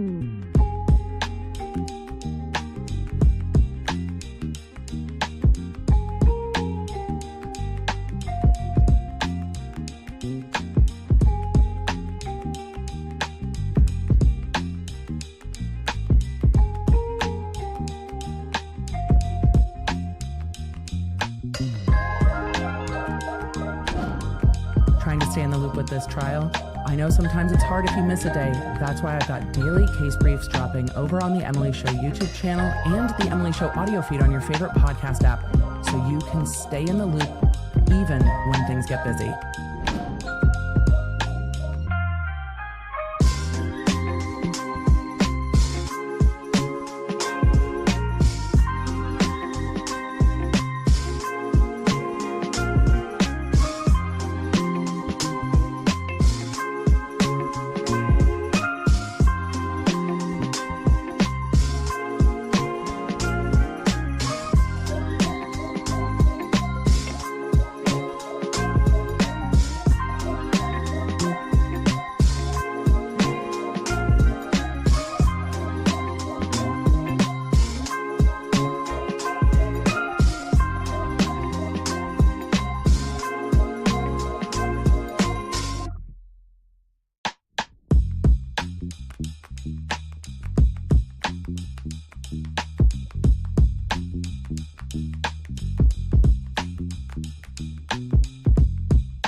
has all of your live court notifications to keep you in the loop. Take care of yourself. Trial days are long days.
Court is still on break, but don't forget to download the Law Nerd app so you know exactly when we're back from break, and you can get a notification from us when witnesses take the stand that you've been waiting for, when something unexpected happens in court, and during Verdict Watch. The Law Nerd app has all of your live court notifications to keep you in the loop. LawNerdApp.com, free for iOS and Android. And while we're on break, don't forget to hydrate, get up and stretch. Take care of yourself. Trial days are long days.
Ready, chat? Are we ready? Are we ready to go back to court? Court took a little bit longer, but that's okay. We had things to do, so it's fine. And the hair needed to go up. Why? Because it's starting to get hot in my office. It's that time of year. We needed a minute. I hope you took a minute. I got something to drink. And Emily, are we just opting for all the caffeine? Yes. Yes. Yes, we are. Yes, we are. Why? Well, because otherwise I'm not going to survive the rest of this testimony today to be able to summarize it for you. It is... Chris said, do we have to go back? Yes. There are days in trial where we wish we could skip. Today is not one of them, but for all of the Law Nerds on the replay crew, have fun zooming through all of the things, because today a zoom through all of the things might be needed. And look, if you're just like, girl, can you just give me the summary? I can. We do that on the Emily D. Baker Emily Show channel. So if you are subscribed over at the Emily Show, that channel is where we do our daily case summaries and our weekly podcast. So if you just want the summary and like, girl, what? The Emily Show. Or if you are just in the chat now and you've zoned out completely on the testimony, that's completely fine. I have no judgment. Chat is delightful. I want to hang out with the chat too. Y'all are the best. You can still watch the summary tomorrow when it drops. So you're like, oh, that's right. That's what happened. So that's over on the Emily Show channel. And then you can just get caught up over there because, well, sometimes it's needed. If you're like, girl, I don't even know what happened today. That's fair. It's completely fair that you're just like, what? Fair.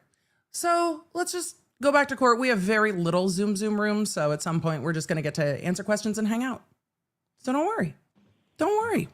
We'll just get to do it together. But This court is in session. Please be seated. the testimony is not being presented in a way that is Right, Mr. Brennan. easy to digest. It's just not. It's just not. It's not easy. It's not clear. It's not simple. Experts need to be simple. And simplifying vast amount of information is one of the things that lawyers need to be able to do well for a jury. Or for their boss or their client or whoever. It's your job. Your job is to summarize things and make it easy to understand. Dr. Welcher, when we left off, you had given us Your opinion on this slide, could we proceed to slide 35, please? Great. Slide 35. I believe the next slide is 35. Emily, you're smiling like you're in pain. Now, when we look at this slide, I'm going to ask you to zoom in, and if we can start from left to right, and we can identify each category as you discuss it and explain to us the importance of Perfect. the Let's column. just go to slide 35. So we already touched on this from left to right. The first column is the continuous running clock. Second column is where I That's the converted it to count up. minutes and seconds. You can see we're on trigger 1162.2. This is the Emily, girl, we're a half day into this testimony, and they're just now describing what each column of this spreadsheet means. Yes. We are a half a day into testimony, and they are just now going through the columns. Yes. But Emily, no. That's what you do first. When you first show a spreadsheet, you orient everyone to the spreadsheet and explain it. second trigger.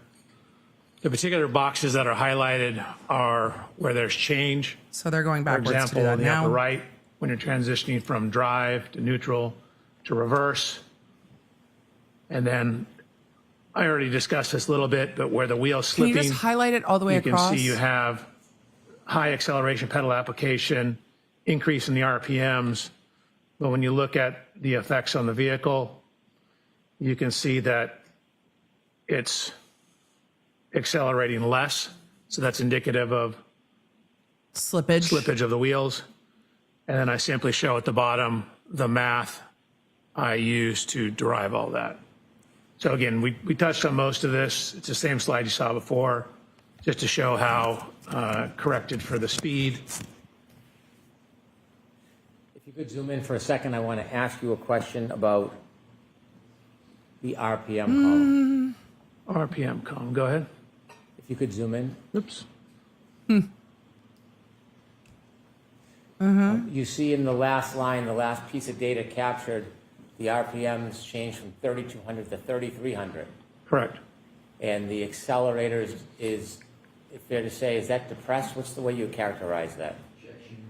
Sustained. How would you characterize 74? What Leading. does that mean? I mean, it's 3/4 of full throttle. It's 74% of full throttle. If above it's 74.5, it drops to 73.5 and then back to 74. Why is the RPM higher than above? So there's, again, this data is referred to as being asynchronous. You're reporting it at particular times, but the computer's scanning the network.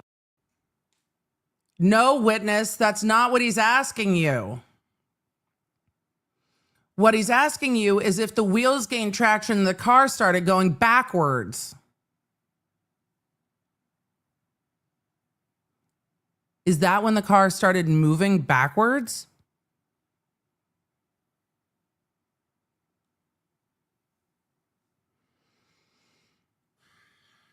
For the data.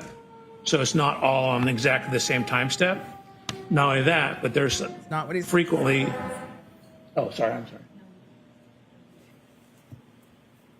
Sorry. There frequently is a delay from when you step on the accelerator pedal to when that translates to increased RPM at the engine. It takes a little time to build it up or take it down. Okay, thank you. You're welcome. So similar to what we did on the first one, basically what we did is we took all the Techstream data that we had, which includes the shifting, the forward, the reverse, and the steering. Again, there was a tiny bit of leftward steer, and put that into a simulation program. Brittany's in the chat. I get the feeling you're not the biggest fan of this witness. It is really hard for me to parse right now if it is this witness or the bad questioning, because the questioning is not great, but I am very off put by the slides. The slides are very off-putting. They are so densely packed, and we are not getting to synthesizing the information. There's times he tries. And then Brennan's questions are hard. So it's all of this together. Like it's all of it. It's all of it. All of it is difficult. he's not synthesizing. The slides are difficult, and Brennan's questioning is difficult because Brennan is having a hard time because he is not able to lead, and he tries every single time to lead. Yeah, it's way easier. But that's for cross-examination, and this is your witness. That's why you prep the witness. You prep the witness first, so you all understand what you're talking about. And it sounds like this witness and Brennan talked quite a bit. I just wonder if Brennan's witness prep is, so this means this, right? So this means this, right? So this means this, right? Versus a witness prep that is like, can you explain this slide to me top to bottom? I just wonder, I have to wonder how that goes. We're simulating what the Lexus will do. So we've taken into account the mechanical characteristics, the steering response of the Lexus. So this is to show what it represents on the left-hand side. So each one of these little hash marks, a different color, represents 10 feet. The red line shows I gotta the move extent myself of motion. so you guys can Remember what I said, It's down initially there. pulled forward, then backed up, past its initial spot, and then went backwards further distance. So what this shows is where we simulated this in a program called HVE. So that's the vehicle, the Lexus pulling forward. And then it accelerated in reverse, past its initial starting position, and came to rest right there. Well, it didn't come to rest. That's Doctor, where when the you say it data came ends. to rest there, do you I'm have sorry. data that the defendant's Lexus Yeah, it didn't stopped come there? to rest. No, it did not come to rest. That I misspoke. That's where the Techstream data ends. You're the As you can expert. see here, it's still going. I've been too generous. Sir, what? Oh my God. It's still going approximately 23 miles an hour when that ends. You'll have to zoom in on that so the jury can see what you're referring to. That wasn't me. I had to back up because it sounds like somebody's over talking or under talking. Hold on. It's still going approximately 23 miles an hour when that ends. You'll have to zoom in on that so the Somebody said, God damn it. I think it was the witness. Yeah, I think that was the witness. I mean, at least he didn't say kill me. I mean, God damn it. Of all the hot mic moments we have had, I'm pretty sure that's the witness, but that's me speculating based on what I'm hearing. I'm going to back it up. We'll do it one more time. I thought I heard that. I was like, and he's the one trying to manipulate the slides back and forth. So I think it's the witness trying to get the slides to go because that's what he's in the middle of doing. It's still going approximately 23 miles an hour when that ends. you'll have to zoom in on that so the jury can see what you're referring to. Yeah, I think it's frustration with the text slides. So again, as I mentioned, the Techstream's taking a window of data. It doesn't take anything outside the window. You can see that when we account for the wheel slippage, that the vehicle at the time of the last data point, again, is at 74% throttle, 3,300 revolutions per minute, and is going backwards approximately 23.9 miles per hour. And you can see it's traveled a total distance backwards of 53 feet back from where it initially started. Or if you consider where it pulled forward 34 feet and then backed up 53 feet, add those two together from the point it pulled all the way forward.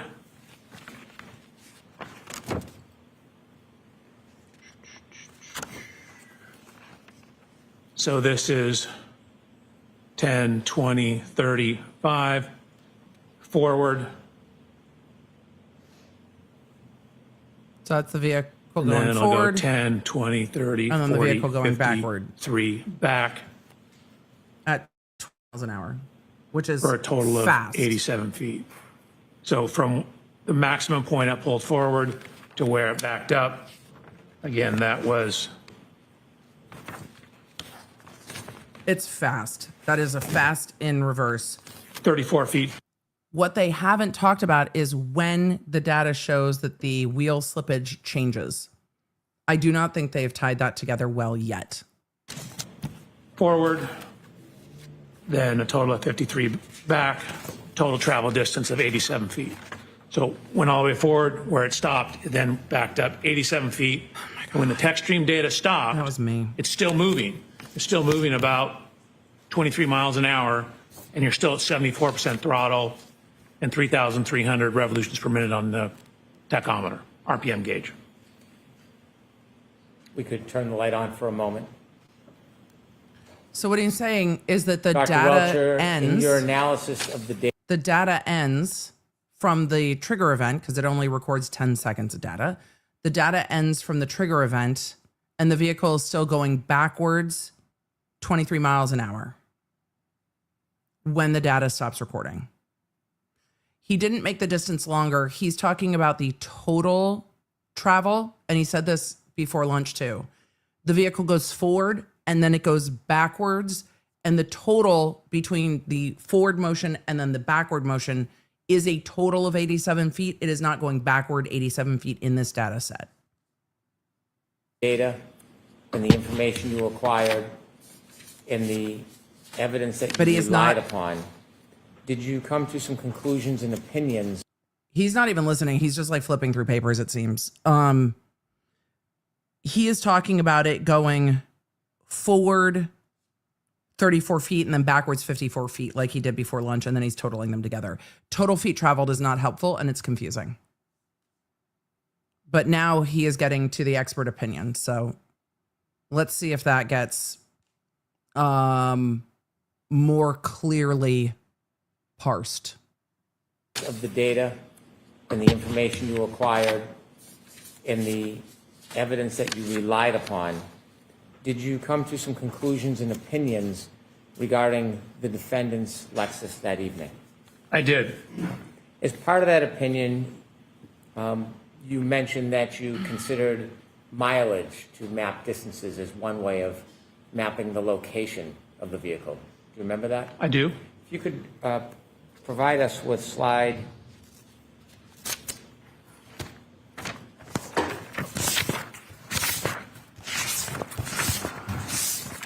I'm sorry. I thought he was going to ask him his opinion. I believe it's slide 25. I apologize, Chad. It seemed like we were getting to an opinion, and then we shifted Could you into widen the reverse. left-handed box a little bit? And you mentioned you measured or you ran information about distances between different routes, Correct. specifically regarding Fairview. We've now jumped back to testimony Meadows, from the first earlier. box. Do you see that? I do. There are 3 different mileage numbers.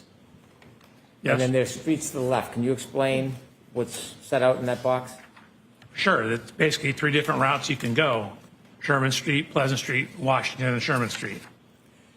When you considered the shortest route, 2.3 miles on Sherman Street, did you attempt to determine how long it would take to travel 2.3 miles, how fast the car would have to be moving or how slowly it would have to be moving to travel 2.3 miles in 4 minutes and 15 seconds? Yes.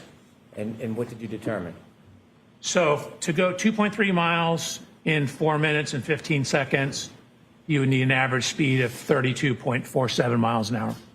What if you took the longest route, 2.8 miles, and you considered 2.8 miles in 4 minutes and 15 seconds? I mean, 32 Make a is not determination? unreasonable. I did. Could you share that with the jury? It's 39.5 miles per hour. Is that what the average speed of the Lexus would That's need to leading. be to travel that distance in that Correct. time? Oh, no, it wasn't. Now, turning to your faster. study of these Techstream events, do you have an opinion, to a reasonable degree of engineering certainty, how many triggering events occurred?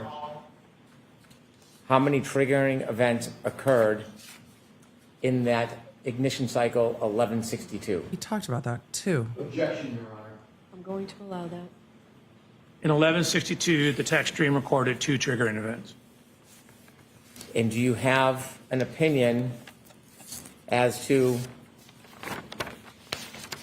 the type of triggering event, the type of movement of the defendant's Lexus in those two triggering events? I do. Regarding the first triggering event, 3-point turn. 1162-1, do you have an opinion to a reasonable degree of engineering certainty what type of event the first triggering event was? Objection, Your Honor. I'm going to allow that. The actual trigger was excessive rearward acceleration. The event was during the course of a 3-point turn. And do you have an opinion to a reasonable degree of engineering certainty the time between triggering event 1 and triggering Yeah, he event said 2 8 in that minutes. cycle 1162? Yes. And could you share with the jury your opinion to a reasonable degree of engineering certainty the time between those two triggering events? Approximately 8 minutes and 5 seconds. And do you have an opinion to a reasonable degree of engineering certainty as to the type and triggering event of the second event, 1162-2? I do. And could you share with the jury your opinion to a reasonable degree of engineering certainty the type of event to that second triggering event? Backing up. I'm going to allow it. It's, again, the trigger event itself was a transition into reverse and then high throttle application. It's a forward motion followed by a lengthy high-speed rear impact or rear motion. Oh, Alessi's gonna be pissed. You cannot say a rear impact. It has not been anywhere in your testimony. Also, the triggering event wasn't the pulling forward. He just testified that the triggering event was the reversing action. And now he's testifying that the triggering event is the pulling forward.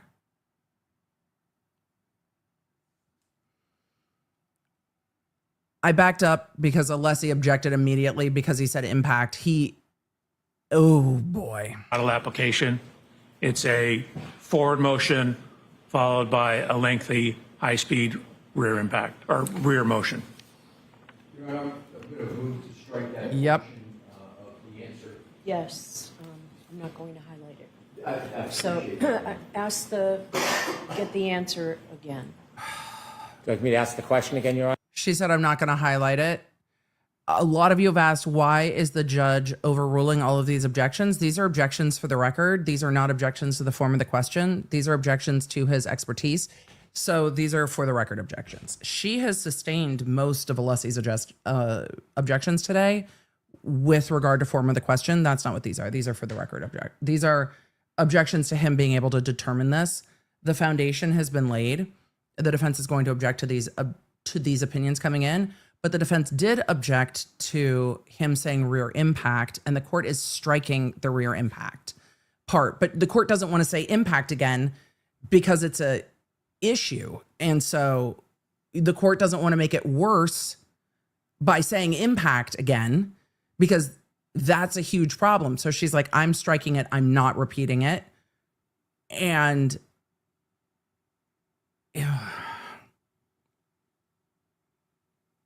there's no rear impact event that you can testify to based on the data that you have.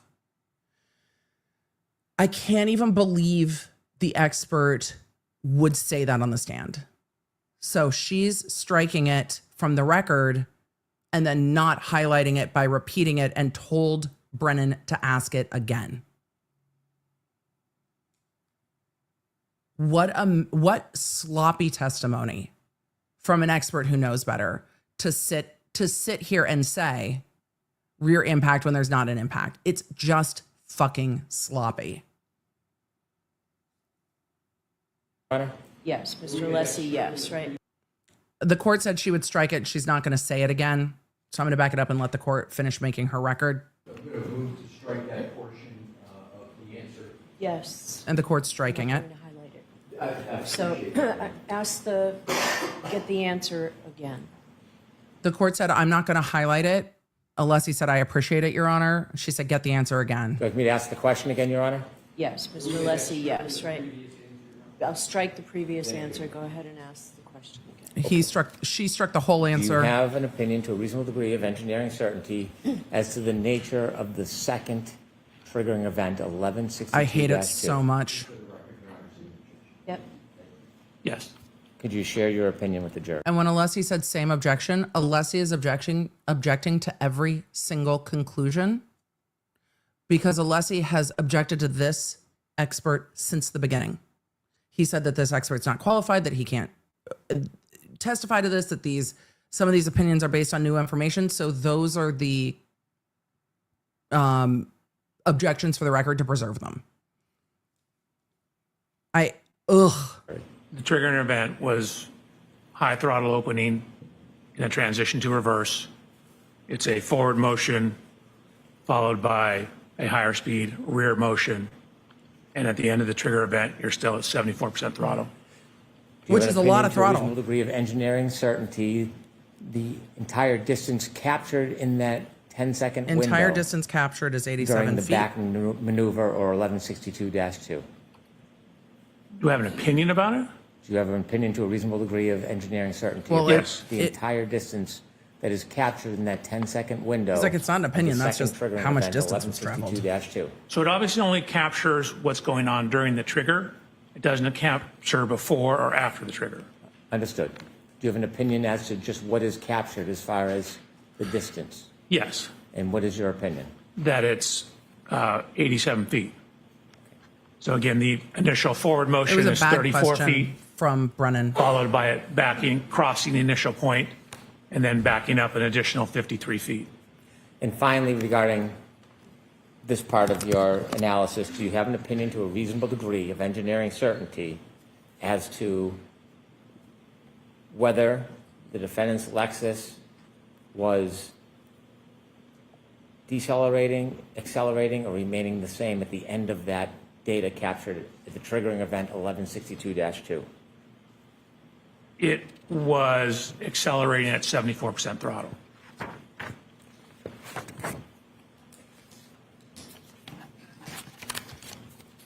In addition to your analysis of the Techstream data, It's a lot of throttle. one final question.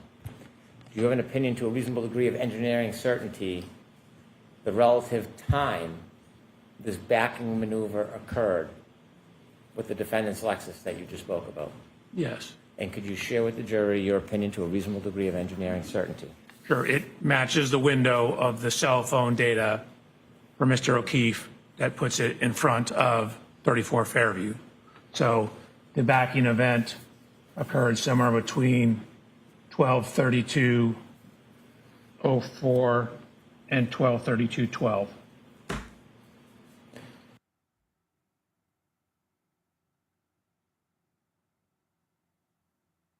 I've never seen an expert coming to give an opinion of a highly relevant and contended point in a case, and instead of saying to the jury, yes, answer, they are saying, yes, answer. I have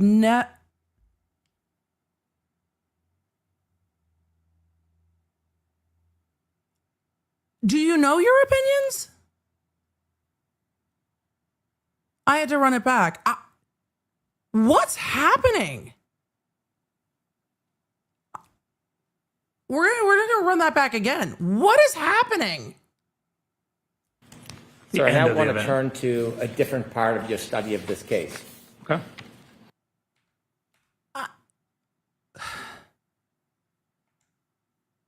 It's just a terrible way to give testimony. Of 34 Fairview. So the backing event occurred somewhere between 12:32:04 and 12:32:12. Sir, I end now of the want to event. turn to a different part of your study of this case. Okay. Oh my God. At some point, did you try to determine whether there was an intervening event that could have caused damage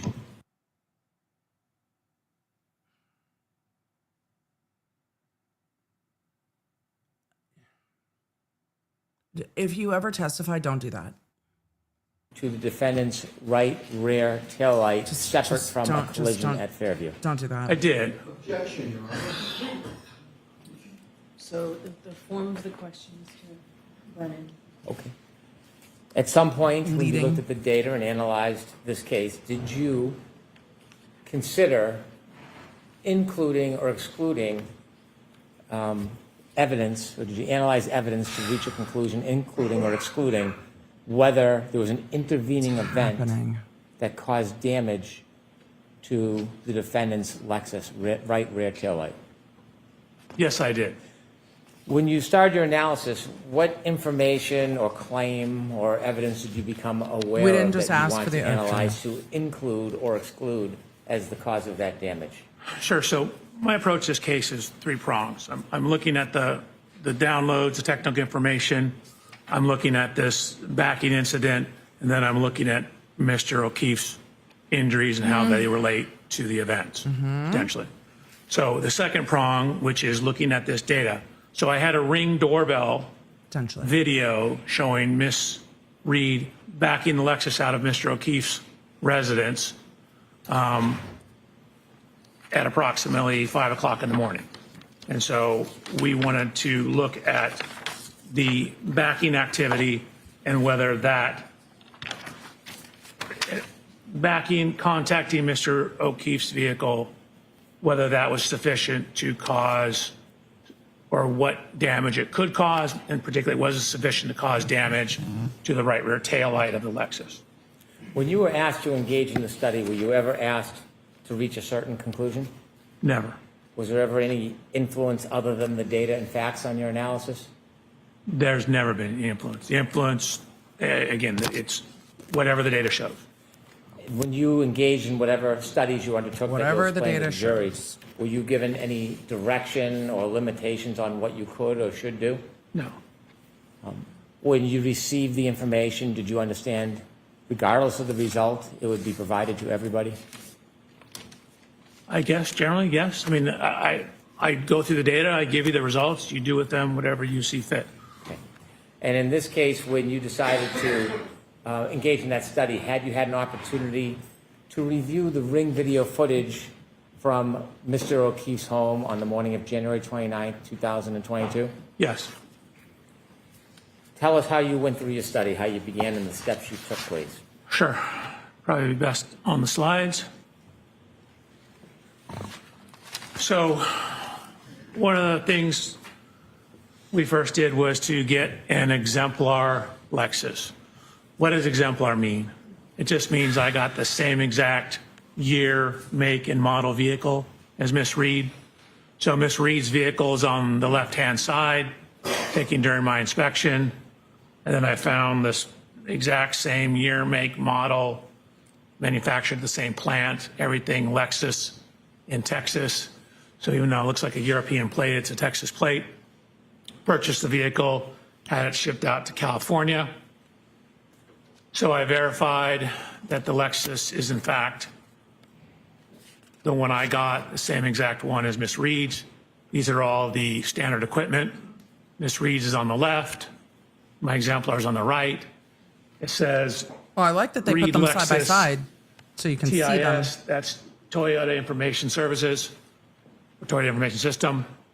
So I ran it through Oh yes, TIS, which is the umbrella program. they purchased a exemplar vehicle that is the same. They bought a Lexus to test on. Under which Techstream runs. I also ran it through my just said all my Lexus, exes which is live the in Lexus Texas? website. That's why I live in And Tennessee. then started about doing what's referred to as a photogrammetric analysis If you know, of you the know. video. Can you explain to us what a photogrammetric, help me with the word, photogrammetry? Photogrammatic. We're doing photogrammetry is a photogrammetric analysis. What does that mean? It's just a big fancy word to saying you're looking at data in photographs. And what we're Look at trying to this do is take photograph. two-dimensional images, say you get from video or photographs, and knowing some information about the photographs and some of the dimensions of things in the image, get or convert it to a three-dimensional space In other words, be able to get exact three-dimensional measurements out of that two-dimensional image. So I had the video, just to show the provided video that I was given.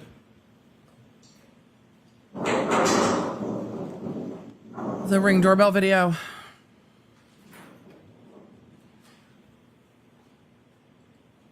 So Mr. O'Keefe's vehicle. I don't know if you noticed, but there actually is contact between the vehicles. We've noticed. Everyone has noticed. Noticing happened. So one of the first things we wanted to do is determine the frame rate, which is how many video frames are played per second. Your normal kind of video camera has about 30 frames per second. Your standard movie is 25 frames a second. You know, a modern IMAX is like 60 frames a second. The frame rate of the camera, how many images it shows per second, because video and films are just single images played really fast, so it looks like motion. And so determining the time between each frame tells you how much time occurred. So if we know the time between each frame, and then we can figure out how far the vehicle moved, distance divided by time is speed. So we put it through a couple different programs. This is called AMP5. We got 19 frames a second. This is a specific forensic program called Axon Investigate, 19.8 frames a second. This is a publicly available program called FFMS. Okay. Same thing, 19.8 frames a second. Another program, Media Info, 19.8 frames a second. Anyways, 5 different sources, we're getting 19.8 frames a second. Okay. So then what we've done is add information now. So now that we know how many seconds each frame represents, we now put a clock back in to tie that into time. So it's the same exact video, except we have a frame counter now, and we have a time.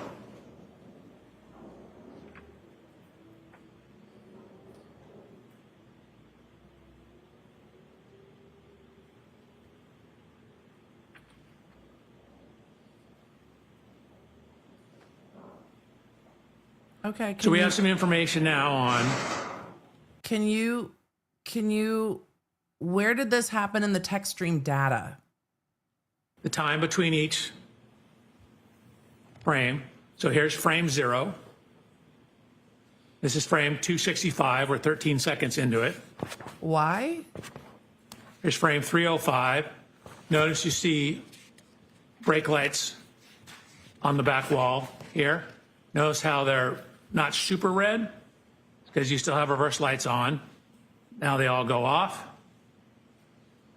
So the Lexus brake lights have been turned off at frame 353. Okay. 356. Lexus brake lights begin to come on. 357, they're back on. Lexus comes to a complete stop at frame 369. 384, the reverse lights turn off. So now look how red this is because we no longer have the white reverse lights in it. How long till Alessi pauses this frame and says, look how red this is? Right. Look how red this is. Right. Look at how red this is. 5 minutes into cross? And you can see the Lexus starts to drive forward. So frame 825, this is after the Lexus has left the scene. But notice the tracks in the snow. So we have very definitive locations for the wheels of the Lexus. Can we talk about the taillight again? We lay over a grid on the various frames.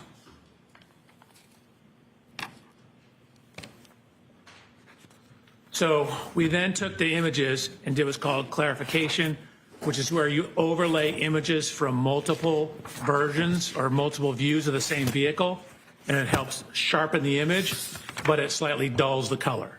So you get a little cleaner or crisper image. Okay. So here's Mr.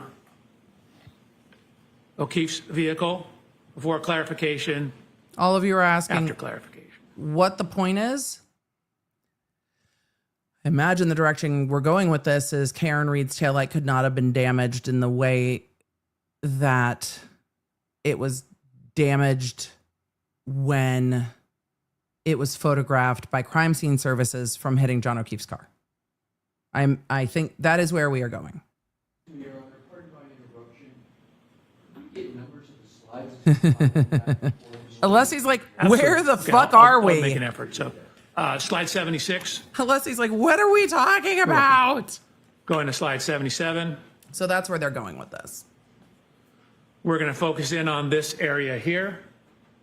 So what we will actually show is At least we get to see the where pictures. the snow was displaced in these two So we're going to look at the snow being displaced. spots right Okay. across from here and right across from here. You could focus your attention on those. Slide 77. So slide 78. To bring this all What? together, we went out to Mr. O'Keefe's residence What? and took a scan, a laser scan. So you see the You wanted us to look at the snow. You told us, look at the snow falling. And then you went, wham, no snow. Did you put the slides in the wrong order? What's happening? Or are you just trying to show us where the snow is disrupted? I thought we were. What? So is this clarified after Karen Reed's vehicle left? Oh, it must be because there's tire marks. Okay. So that is they say that is the snow disrupted, so they are going to show or argue that that's where Karen Reed's vehicle touched John O'Keefe's vehicle. Because there are tire marks. Okay. So slide 78. To bring this all together, we went out to Mr. O'Keefe's residence and took a scan, a laser scan. So you see the laser scanner over here. Okay. Laser scanner is right here. Fence hasn't changed position. The camera's changed a slight position. We can account for that. So here's the subject video. We have the correct resolution. There's a new camera. It's going slightly faster frame rate. That just means we have different times between frames on the new camera, but we're simply using it for calibration to the old camera. It's the same container for the MP4, and it's using the same video codec. A video codec is how the computer encodes the video. Slide number, please. Oh, yes, thank you, Your Honor. Slide 79. Slide 79, part 2. So really, we care most about is the resolution. Was that like a So note to slide 80, himself? you can see these are what are called control points. So from the laser scan, we locate these various points. So the 3D scanner knows the exact position of all these points on slide 80 in the image. And so what we can do is use this information in conjunction with the video to create a scaled version of the video. So when we have three-dimensional images or three-dimensional measurements, we can then use that to give us some three-dimensional information from our 2D video. For all of you who have asked if we're getting cross today, I'm going to confidently say, in the confidence of somebody trying to predict the weather, I'm going to go with a weather woman's approach to this. No, I am 75% confident that we are not getting to cross today, and that the chances of cross, the likelihood of cross, the rainy with a chance of cross is my confidence in no cross is going up by the moment. Yeah, I don't think we're getting to cross today. So there's the Could points it on happen? slide 81. Sure. Is it likely? No. Slide 82, slide 81, second part, we're basically just fading in. So what you see now, if I go back to What? the beginning of slide 81, this is the picture from the video camera. And then what you see here is, which is barely any difference, and that's because what we've done is we've now overlaid the points from the laser scan. So now each one of these little speckly points, It's like we know the lasers. exact 3D coordinates of those. So we can now know the exact position of all these fence posts. Sir, you've made something that would otherwise be cool boring. Stop it. We're talking about lasers and 3D modeling. It should not be slogging. Ugh. All the positions on the driveway, and we can use that to calibrate. Going to slide It should be cool. 82. So using that information, it's called solving for the camera. We verify that we have appropriate residuals, meaning we don't have too much error.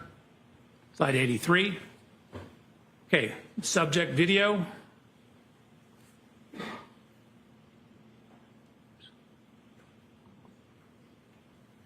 Then this is the subject video with the control points overlaid on it.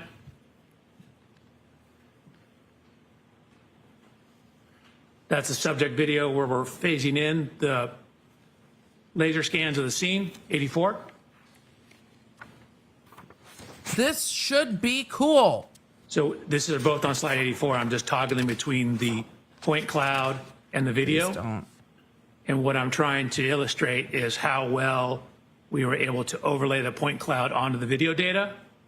So It'd be great if you could explain it.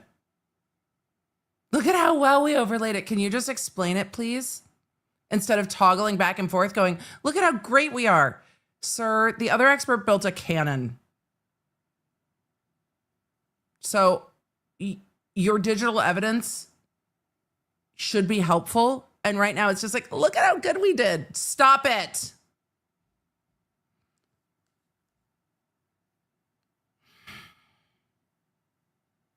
for example, if you say watch one of these, I want you to fence post explain it well. points up here. That's While all. I toggle between the video. Oh my God, you're making my head hurt. There's a laser scan. There's the video. So we've done a good job. Again, the residuals show that we've done an adequate job of matching the data. Slide 85. We did a good job. Okay. Stop telling me you think you did a good job.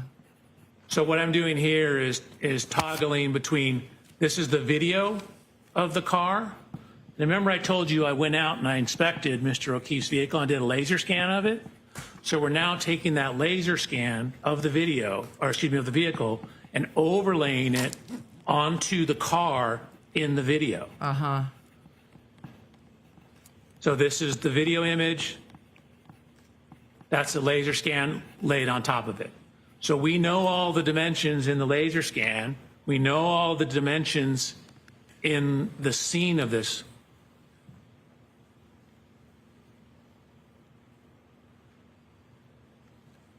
We have the tire tracks. We can create and take data points along the tire tracks. Create a map of those. So green is the right rear. Again, the vehicle's backing out, coming, slide 87, coming out this direction, backing I need you to be here, less impressed with stopping, yourself, pulling. and I need you to explain it to the jury.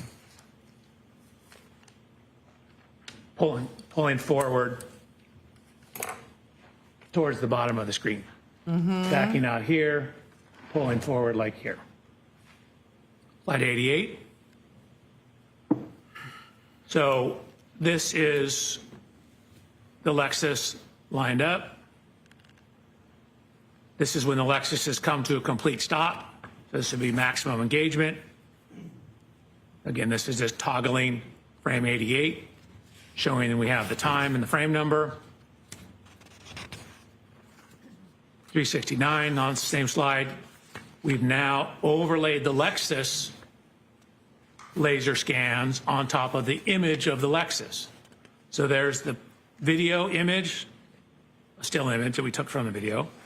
And here's where we overlay the laser scan of the Lexus. So we overlaid the laser scan of the Lexus. They're going to be getting to whether or not Karen Reed's Lexus could have broken its taillight doing this. That's why. Lexus onto the Lexus. We've overlaid the laser scan of the Chevrolet onto the Chevrolet. And we've overlaid the laser scan of the scene onto the scene.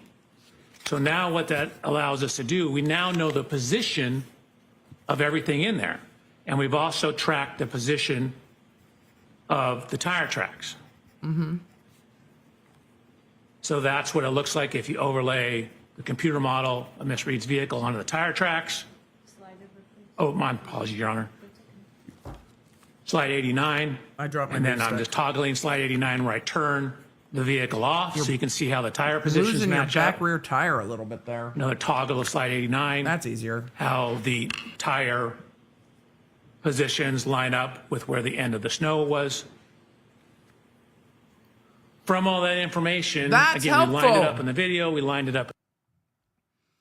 That's the point that's helpful. That's helpful. That part is helpful. We did the full engineering lead in to this. That is helpful. There. What was the point of all of that? That was the engineering lead up to this is the position of the vehicles when that happened. Let's continue. In the scene, we have the two vehicles. We can get the exact position of the vehicles when that Lexus stopped. That's helpful. So when that Lexus stopped, that's going to be the maximum engagement. So from that information, we can get the angle of the vehicle. We can get the degree of overlap, the impact configuration. And it's hard to see because of the angles and because these vehicles are not at right angles to each other. The exact contact. Now, I mentioned, and we're on slide 94 now, that contact on the rear of the Chevy Traverse. So you can see we actually, you can't see. You can't see? Well, if you can't see, I don't want to know. If you can see, I do want to know. So we took a whole bunch of data points within the video? those two areas where the snow got dislodged. And we're looking at where that is.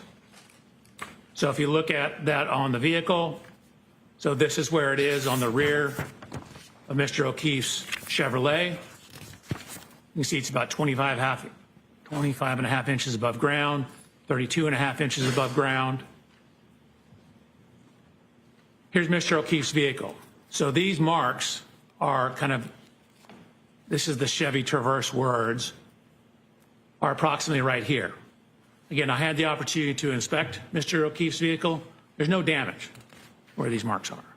Okay. So, sure, it knocked the snow off, but it wasn't sufficient to cause damage to his vehicle. We then mapped that data onto Miss Reed's vehicle to look at where that height is. So you can see the only contact marks are down at the bumper level. I mentioned how that bumper sticks out. This is exactly where you'd expect it. So the only evidence of contact is nowhere near the upper That's their taillight. point. I emphasize the word upper taillight. That's their because point. it is right in line with the lower taillight. But yet the lower taillight also was not broken. So again, 25 and a half, that's 24 right here, 25 and a half. That's 24 right here, 25, 25 and a half. That's right where that scuff mark was. It's also right at, again, the level at the top of that light. This light is not broken. I've looked at the front of it, I've looked at the back of it, I've looked all around it. It's not broken, and it sticks out further than the light above it. So, using those positions, matching the overlay of the vehicles, we can get the speeds from that. We know where the Lexus is. We know how much time it is between each frame. So we know how far it moved. And so what we know is that when it first came to a stop, right before that, it was going about 0.7 miles per hour. So realistically, somewhere between a half to 1 mile an hour, just to account for some variations, but definitely going 1 mile an hour or less at impact. Slide over, please. Oh, thank you, Your Honor. Slide 99. That's the dimensions. Okay. Slide 102. Similar to what I said, no damage to that light, no damage to Mr. O'Keefe's traverse in that area. And then if I could, I would like to go back because I realized I skipped over something. Oh boy.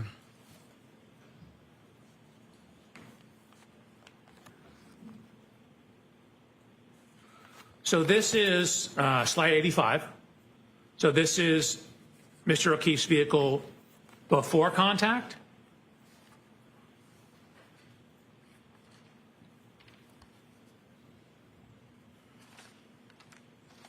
What? Huh.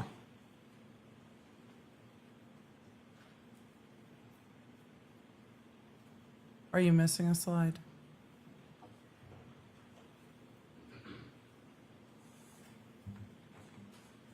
Are we just flipping through slide? What are we doing?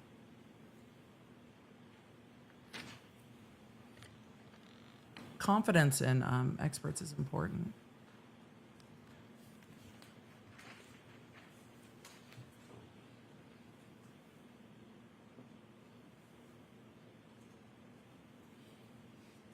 I don't know what happened this time. All of you are asking me what's happening. I don't know. I have no fucking idea what he's doing. I have no idea.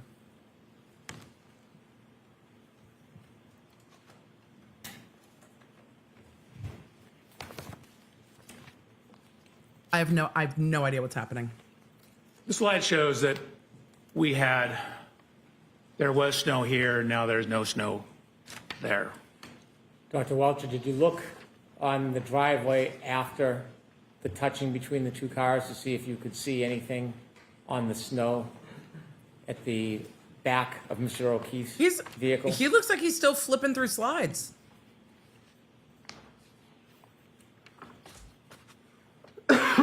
Sir, the Commonwealth just asked you a referring to question. this slide, What?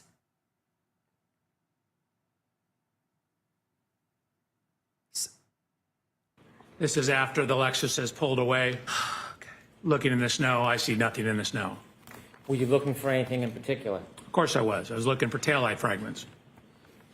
In any of the videos that you have that show Mr. O'Keefe's vehicle after the defendant's Lexus touches it, do you ever see any remnants or shards or fragments of taillight on the ground? I do not. The point gets so lost. When you It is a good point. In none of those videos do you see any red taillight on the snow. And you've got an interview where Karen Reed said she picked pieces out of the taillight and dropped them. Was that later in the day then? But in that slide, there are no pieces of taillight in the snow. Okay. your analysis and study trying to include or exclude this touching as the source of damage to the defendant's Lexus rear right taillight. Did you consider speed as part of that analysis? I did.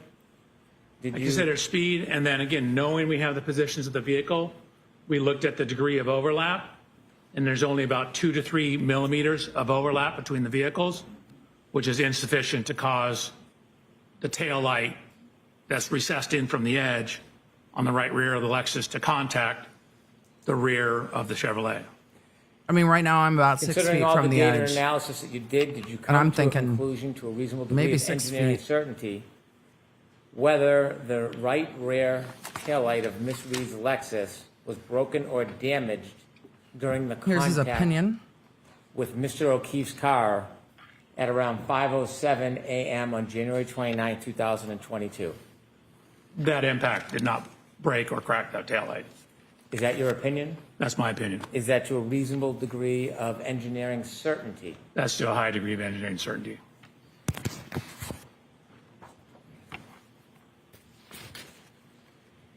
You mentioned there were 3 areas of study, and we've been through 2. Correct. Could you tell us what you focused on your 3rd area of study regarding this case? So the 3rd area of study, I'm now focusing in on the injuries, the at-scene physical evidence. We're moving on. We're moving on. We are moving on. We are moving on. We are moving on to, I think, the accident reconstruction in this case. The last opinion he rendered was that Karen Reed's taillight was not cracked or broken from impact with John O'Keefe's vehicle. That was the last opinion that came in, and now we are moving on to accident reconstruction. Okay. Taillight fragments, broken glass, things of that nature. Okay, and when you conducted your studies and reached conclusions, did you, in your PowerPoint, provide slides to help explain your process and inevitably your conclusions? Yes, sir. If you can take us through the third section of your efforts regarding this case, specifically your efforts to identify. To all my friends that are watching and texting me instead of putting in the chat, just know, each of you, that there are a number of you also asking to talk about band and not this witness. Y'all are on the same page. Multiple states apart and all on the same page. No. We're watching trial gavel to gavel, even when we don't want to. Because we need to, because there are moments in here that you will miss if you zoom. The different pieces of evidence and your conclusions about a collision in this case. All of you really Absolutely. want to watch DCI instead. Slide 104. Please. So Oh, we're not done. We're just getting to the accident reconstruction part of the testimony. We've done almost an entire day and we're not even at the accident reconstruction yet. Your process and inevitably your conclusions. yes, sir. If you can take us through the third section of your efforts regarding this case, specifically your efforts to identify the different pieces of evidence and your conclusions about a collision in this case. What did you do next? To investigate 104? a collision. Please. So We're now on slide 104. this is a. Is this 105, Dr. Welcher? I'm sorry, 105. Yes, sorry. Slide 105. This is a picture of Mr. O'Keefe's right arm, forearm, hand, and wrist. In anatomy, your arm is defined from your shoulder to your elbow, and then from your elbow to your wrist is your forearm, and then this is your hand.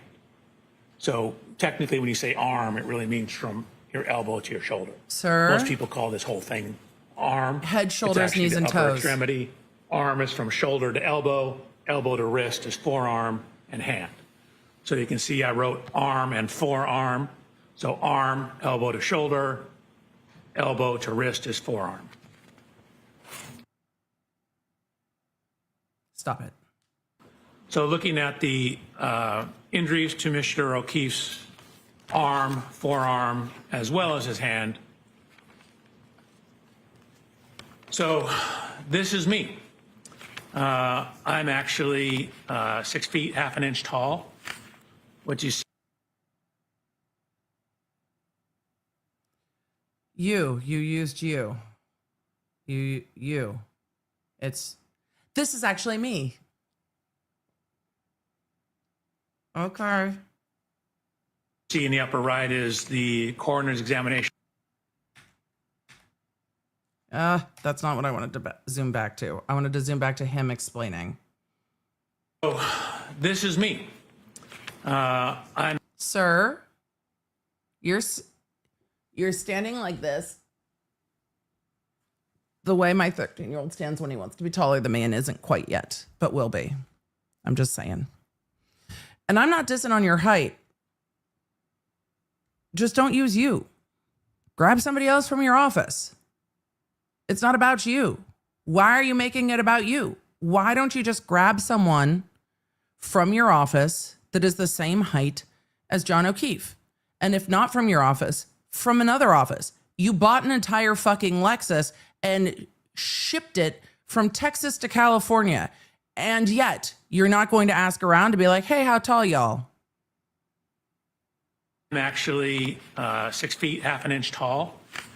What you see in the upper right is the coroner's examination report for Mr. O'Keefe. He's 73 inches tall. That's 6 feet 1 inch tall. At this time, I was 220 pounds. Mr. O'Keefe, at the time of this incident, was 216 pounds. So I took measurements of myself. I'm actually wearing the same make and size shoes as Mr. O'Keefe, the same brand of jeans as Mr. O'Keefe, the same brand and size shirt of Mr. O'Keefe. You see the Lexus I don't like it. in the background. Emily, do you have legal commentary? No, I'm uncomfortable. We have matched the height to the Lexus. What I'm showing here is both my height, and then keep in mind where the height of I can't see this what that says. wing is relative to my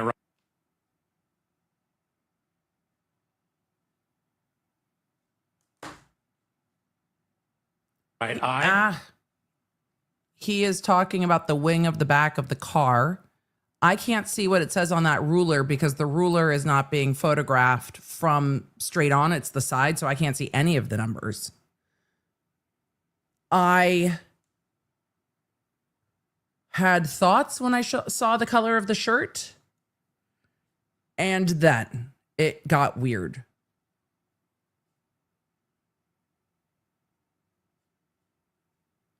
Okay.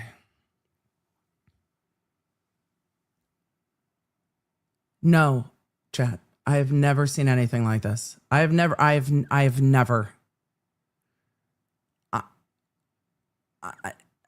No. I don't know. No. So now I'm wearing, in addition to the same shirt and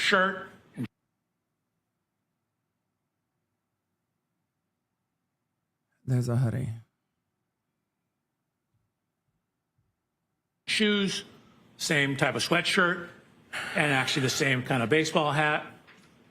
We tried to determine the exact glass from the waterfall grill. Found out they were getting different ones at different times, but I ordered my glass from the same distributor that Waterfall Grill ordered their glasses from. So you can see in my right hand here, I don't know have how a the jury glass. will feel about this. Here's I know a how I glass. feel, but I know way more about this case than the jury does. Could the jury be sitting there going, oh, they really are trying to recreate it? Yes. Or could they be sitting there going, this seems unusual? Yes. My feelings on this are going to necessarily be impacted by how much I know about this case. So it's odd to me, but the jury might be like, oh, this gives me a better idea of what could have happened. I don't know. I don't know on this one. It strikes me as really odd. It looks similar. It's from the same location. But And then in the lower right photograph, what I've done, if the jury wants to know how things line up, he is apparently showing how he thinks things might line up. And he does not have the glass positioned near the taillight. He has the glass positioned near where the dent is on the Lexus. But this is the exemplar Lexus, so no dent. This is wild. and as I've rolled up my sleeve, taken the sweatshirt off, and I'm going to look at how this contact pattern lines up. So the first set of slides, I'm Contact simply pattern. standing next to the Lexus. We know we have a broken taillight. We know how scratches on Mr. O'Keefe's arm. Wild. I'm seeing how those may or may not relate to the height and position of the taillight. Dr. Welcher, if you could back up one slide, I have a question for you. In the middle photograph, at the top of the Lexus, there's like a rim. What do you call that? I call it a wind wing. I mean, it could be a wing. Okay, thank you.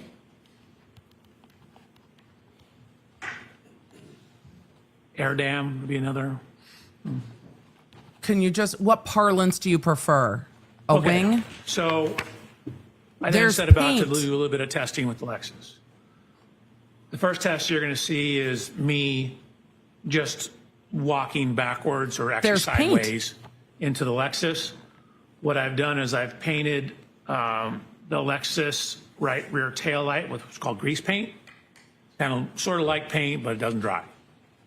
And then I have backed up sideways, side shuffled into the Lexus with my arm out, see what the damage pattern looks like. Or basically where someone of Mr. O'Keefe's height's arm would contact the rear tail light. So then what you see is I've shown the photographs again. I show the paint transfer onto my arm. The yellow grease paint on my hand But that's an intact was to tail show light. where my hand would hit the tail light.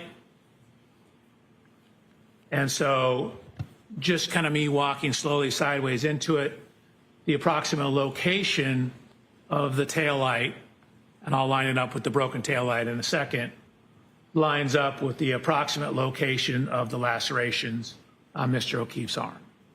Dr. Welcher, let me ask you a question. When you're engaging these But demonstrations, you're are you moving. perfect- You're moving into it. So is your... Where did your accident reconstruction start?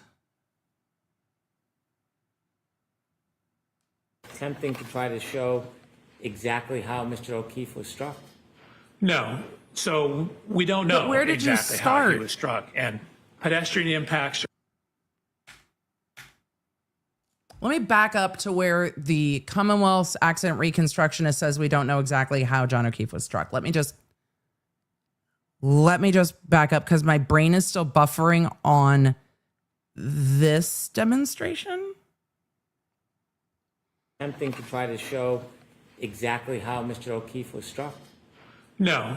So we don't know exactly how he was struck. And pedestrian impacts are extremely sensitive to exact angles. And so where exactly your foot is, whether your foot's off the ground, can have an effect on where you end up after that. We just don't have enough.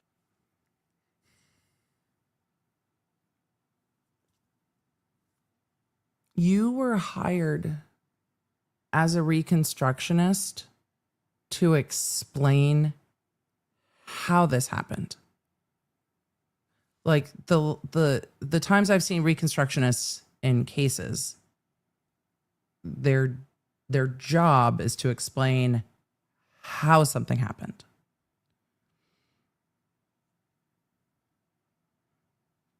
So your statement is, we don't know exactly how he was struck. Pedestrian collisions depend significantly on exact angles.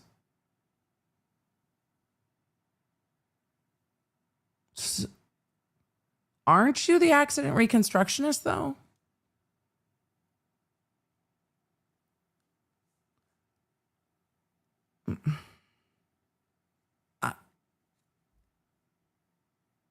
And you saw the photos of John O'Keefe before you did all of the experiments with the paint.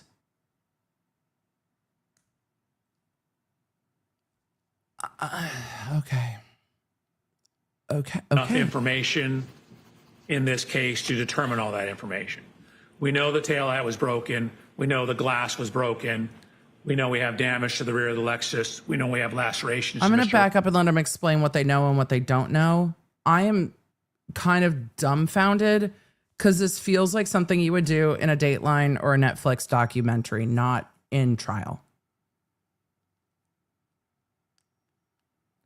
But it seems like the rest of his answer was, we don't have enough info.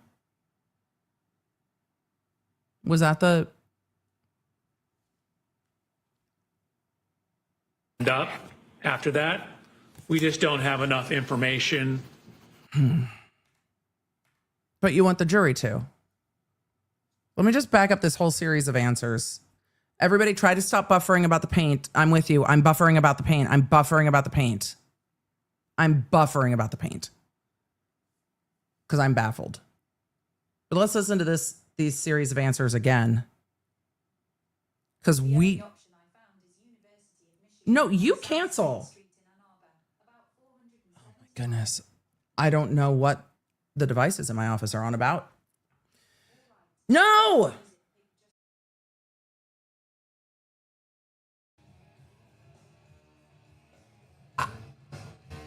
No!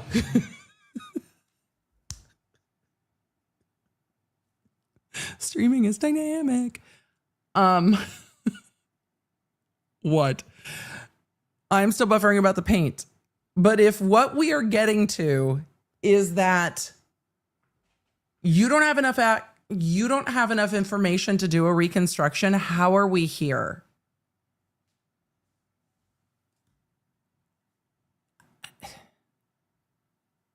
We don't know exactly how. I got to back that up a little bit more because the answer is we don't know exactly how this happened. Is that the answer? What? Broken taillight in a second lines up with the approximate location of the lacerations on Mr. O'Keefe's arm. Dr. Welcher, let me ask you a question. When you're The chat pages on my browser all just crashed. It is broken chat. It is broken me. What? Broken. engaging in these demonstrations, are you attempting to try to show exactly how Mr. O'Keefe was struck? No. So we don't know exactly how he was struck. And pedestrian impacts are extremely sensitive to exact angles. And so where exactly your foot is, whether your foot's off the ground, can have an effect on where you end up after that. We just don't have enough information in this case to determine all that information. We know the taillight was broken. We know the glass was broken. We know we have damage to the rear of the Lexus. We know we have lacerations in Mr. O'Keefe's arm. So I'm trying to see if there's any correlation between all those. Well, can body posture on a clip? We just don't have enough information in this case. How does that not just become the defense's closing argument? The prosecution expert said, we just don't have enough information in this case to determine exactly how this happened.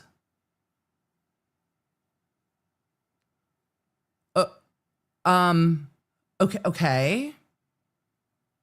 We know the taillight was broken. We know the glass was broken. I can't believe this is the answer of their expert.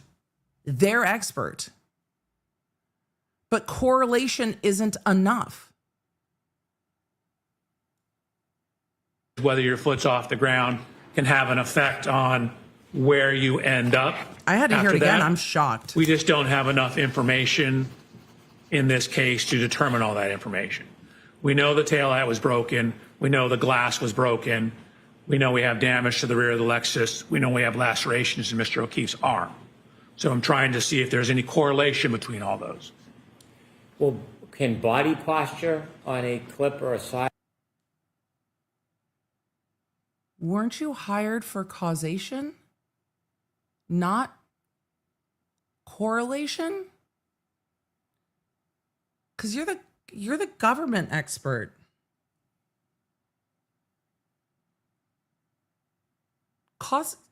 Causation. Not just correlation.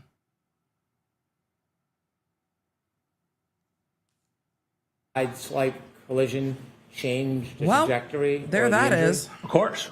Can the way somebody moves or reacts before impact change it? Objection, Your Honor. Sustained. What are other things No, that why can are you change? objecting, Alessi? Stop objecting. Don't object to this. Do you know why you shouldn't be objecting to this? And Alessi bings Brennan on the form of the question all the time. Because Brennan's going, could it be this? Could it be this? Could it be this? Could it be this? Hey, Brennan, if it could be, then you haven't answered what happened. Much easier for me to say here because I've gotten to pause for my brain to buffer. Alessi is in court buffering in real time and hasn't gotten to pause and go, did the government's lead expert just say, we don't know exactly how John O'Keefe was struck and we don't have enough information in this case to determine that? Is that what just happened in court? Yeah, it is. That's exactly what this expert just said.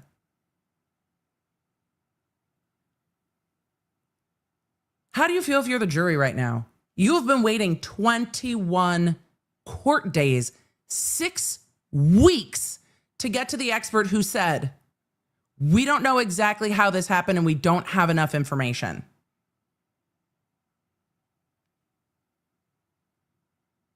They've been in trial for 6 weeks.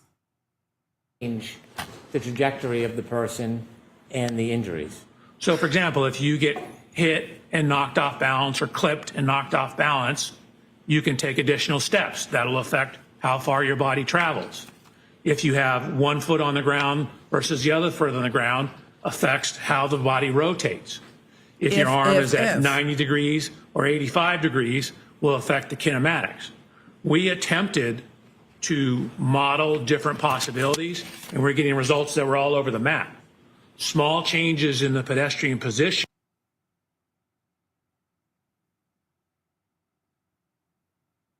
It keeps getting worse.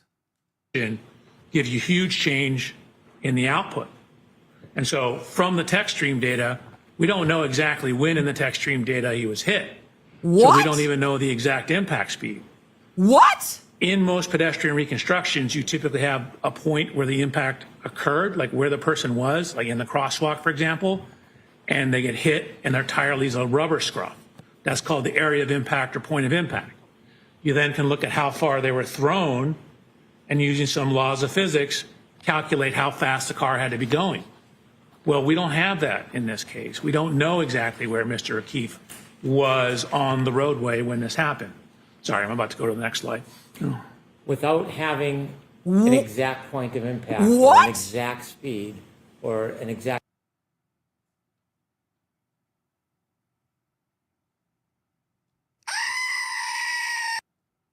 So you're telling me that you, as an expert, bought a Lexus, shipped it across the country, or at least halfway across the country, 3D modeled everything, ran a bunch of scans and lasers and whatever. And what you can sit here in court and tell us for certain is that the amount of damage to Karen Reed's taillight didn't come from John O'Keefe's Chevy. That's what you're certain of. That's what you're certain of. But you just went through an entire litany of something might could have happened, but we can't tell you what? I mean, I'm not shocked that that's the truth, that everybody's like, we don't know what happened. I'm not shocked that that's the truth. I'm shocked that the Commonwealth decided that on this expert, we're going to do this retrial with an expert that said it could be a lot of things. It could be this, it could be this, it could be this, it could be this. You're not the defense.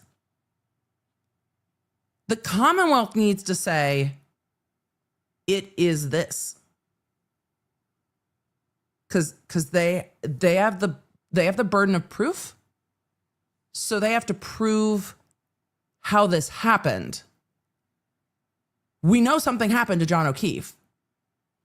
The Commonwealth has to prove what happened and who. Did they forget what the burden is? Because I think this witness has brought doubt to the table. More. Chad, can we back that up again? Can we just do that again? Because I'm buffering. I think yeah. Okay. Thanks, Chad. Thanks for granting my motion. I've never seen testimony quite like this unfold.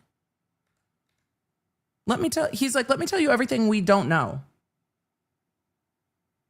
And all the fact that this could be a million different things. Determine all that information. We know the taillight was broken. We know the glass was broken. We know we have damage to the rear of the Lexus. We know we have lacerations in Mr. O'Keefe's arm.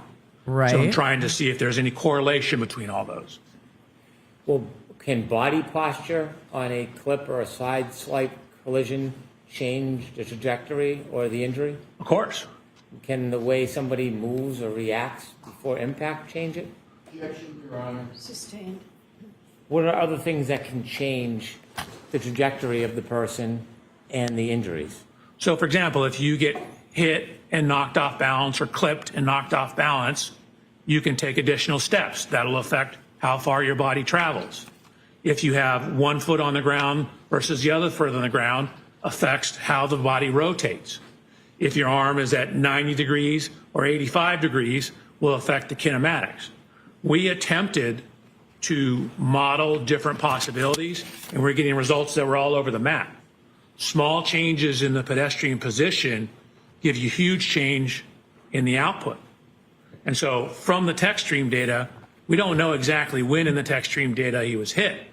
So we don't even know the exact impact speed. In most pedestrian reconstructions, you typically have a point where the impact occurred, like where the person was, like in the crosswalk, for example, and they get hit and their tire leaves a rubber scrub. That's called the area of impact or point of impact. Right. You then can look at how far they were thrown and using some laws of physics, calculate how fast the car had to be going. Well, we don't have that in this case. We don't know exactly where Mr. O'Keefe was on the roadway when this happened. Sorry, I'm about to go to the next slide. Oh. Without having an exact point of impact or an exact speed or an exact body position, are you able to specifically replicate the actual collision and the way Mr. O'Keefe's body would move? Exactly replicate? No. And again, in terms of how he would move, again, we don't know where exactly on the roadway he started. Sir, we watched the Gwyneth Paltrow case. Don't play with us. You know what we saw a lot of? You know what we saw a lot of? Biomedical engineers and some biomechanical engineers. And you know what they did? They replicated how the ski collision happened. They replicated the ski collision. There were 2 different witness testimonies about the ski collision, and then they replicated the ski collision and said, this is what happened based on where everybody ended up. This is what happened based on all the witness testimony. This is how this happened. And then we ended up with that closing argument with, you know, you don't get blown and keep your skis on. We did the whole thing. There was a model, there was video.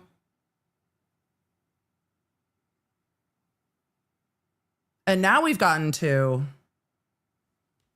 we don't have an exact speed. We don't have a point of impact. We don't know where in the Techstream data he was hit. We don't know what speed he was hit. We don't know where John O'Keefe was in the roadway when he was hit. We tried to model it and the results were all over the map. So it sounds like what you're saying to me, sir, is that your accident reconstruction is inconclusive.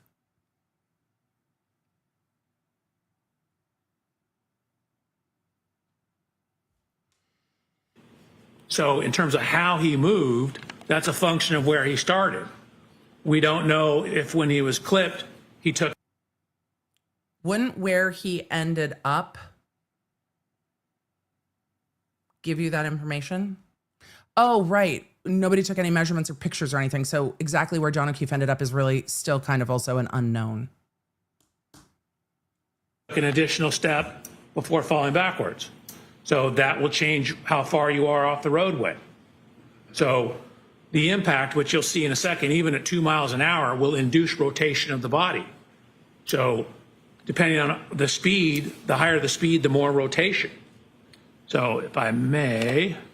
If you describe it like a pirouette, I might actually scream like a goat. So slide 111, this is simply showing where I walk sideways, how this lines up with the location of the lacerations on Mr. O'Keefe's arm. Here's the post-contact scuffing on the taillight. Here's a picture of Miss Reed's vehicle on the right-hand side. So now I said, okay, you know, that was me walking into the car. Let's have the car drive into me. I did this at very low speeds. And you'll see, and we'll throw this from 2 different angles.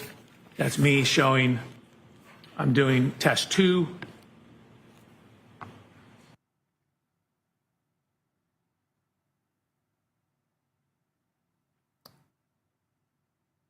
Hey, y'all. Why don't we just see what happens when the car drives into me? When I'm sober, on flat pavement, not in the snow, not intoxicated. Let's just see what happens. Let's just...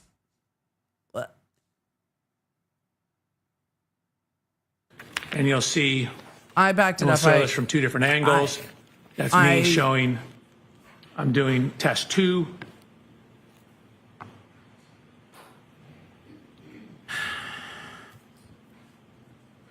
This is from a camera that we have pointing down at it. This is the speed. You'll see it's only about a 2-mile-an-hour impact. But even a 2-mile-an-hour impact redirects me back and causes me to rotate and take a step. I mean, you're also walking. And yes, chat, he's the human volunteer at this point. He's like, right, drive your car into me. If he got hurt and went out workers' comp, would he have charged the Commonwealth for that too? I'm just curious. Like, what kind of liability waivers did your corporate counsel have you sign? Like, how does your company account for, hey, we're going to drive into you with a car? Like, what did corporate counsel say? How did this all happen? What? How did this happen?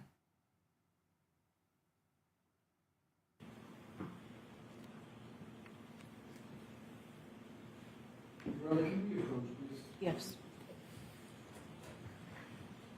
God, I would give anything to hear that sidebar.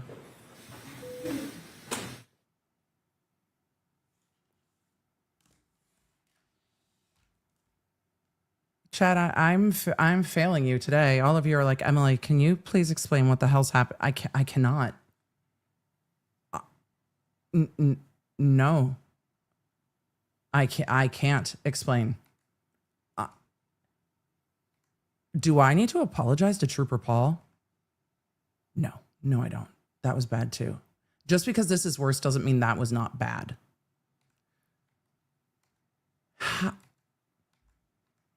We're zooming as much as we can zoom past this sidebar back into whatever fresh hell this is. Oh, no. This is, I've never seen accident reconstruction happen like this.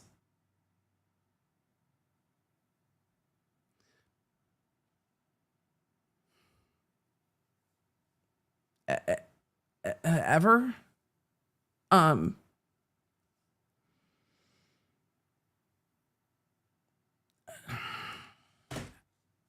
These are the reports they got back and went, yeah, a retrial is what we're doing. A retrial is what we're doing. That decision was made.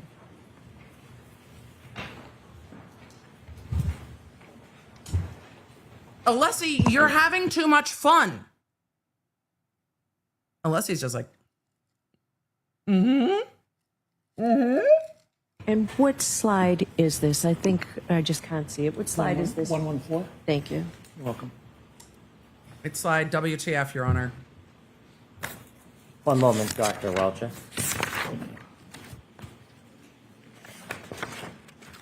When you were showing us this video, you walked to the side of the passenger side of the car, didn't you? I did. And why did you do that? I was discussing with them what to do. You were discussing with who what to do? The driver. In no way were you trying to imitate or give a demonstration of what you believed Mr. O'Keefe's movements to be. That's No. fair. This speed's just 2 miles. The problem for the defense is, sir, that you have decided to dress in the exact same clothing as the victim. And what we are not doing is whether Karen Reed could see you or not. Like, you haven't even gotten to any testimony about that. That wasn't the question. So the defense is saying, are you trying to now do a video recreation of what happened? That's a fair objection for the defense to say, Your Honor, it looks like he's recreating things that there's been no testimony of. He's trying to do a video recreation. But he just testified we can't recreate it because we don't know what's happening. So yeah, I can see why the defense is like, what? Miles an hour. I was having a discussion with the driver about what we needed to do to conduct the test. So when you walked up to the passenger side, it wasn't to replicate a study or a movement or give an opinion? No, that walking simply- had nothing to do with this case except for me instructing the driver what to do. Thank you for that clarification. Sorry about that. No apology necessary. Could you go back to the beginning when you were explaining this so we can go through it? So this is the dynamic test 2.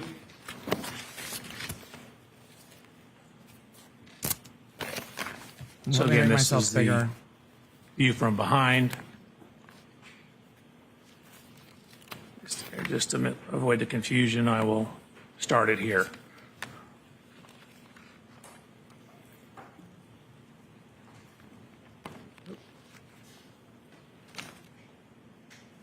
What speed is the car traveling? You can see it. And chat, this was done on January 15th, 2025 per the video ticker at the bottom.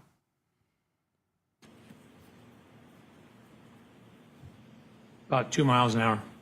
Excuse me, Your Honor, that is the objection that we spoke about. Oh, that I okay. would like to- All right, so that's noted, Mr. Alessi.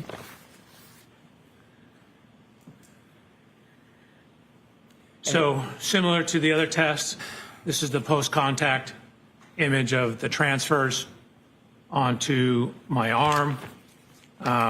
Actually, the yellow paint you can see from my hand No, is you here. can't. I can't see This that is at all. from the arm and forearm.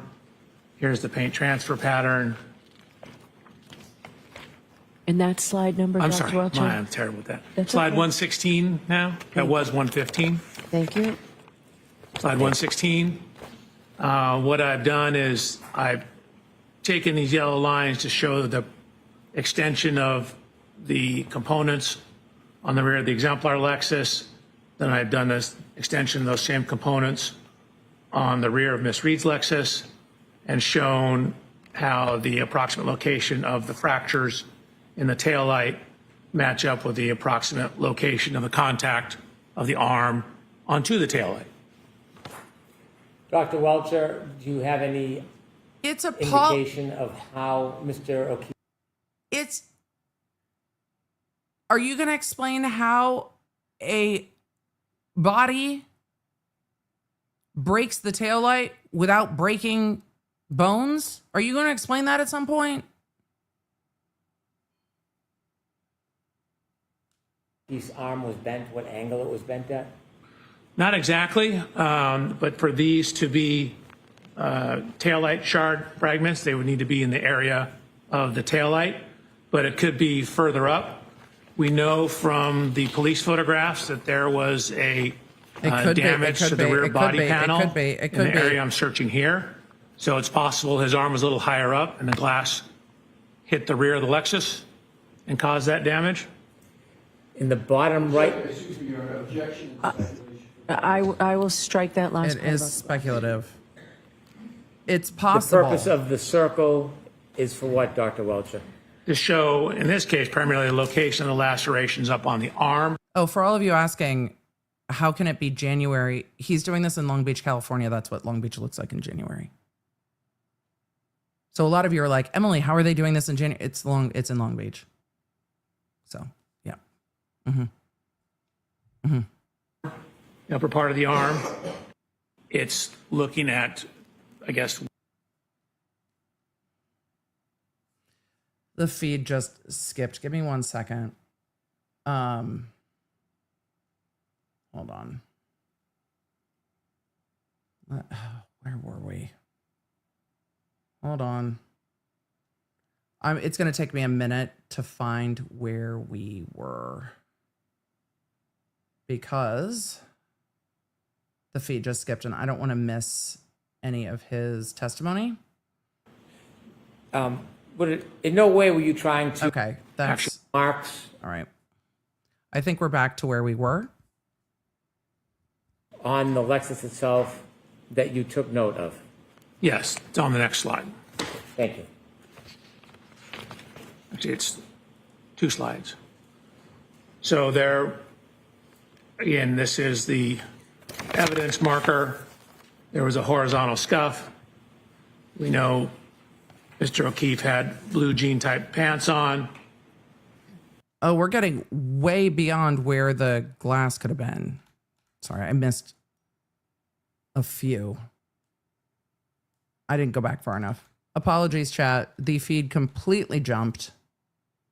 Did we have a different sidebar? No. That was, I think we were right about the right area. Started here. Okay. We did this part. About 2 miles an hour. Excuse me, Your Honor, that is the objection. Same objection. All right. I'm going to zoom past the objection. Onto my arm. This is going to be Actually, a bit there's repetitive. Yellow paint. We're going to overlap just a little bit You can see from my so we don't miss anything. hand is here. This is from the arm and forearm. Here's the paint transfer pattern. And that slide number, I'm Dr. sorry, Welcher? I'm terrible with that. That's Slide okay. 116 now. That was 115. Thank you. Slide 116. What I've done is I've taken these yellow lines to show the extension of the components on the rear of the exemplar Lexus. Then I've done this extension of those same components on the rear of Miss Reed's Lexus and shown how the approximate location of the fractures in the taillight match up with the approximate location of the contact of the arm onto the taillight. Dr. Welcher, do you have any indication of how Mr. O'Keefe's arm was bent, what angle it was bent at?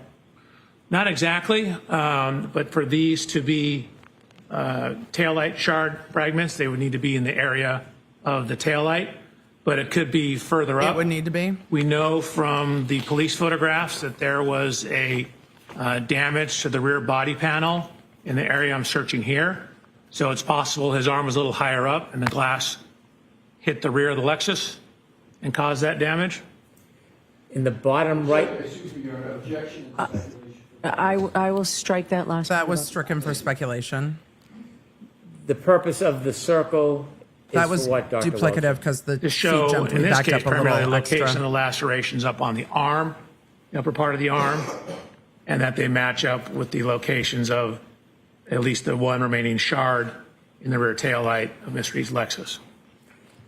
Looking at the picture of the Lexus, bottom right, middle, are there any marks on the Lexus itself that you took note of?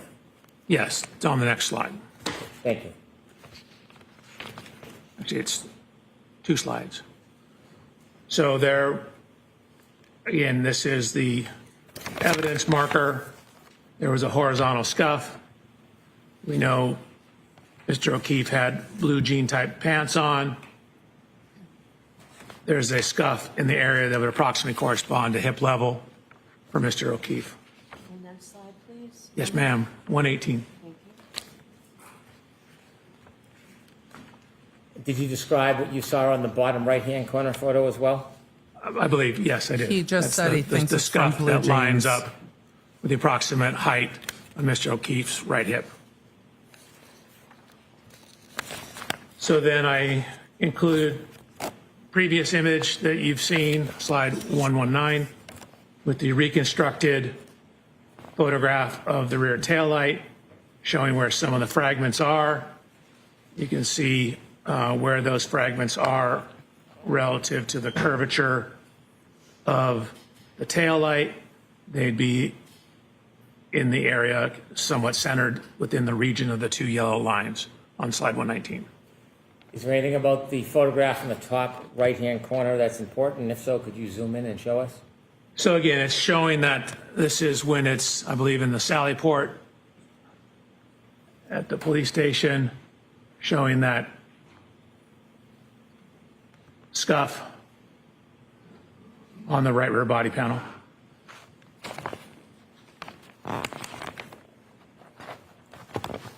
Did you see any similar scuffs in the middle back of the car? Objection, Your Honor. Sustained. Did you see anything notable It was as leaving. far as damage to the middle back of this Lexus? The middle, Yes. like back where the doors are? But with the middle of the back of the I guess car, that's a did you see no. any similar damage to the middle?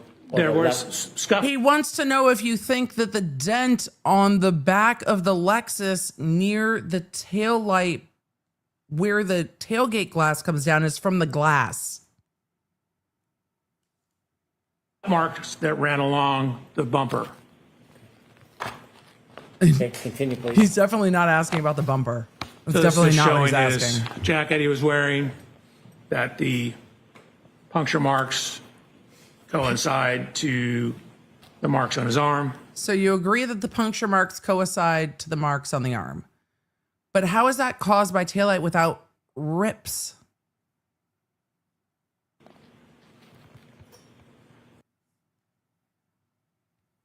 Why are there autopsy photos on your slide?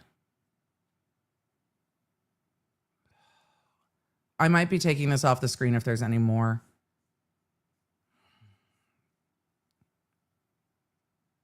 This is from the autopsy report. A couple things it notes: a 1/2 centimeter abrasion on his right lateral knee. He's got a laceration Can you on use his this drawing? right eyelid. That corresponds to the height of that thin rear wind wing on the back of the Lexus. Your Honor, I'm going to object. Sustain. Thank you. How tall was Mr. O'Keefe? 73 inches tall, 6'1". And how high was that wing from the ground on the back of the Lexus? It was about About?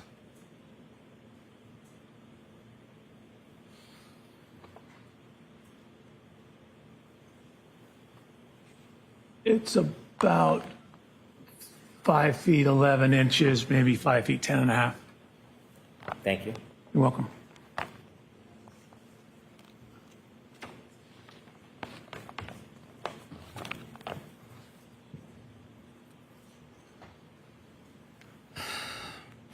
Did you notice anything about Mr. O'Keefe's right knee? I noticed there was a 1/2 centimeter abrasion on the right lateral knee. Did you note how high from his foot that bruise was on his knee? We don't know the exact length of his knee. The abrasion appears to be right here at knee level. If you go back and look at where my knee is, that would be at the approximate level of the bumper. Could you focus in on the bumper to show it relative to the height of your knee? Sure. Oops.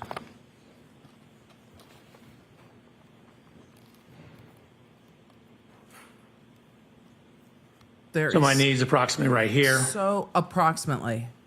This It's is a where the bumper photo. is. My knee's approximately right here. It's a photo. Is your knee moving in space in the photo? So the side of Mr. O'Keefe's knee will be in this general area. Oh my God. Okay, thank you. You're welcome. Sir, do you have an opinion to a reasonable degree of engineering certainty opinions. about the lacerations on Mr. O'Keefe's right arm and forearm regarding its orientation relative to the broken taillight on the defendant's Lexus? Yes. Your Honor, may I read my report, my opinion? Okay. The location and orientation of the laceration on John O'Keefe's right forearm and arm are consistent with the geometry and orientation of the right taillight of the Reed 2021 Lexus LX 570. After considering these three different subjects that we discussed, the Techstream data, Okay.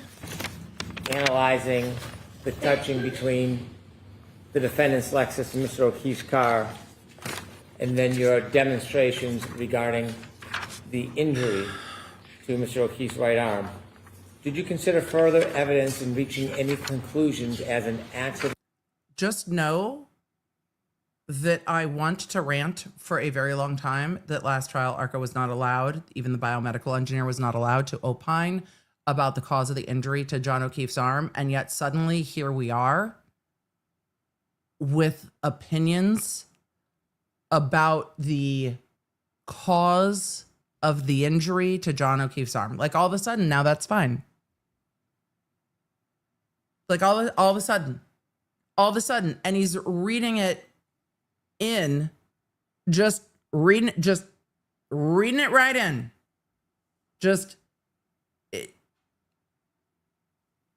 What the fuck?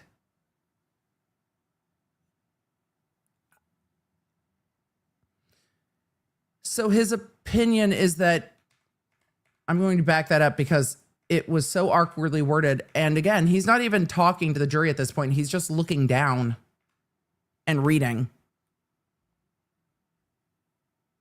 Is consistent with the geometry of Karen Reed's vehicle. Degree of engineering certainty I needed to hear that again. Lacerations on Mr. O'Keefe's right arm and forearm regarding its orientation relative to the broken taillight on the defendant's Lexus. Yes, Your Honor, may I read my report, my opinion? Okay.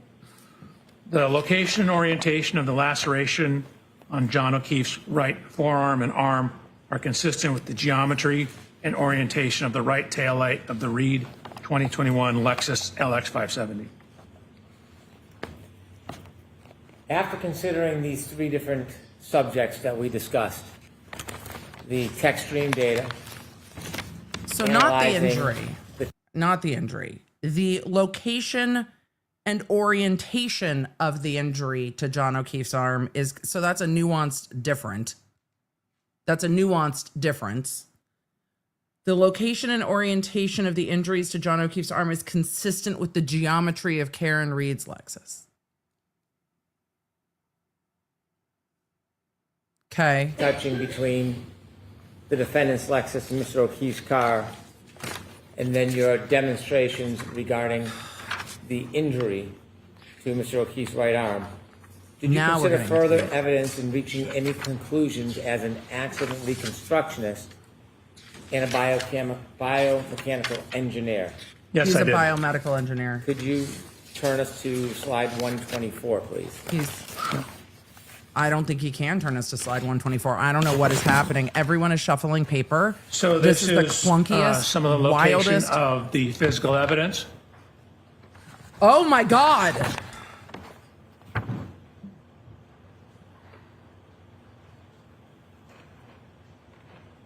Red plastic, clear plastic.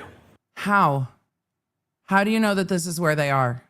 How do you know that this is where they are? Because the sneaker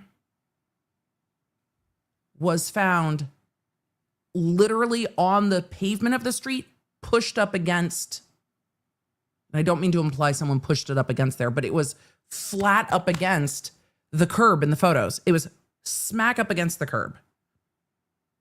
So that's not even where the sneaker is. Because that's not the curb.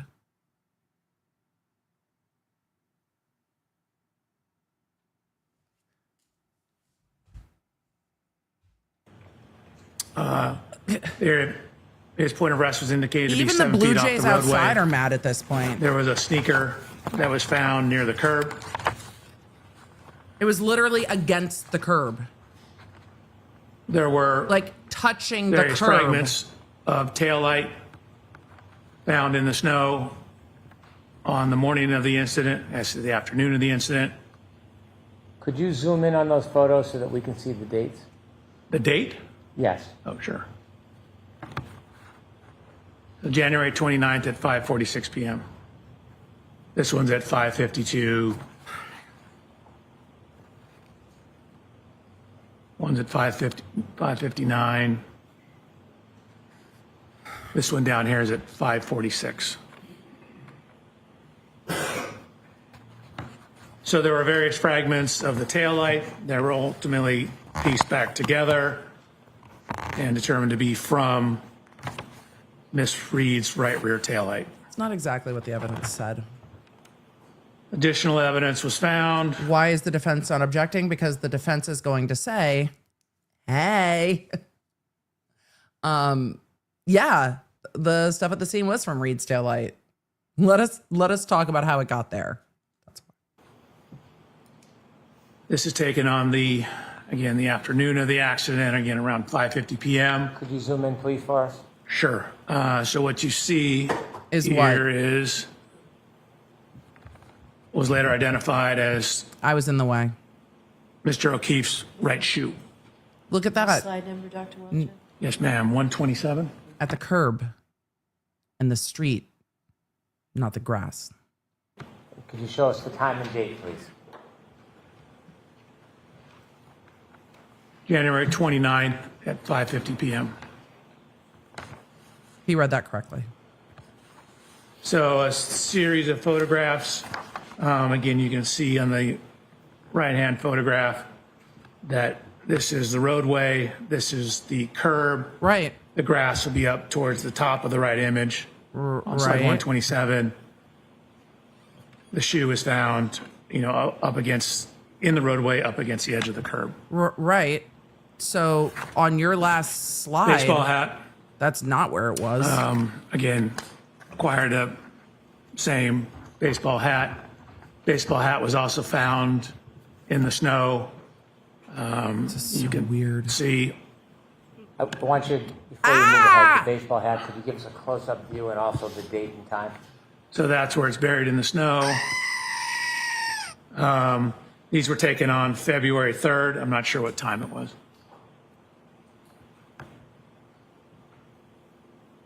There was also red liquid identified, I believe they indicated to be blood, in the snow What? as well. And could you give us, Yeah, that's Gonna 100%. sustain that objection and strike the last part of I it. So we understand. don't need to come to second. You should modify the slide. The slide says blood found and John O'Keefe's hat at the scene. That's what the slide says. Should redact the slide.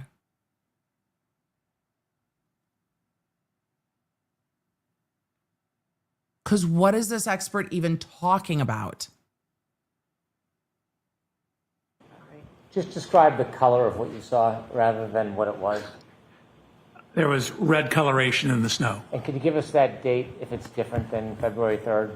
I thought that was February 3rd as well. Right. He thinks that's February 3rd. Hey, Brennan, your last expert said that this all happened on January 30th.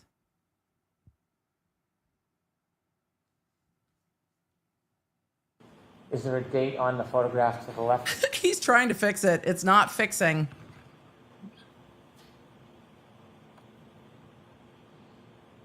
I don't see one. Okay. Do you know if those photos were taken by the Canton Police Department? Brennan's trying to fix it. But this expert's confused. Brennan, you had this slide presentation for how long? When you looked at the slide presentation, did you not catch that he was putting photos from Canton from the 29th alongside the hat because he thinks they're all from February 3rd?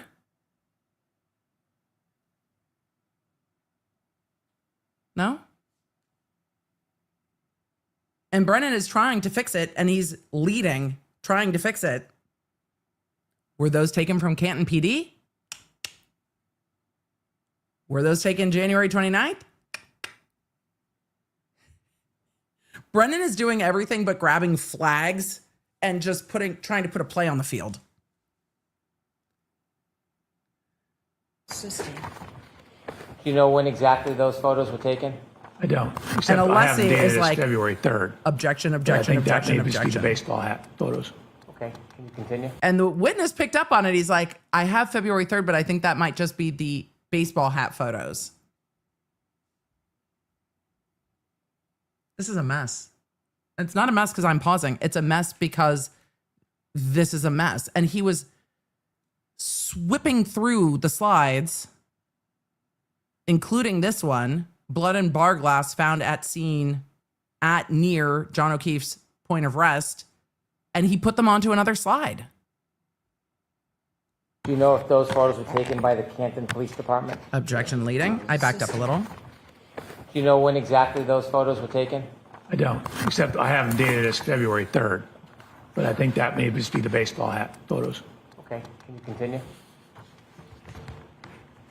Then we have photos of a broken glass. Do you know what date those are from? Surrounded by red marks in the snow.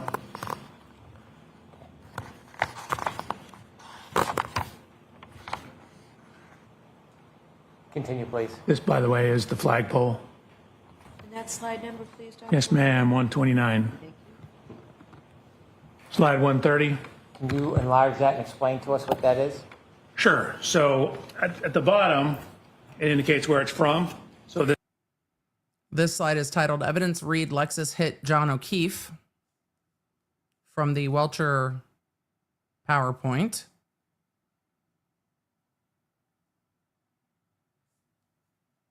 this was from a presentation I gave looking at pedestrian injury biomechanics back in 2005.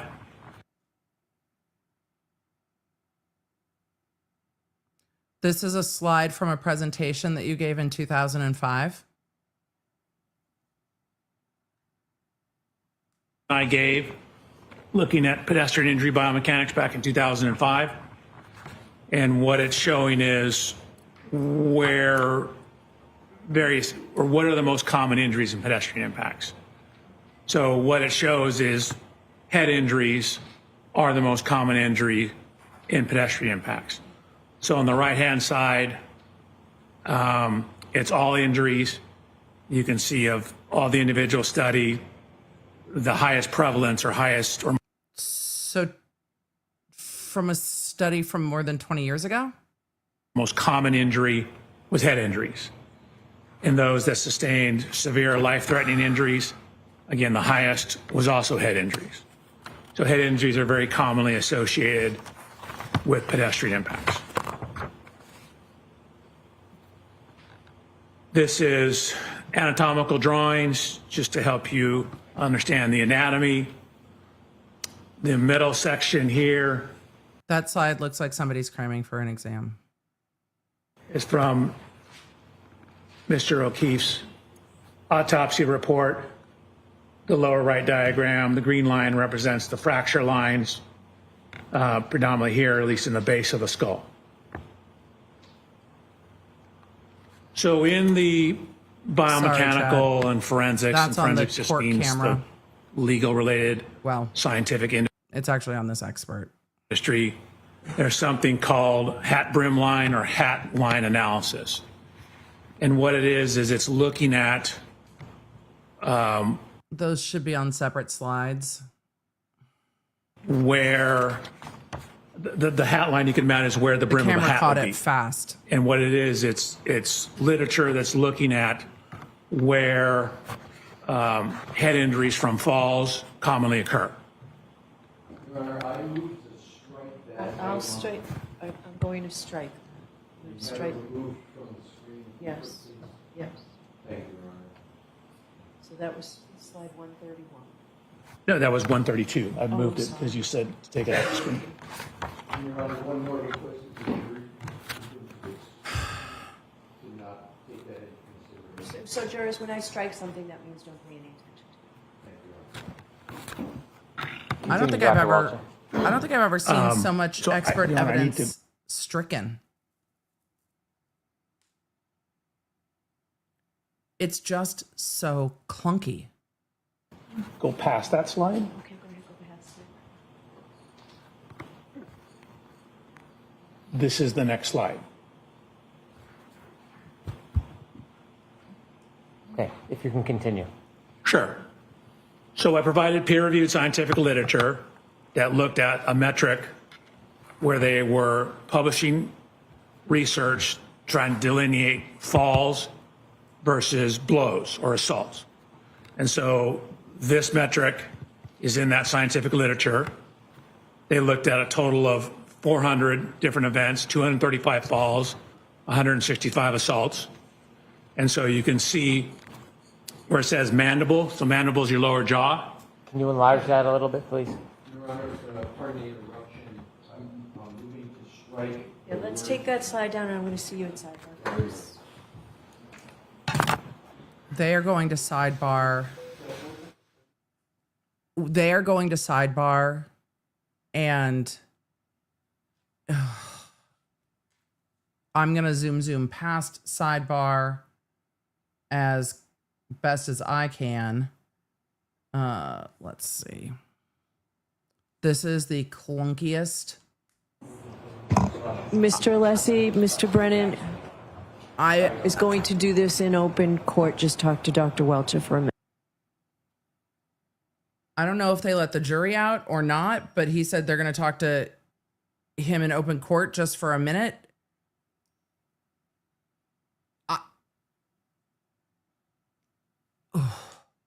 Okay, is there any objection? I have no objection. Are we on the transcript? Yes. Right. Okay, I made it.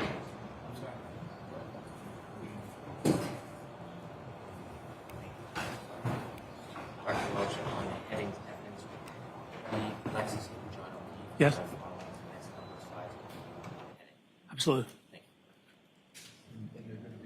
No talking, court still in session. And we're going to remove the heading on each one of the slides. I don't want to repeat what it says, but on each one of them, They're asking to redact the headings. The Commonwealth never asked the defense to redact the headings. It's not just the Commonwealth that had headings that were argumentative.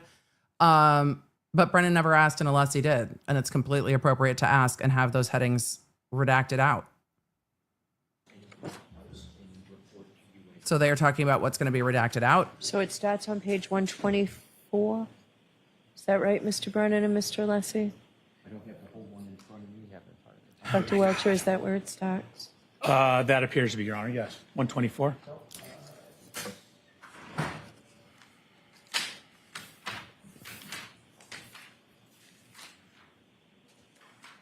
Start now 123. I have to start. I actually have 122 is already redacted, but I have it at 123 as well. All right, I don't have it on 123. 123 was a blank slide. May I approach, Your Honor? Yes. I have 123 as a blank slide. Okay. So So from 124. triple M, you do not have that. For 124. Thank you. Yep.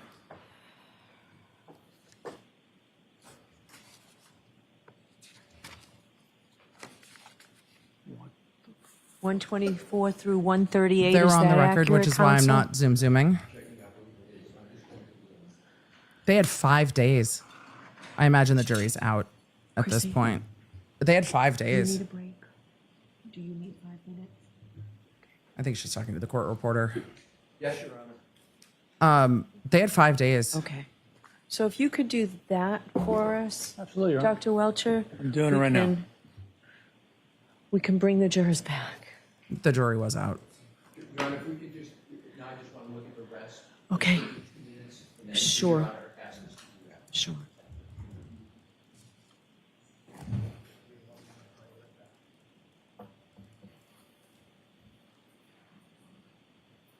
So the jury's out. They are dealing with the, which doesn't surprise me because they zoomed out the angle. The jury went out during the sidebar. They are redacting out the slides that are being shown. I don't know why this wasn't addressed Not on the before. record, Chris. And they are doing it now.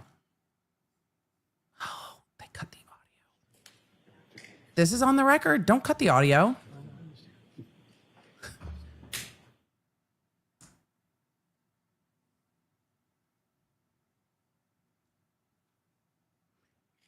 Normally I would zoom, but they are on the record, and that is why I'm not zooming.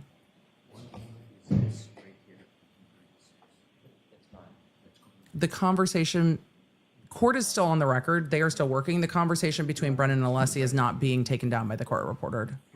By the court reporter. Sure, and it won't be on the record, right? Yes. Do we need it on the record? No, thank you. Okay. But court is Yes, still sir. in session. Slide 137. So they are still in session going through the expert slides to redact out things that are on the top of the expert slides. That opportunity.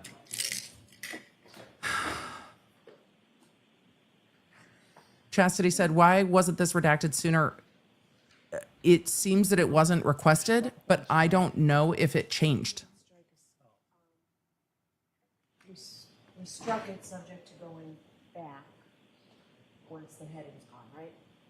Correct. There may be, depending upon what's in the video, there may be more. That's why we Right, but the ones, So I don't know if it was All right, changed so- after. So I can go back and show them. Yes. I don't want to offend the court. okay.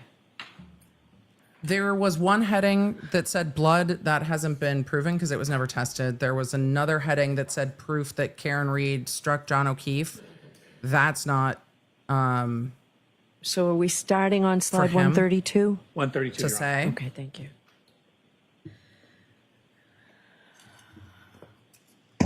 I saw the question by Kitty, could this have been included in the voir dire? The voir dire seemed that it was very limited to changes and limited in time while the jury was waiting. But again, now we're here and the jury is outside waiting.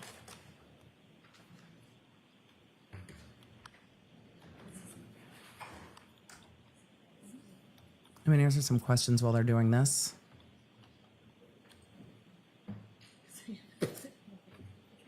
I think they are waiting for the jury to come back in.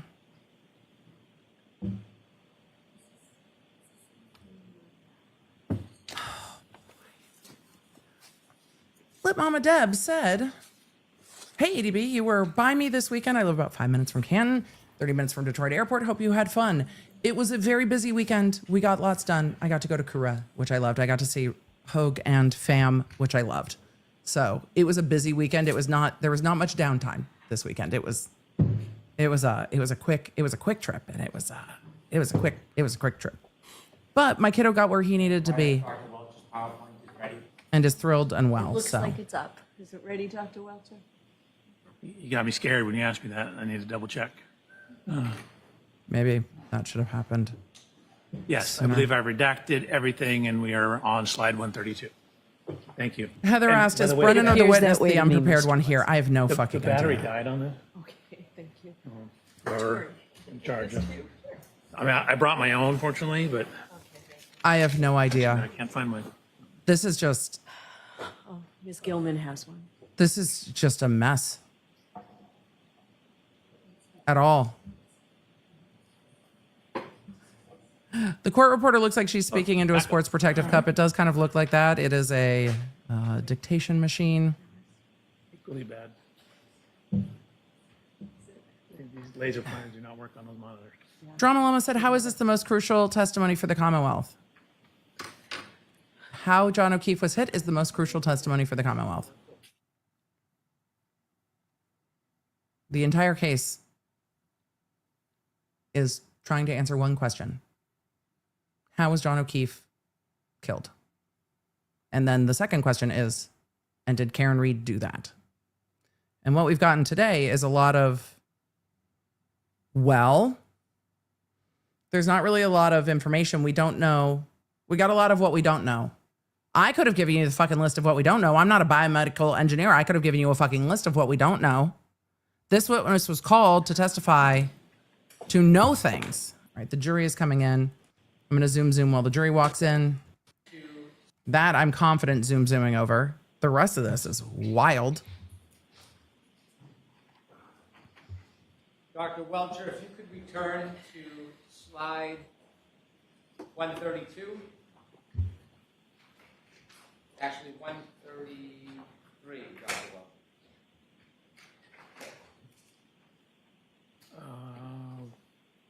Is that me or? Is that me? I don't know if it's you. You are being asked 132 the or 133? question. 133, please. The next one after that. So we did skip over 132. We skipped over that one as well. Keep going. I have sour strip bites from Target. If you give the large sections a little bit. Travis ate most of this bag. He left me with 7 of them.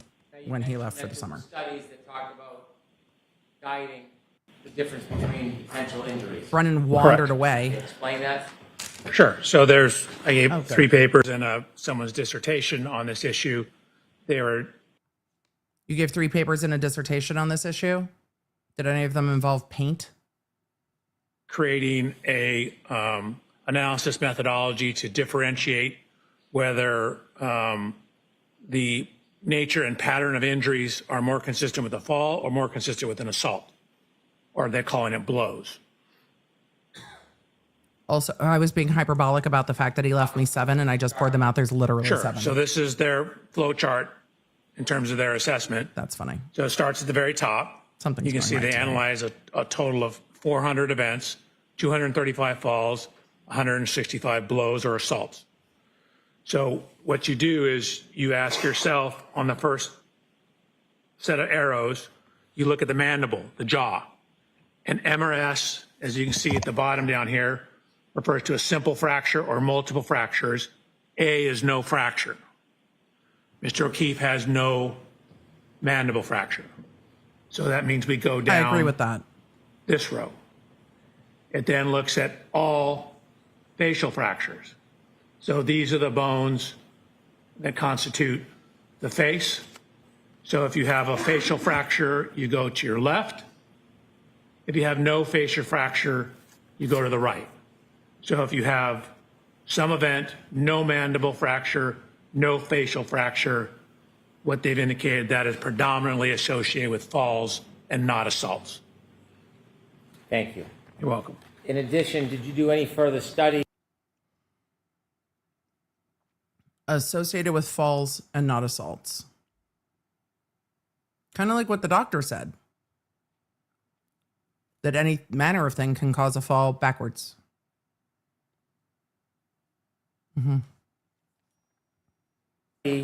On the force of a person falling back and landing on their head. Oops, I did. Could you So what I did was I did what are called drop test. I took an anthropomorphic test device, ATD, which is just a fancy name for a crash test dummy, and dropped it backwards onto a hard surface to look at what happens if you were to, say, fall backwards and hit your head onto a hard surface. So on this particular photograph of Mr. O'Keefe in the upper left, I'm glad there's these noted aren't to be on screen. abrasions above the fracture line in the area. You can't see that at all. You can see.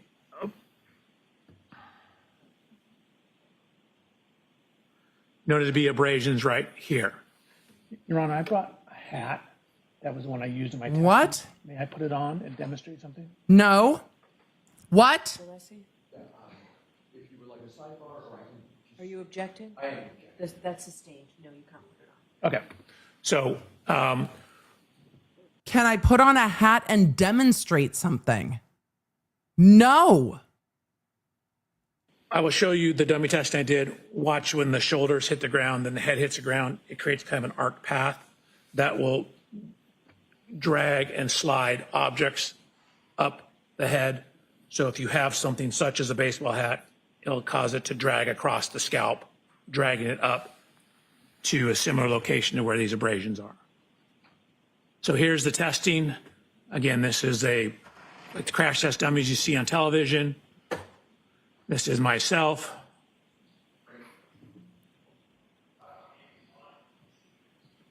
Me giving me similar instructions, telling them what we're going to do. I said, and watch. Shoulders come in, then the head contacts the ground. What you see is if you fall backwards and land on a very hard surface or hard surface, you'll get extremely high loads on the head. That's what the neurologist said. If you compare that to data in the science, Sorry to interrupt. yeah. Please explain what the chart is before you explain. Oh, sure. This What? chart up here, What? right? You can enlarge it, tell us what it is before you get into the details. Absolutely. So this is actually kind of a famous study that was published, one of the first studies looking at head fracture or skull fracture tolerances. So what you see, the portion at the back of your skull is called the occiput boner. So that bone, if you put your hand on the back of your head, is your occiput. So we're looking at. Chat, you're gonna have to indulge me for a second. Hang with me. Hang with me, please, because yeah. I have to fact check this. Chances my husband answers the phone, less than 5%. Ooh. You're on speaker. I'm streaming. I need your help. We have a cranial anatomy question. Okay. Can you help answer a cranial anatomy question for us? Yes, I'll do my best. Do you have a skull that you could bring? I do. Could you bring a skull? Sure. Bring a skull. We got a question for you. Okay. Okay. See you in a moment. Bye. All right. I have to. Docket 214. That's not what I wanted to do. I wanted to do this. We need Dr. B. We need a Dr. B. One more time.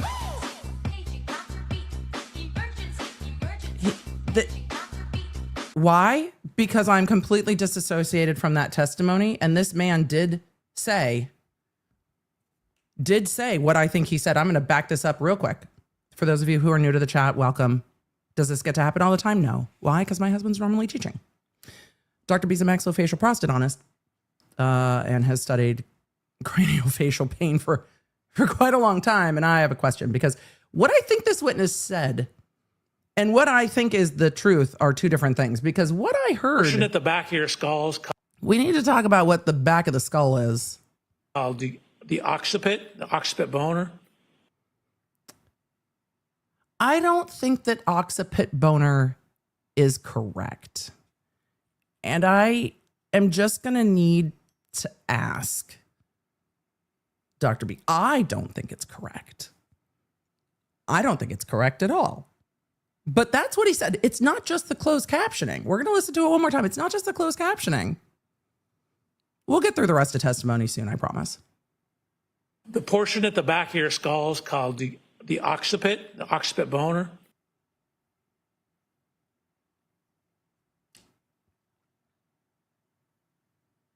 He did say that. I didn't mishear him. I didn't interpret anything different. That's what we heard. The bone at the back of your skull. I know all of the med in the chat, all the nurses, all the RNs, everybody is like, what are we doing? But that can't be correct. He's probably looking for the skull. I've asked for too much. Okay. It's definitely not that. The portion. We're going to listen to the testimony real quick, and then when Dr. B comes in with the skull, we'll talk skull real quick. At the back of your skull is called the occiput boner. So that bone. Definitely not. It's definitely not. If you put your hand on the back of your head, is your occiput. So we're looking at occiput impacts, and what you can see is that. Hey, Dr. B. You didn't need to bring multiple skulls. You didn't know which skull we would prefer? Yes. For those of you saying, what do you mean you have skulls in your house? Can you just... I told you Dr. B is a maxillofacial prosthodontist. They are teaching skulls. They are not actual skulls. They are teaching skulls. They have things modeled so he can explain things to people. Dr. B, I have a question for you. Sure. We are talking about a head injury to the back of the head. Okay. And this expert, he is this one's better because this one has a cheat sheet on it. He's a biomedical engineer. Mm-hmm. And so he's talking about a fall backwards and a strike to the back of the head.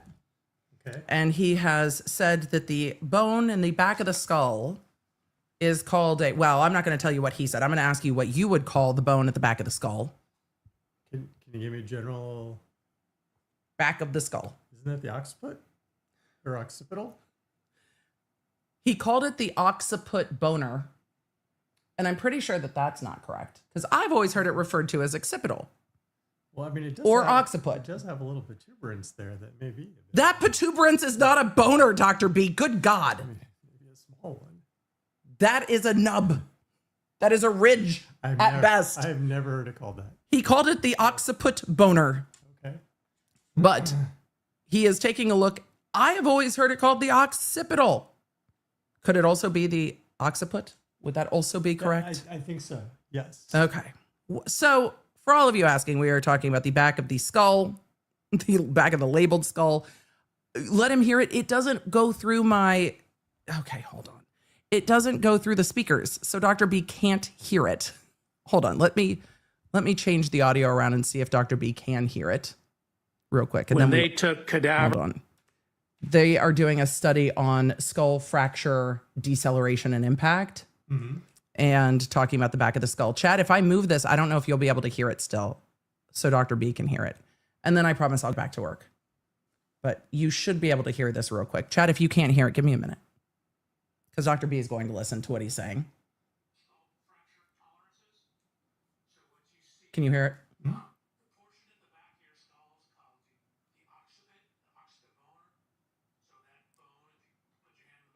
Mm-hmm.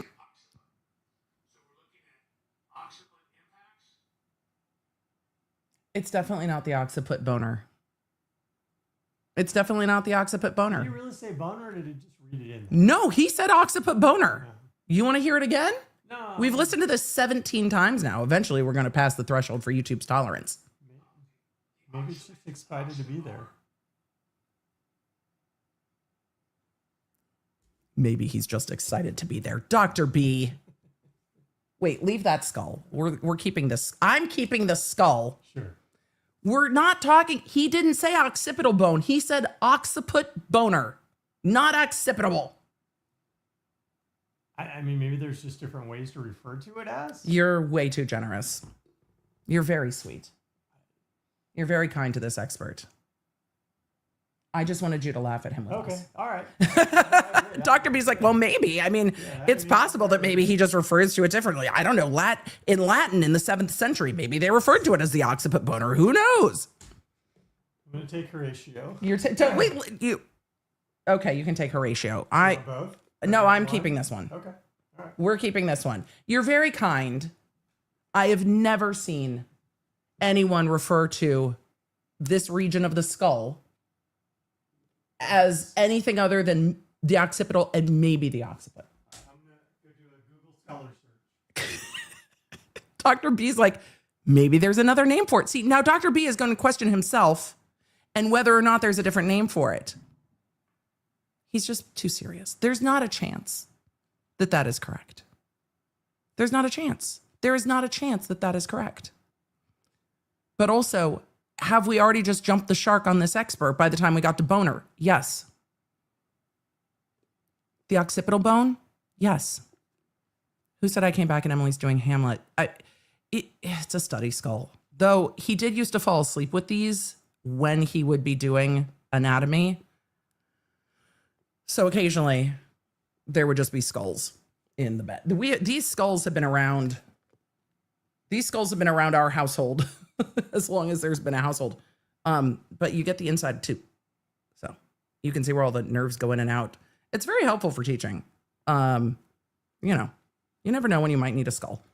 All right, let's get back to the testimony and the occipital. So that bone, if you put your hand on the back of your head, is your occiput. So we're looking at occiput impacts. And what you can see is that when they took cadaver skulls and dropped them from as low as 40 inches if you want to know what it says onto on a this hard one, surface, it says they were getting occipitals. linear fractures. And you can see even at 40 inches, there is called a stellate fracture. Stellate means star-like. You get a fracture That's what it said. goes out like a star. So even at a 40-inch drop height, The occipital you have bone. sufficient force when landing on a hard surface to cause skull fracture and a level 3 type skull fracture. So Mr. O'Keefe, again, is 73 inches tall. His occiput is about 4.6 inches down from the top of his skull. That means it would fall a total of about 73 minus 5. It's fair. Some of you have said maybe he's saying occiput bone or occipital. It's fair. I am being 12. 68, so just under 6 feet. So 72, 4 inches under, so 5 foot, 8 inches is the fall height. What is data showing that even at a fall height as low as 40 inches onto a hard surface, you can get fairly severe skull fractures. I have no idea what Dr. B named this skull. The one without the study guide is Horatio. I don't remember what this one is. Did you come to a conclusion to a reasonable degree of engineering certainty whether or not the defendant's Lexus? Brennan has walked away from the microphone entirely, and he is trying to get into another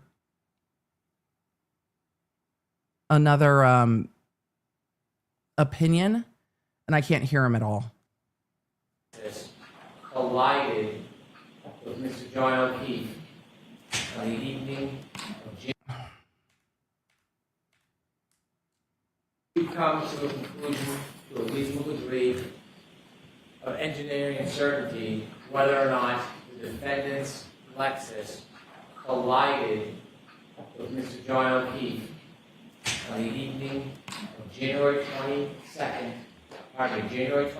2022, around 12:32 a.m. Yes. Before you give me your opinion, I'd like you to share with the jury what that opinion is based on. Sure. So it's based on the 130 slides you've seen. It's based on my personal inspection of the Lexus, the correlation of the Techstream data with the infotainment data, as well as Mr. O'Keefe's cell phone data. It's looking at, I guess, where the taillight wasn't broken. It's looking at the physical evidence at the scene in terms of taillight fragments, glass fragments, red color in the snow. What? We have the cell phone data, the location and position of the arm lacerations, the air temperature at the time indicative of sufficient to freeze, the location of the fracture on the back of his head relative to the scientific literature, my testing of forces available falling onto a hard surface, published science on the fracture forces associated with falls. And I'm sorry, I'm reading from my report. He's 100% reading from his report. Can you answer without reading from your report? Probably. It's more complete if I read my report. Any objection, Mr. Alessi? I do on this question, Your Honor, reading from a report with this question. So I'm going to reference some data. So, try not to read, don't read from your report. Okay. Okay, Dr. Welcher, let me What are you basing your opinion on? Hold on, let me read from my report. ask you again. Based on your analysis, data available, reviews, study, based on the fact that you are an accident reconstructionist and a biomedical engineer, have you reached an opinion to a reasonable degree of engineering certainty whether the defendant's Lexus struck Mr. John O'Keefe on January 29, 2022, around 12:32 a.m.? Yes. And could you share the bases of your opinion before I ask you your ultimate opinion? Sure. So again, you've seen my slide presentation. I've inspected Based the on my Lexus. slides. I've looked at where it wasn't damaged. I've inspected the taillight. I got an exemplar Lexus. I ran lower speed contacts to verify that the injury pattern and location on the arm is consistent with the height and orientation of the taillight. I have looked at fracture tolerance data for falling backwards onto hard surfaces. I've looked at the metrics of where his injuries were and what injuries he didn't sustain. I've looked at the cell phone data, and then I've looked at Miss Reed's interviews as well. Based on all the evidence you considered, could you share with the jury what your opinion is to a reasonable degree of engineering certainty about whether the defendant's Lexus struck Mr. O'Keefe on January 29, 2022, around 12:32 a.m.? Going to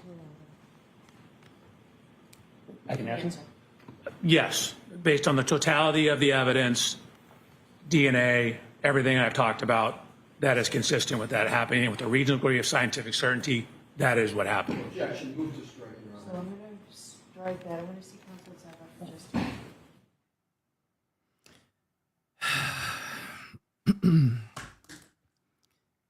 The way this testimony is coming in has been just terribly sloppy for an expert. Alessi has to be so pissed.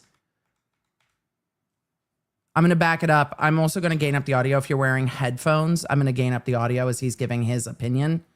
Oh boy. I've I inspected backed the this up a taillight. bit. I got an exemplar Lexus. Maybe a bit too much. I ran lower speed contacts to verify that the injury pattern and location on the arm is consistent with the height and orientation of the taillight. I have looked at fracture tolerance data for falling backwards onto hard surfaces. I've looked at the metrics of where his injuries were and what injuries he didn't sustain.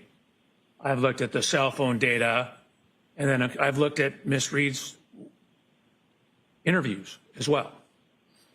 Based on all the evidence you considered, could you share with the jury what your opinion is to a reasonable degree of engineering certainty about whether the defendant's Lexus struck Mr. O'Keefe on January 29, 2022, around 12:32 a.m.? going to I can answer. Yes, based on the totality of the evidence, DNA, everything I've talked about, that is consistent with that happening with a reasonable degree of scientific certainty. That is what happened. Objection. Move to strike, Your Honor. So I'm going to strike that. I'm going to see counsel Sidebar for just Here's the issue. Well, amongst many. One, the expert can't give an answer of a ultimate. My brain is buffering. I can't quite believe that that just happened. You are allowed to give your opinion. It is my opinion. XYZ happened. Where the problem is he said that is what happened. That is a conclusion of ultimate fact that is for the jury to determine, not for an expert. It is an incredibly improper way to answer. An expert should know better. It comes across horribly, I think. But to testify that is what happened is a huge issue, and it puts the defense in a bind. Do you cross-examine it and try to show, so you've concluded this? Do you, after you strike it, do you ask the court to instruct the jury and yell at the expert? But then it solidifies that more for the jury. Do you move for a mistrial? Because then this just happens again. It puts the defense in a bind when you have experts that elicit things into evidence that they cannot elicit into evidence. And Brennan asked his question in a leading way, but didn't say, what is your opinion? And so the guy answered yes to, do you have an opinion about whether Karen Reed struck John O'Keefe? And then never said Karen Reed struck John O'Keefe with her vehicle or Karen Reed's Lexus struck John O'Keefe. He just said yes because the question was leading. So he said yes, based on the totality of the circumstances. That is what happened. And now they're at sidebar. And I wouldn't be surprised if the judge yeeted the jury out of the room and tried to address it. Because I don't know how you address it with the jury in the room. Because I don't know how you address that.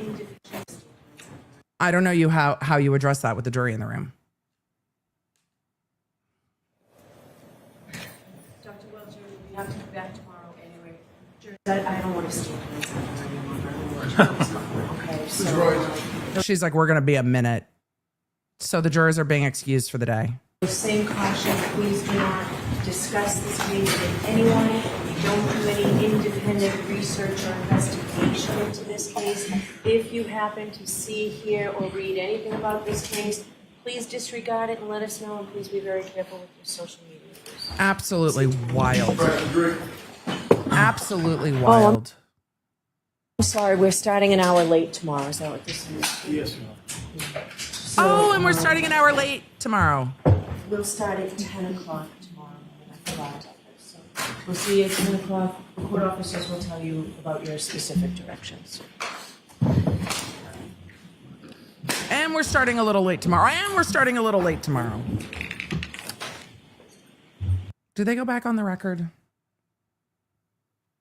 Yes, they do go back on the record. All right.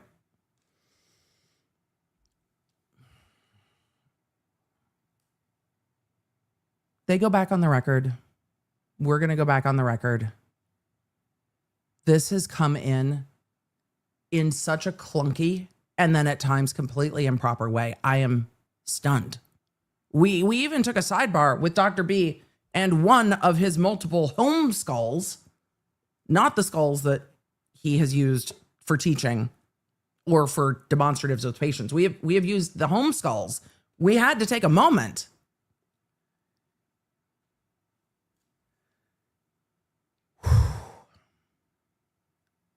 This is wild. We're going to go back to court and see what they argue.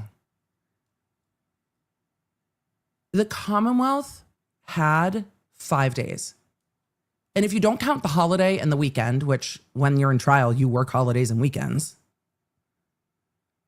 they still had Thursday and Friday to deal with this expert. And this is how the testimony came in.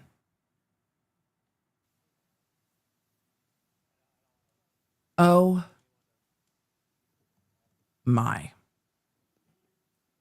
Yeah, I'll be back. The witness is on the stand. The witness is staying on the stand. The jury is out, and they are back on the record. All right. What the fuck? Dr. Welcher, leave. Dr. Welcher can step down. I know he has to come back and have his So just leave everything here. and then you'll come back in 5 minutes. Roger. All right. Yes, please. She's like, get out.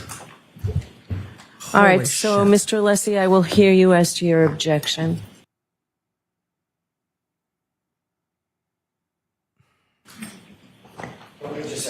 Holy shit.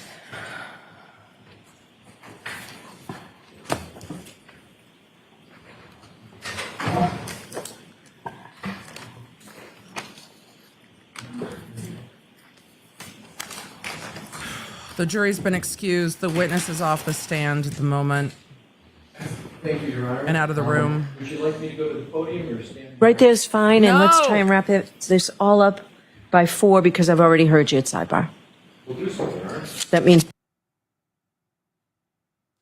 both of you I'll hear from within the next 5 minutes. Go ahead, Mr. Alessi. Thank you, Your Honor. The point number one is the question of whether, based upon a reasonable degree of scientific evidence or certainty, he has an opinion whether a collision occurred. I'm going to give a dramatic and accurate example that happens in courts all the time with equivalent. So, by analogy, if the issue is whether or not a defendant has stabbed an individual and caused a certain event. That is the ultimate question for the jury. That question is never permissible in a trial. By analogy, this is the exact analogous situation. The question of whether there was a collision is the ultimate question for the jury. That is why we are having this trial. The defense strongly asserts there was no collision, and there is substantial evidence to that. We are going to cross-examine Dr. Welcher. We are going to put in our own strong case to demonstrate no collision occurred. That's no surprise. It was in our opening statement. This witness cannot, by precedent for years, opine on the ultimate question that is going to the jury. I accept, subject to evidentiary issues, the two questions that a biomechanist always answers in these situations. Is the damage to the vehicle consistent with a pedestrian hitting the vehicle? And are the injuries to the individual consistent with being hit by a motor vehicle?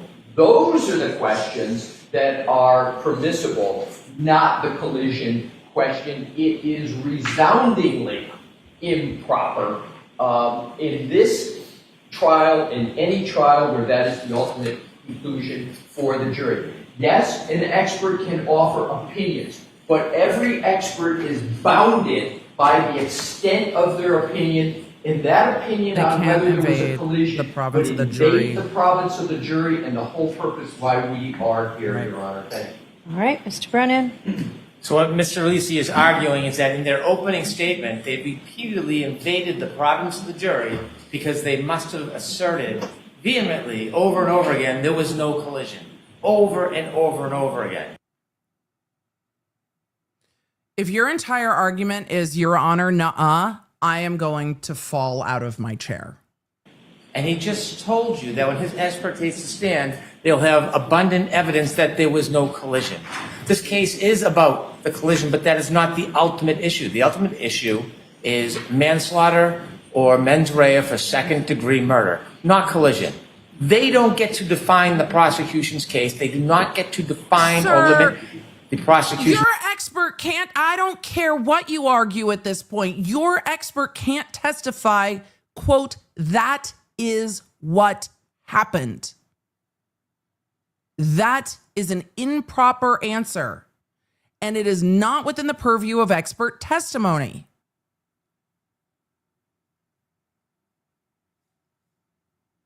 Opinions. They have no case law, they have no study, they have no jurisdiction or jurisprudence to say what we are limited to. He's entitled to an opinion. His opinion is not limited to whether or not the defendant struck Mr. O'Keefe. That evidence is obvious. It's not whether or not there's damage to the car or Lexus. That evidence is obvious. He also is an enormous part of a biomedical engineer and an accident reconstructionist. He studied the Techstream data. They didn't, he did. And he's entitled to give an opinion. The Techstream data based on... He said, were you listening to your expert? He said, we can't tell where in the Techstream data John O'Keefe was hit. That's what he said. I mean, I know I have the benefit of instant replay and I get to take breaks, but that's what he said. Fact and science and data tells us when, if you put it together with other evidence, and where, when you contribute it with other evidence, this collision actually occurred. We don't have to play peekaboo and close our eyes to the reality of the fact that the evidence supports the conclusion to a reasonable degree of engineering certainty that the defendant struck Mr. O'Keefe with her Lexus in front of Fairview Road. I am not interjecting the defendant. I always refer to her car, so it is sanitized, her Lexus. I've been careful about that. I don't have to, but I'm very careful about it. He is relying on the Techstream data, the physical evidence, his independent studies. he is allowed to offer an opinion about whether the injuries are consistent with the damage to the car, whether the damage to the car is consistent with the injury to Mr. O'Keefe, and he's That's not what also he said. allowed to answer, in his opinion, the issue of a collision. Putting aside the fact that that was emphasized and repeated in the opening statement, and it's going to happen again when other people testify. It's not our fault that ARCA didn't testify or look into the Techstream data, or they don't have an expert for it. It doesn't belittle or limit that evidence. We expect to ask Dr. Welcher, This isn't does he about have an opinion to a Techstream. reasonable degree of engineering certainty whether the defendant's Lexus collided with Mr. O'Keefe on January 29, 2022, around 12:32 a.m. Yes, that that- is one of the opinions we're going to ask him. Nothing to do with the ultimate opinion of guilt or innocence, or whether it's manslaughter or there's mens rea for second-degree murder. He didn't say it's my opinion. He said that is what happened. And what was your second? You said that's one of the opinions you're going to ask him. What else are you I looking will at? also ask him about the consistent with, whether the injuries are consistent with. With what? I'm going to ask him after this part about the difference between a clip or a side swipe as opposed to a full-on injury, pedestrian collision from a front or back of a bumper, and there are further slides to emphasize that point. And so there'll be an opinion regarding that as well. And you, Consistency with a side swipe or a clip. okay, so this is not the end of Dr. Welcher's testimony. He's just moving on to another area. It's close, but it's not the end. Okay. Go ahead. Yeah. Your Honor, here's a case. Attorney Brennan said, the case law, here it is. Commonwealth. He's like, Your Honor, I don't need case law. He can't testify to the ultimate opinion and ultimate issue. It's outside the purview of the jury. It's in the purview of the jury, outside the purview of the expert. I am buffering. I am just what? Coleman, 366 Mass 705, and it stands as a proposition exactly that I articulated. I won't repeat it. Secondly, Your Honor, we practice what we preach. I have the ARCA report right in front of me, and I have the report of... Is that a new one or is that a... This is the new one. Okay. It's also, the old one is the same. So I can, either one is the same. They do not, Mr. Brennan incorrectly said what our experts are going to do. I don't know why he did that, because he has these in writing. Neither Dr. Wolf or Dr. Rentschler talk about a collision or conclusion. It's consistency. It's those two questions I said at sidebar. And for reference, Your Honor, for the most recent is page 15. There is no... I don't have that report, so I'd like a copy of that report. Your Honor, a copy, and I also, Your Honor, refer Your Honor to ARCA's existing report, which I'm going to do from memory. I think it's February of 2024 that was done for the U.S. Department of Justice and FBI, where they basically said and gave opinions on those two items I spoke to you at sidebar. So Attorney Brennan is incorrect when he says what our experts are going to say or not. We've already committed in writing to what they're going to say. We're consistent. We practice what we preach. All right, so we will discuss this tomorrow before we start. I'll tell you my ruling tomorrow before we start. I need to go back and see what exactly came in to evidence today. All right, so I'll see you in the morning. All right, so please. Holy shit.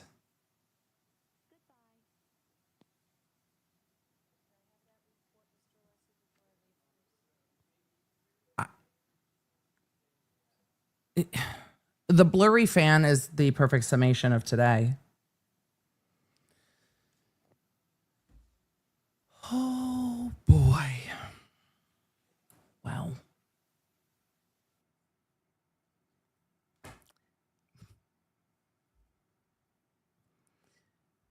At the end of day 21, beginning of week 6 of the Karen Read retrial, we have the Commonwealth's accident reconstruction expert on the stand. And we ended the day with the expert being asked if he had an opinion about whether or not Karen Reed's Lexus struck John O'Keefe. And at the end of that testimony, the expert said, yes, that is what happened. And there was a very swift and frustrated objection from attorney Alessi, and then a sidebar of some length, and then the jury was excused, and then the witness was excused, well, out of the courtroom. And then the attorneys were allowed to argue on that point about whether or not the expert was testifying to the ultimate issue of whether or not there was a collision. And attorney Brennan argued, well, that's not the ultimate issue of this case. The ultimate issue of this case is not whether there was a collision. Brennan said that much is obvious. The ultimate issue of this case is whether there's mens rea for it to be a second-degree murder or for it to be a manslaughter. That is how Brennan sees the ultimate issue in this case. Attorney Alessi said, Your Honor, a collision is the ultimate issue in this case. The defense is arguing there was no collision and is bringing in experts to say that there was no collision, which Brennan used to say, see? They're going to bring in experts to testify about the ultimate issue that there was no collision. We are allowed to bring in experts to talk about the ultimate issue of whether there is a collision. How John O'Keefe died is a central issue to this case.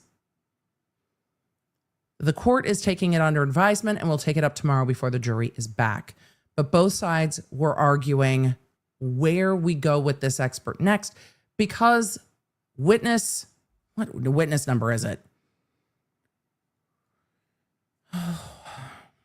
I looked at my pinned comment and then I was like, it's gone, because we moved on. Witness number 38. I think maybe the Commonwealth's last expert, which means we haven't seen their dog expert, who's probably going to be a rebuttal witness, so that makes sense. Witness 38. Possibly the last witness, and I think maybe probably the last witness for the Commonwealth. And we have not gotten through all his opinions yet, but his opinion is that based on the totality of what he reviewed, Karen Reed's Lexus struck John O'Keefe. And I don't even know how we got there, because what we saw were videos with paint, and he was reading off of a list with like his head under the microphone about the things he reviewed. And then when asked, didn't give his opinion clearly until he got to, that is what happened. Which again, experts can testify to if they have an opinion.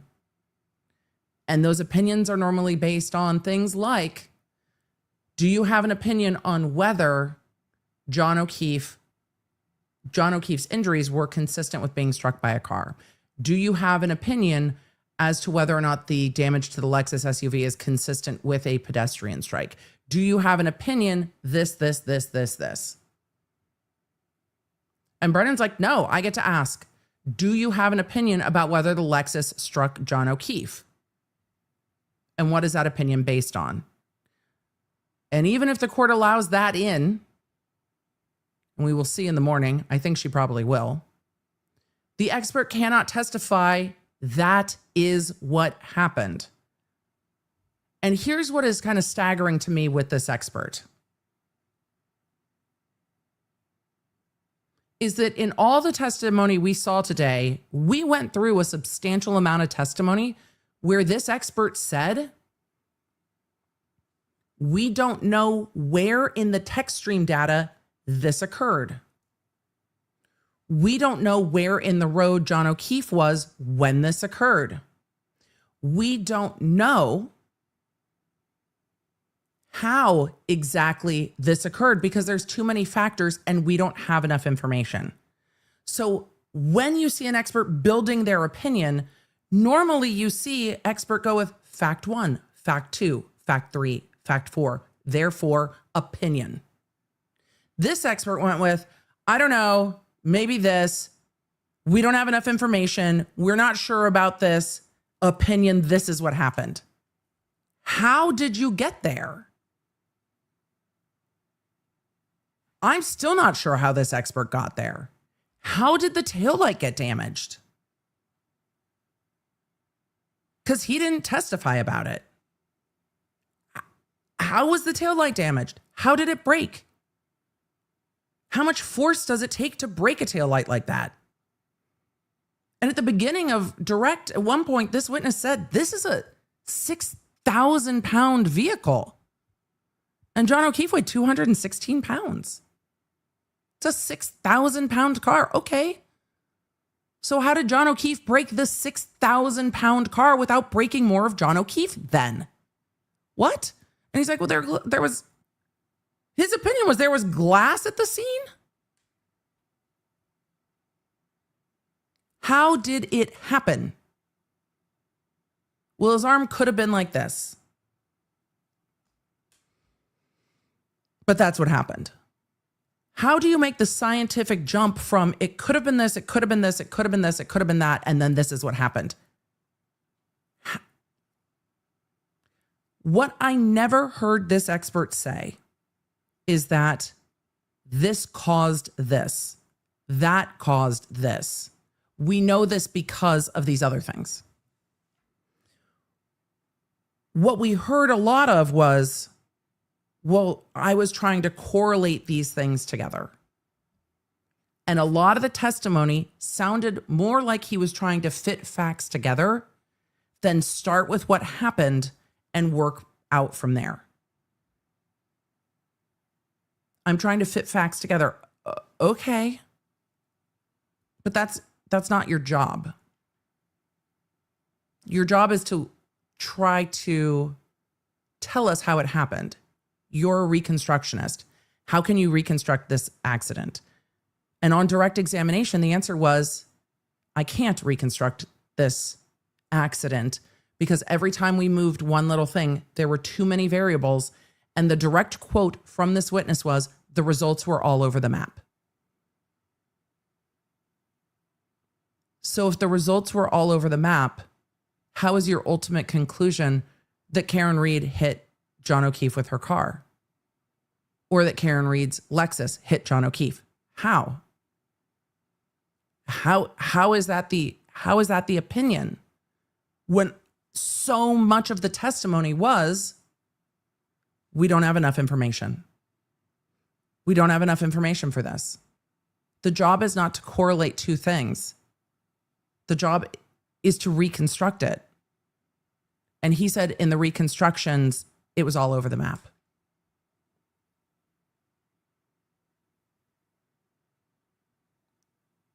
It was some of the most tedious and disorganized expert testimony I have ever seen. And I don't know if that was the PowerPoint or the questioning or the witness,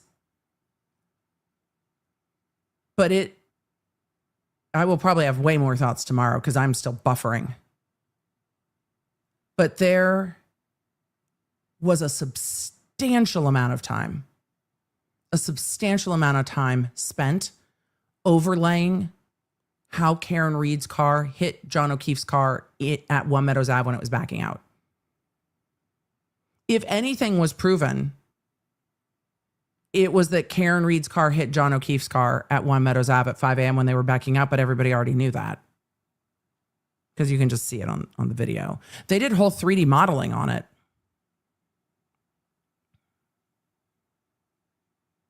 So what else did they spend a ton of time on? Well, they spent a ton of time on the 3-point turn and correlating the clock together. Correlating John O'Keefe's time on his phone to the time on the Lexus. We had a whole nother witness do that too, witness Burgess. I wonder if the Commonwealth is worried, and this is purely my speculation. This is purely my wondering. It's my speculation sound. Purely my wondering. Is it because the Commonwealth wanted the jury to hear it from another witness, not Burgess, about the time, knitting together the time from the Lexus and John O'Keefe's phone? We know from Karen Reed's witness interviews that they did a 3-point turn. We've kind of jumped over anyone talking about how they correlated the Techstream data the same day, but they did talk about the mileage substantially and the mileage matching, which I think helps.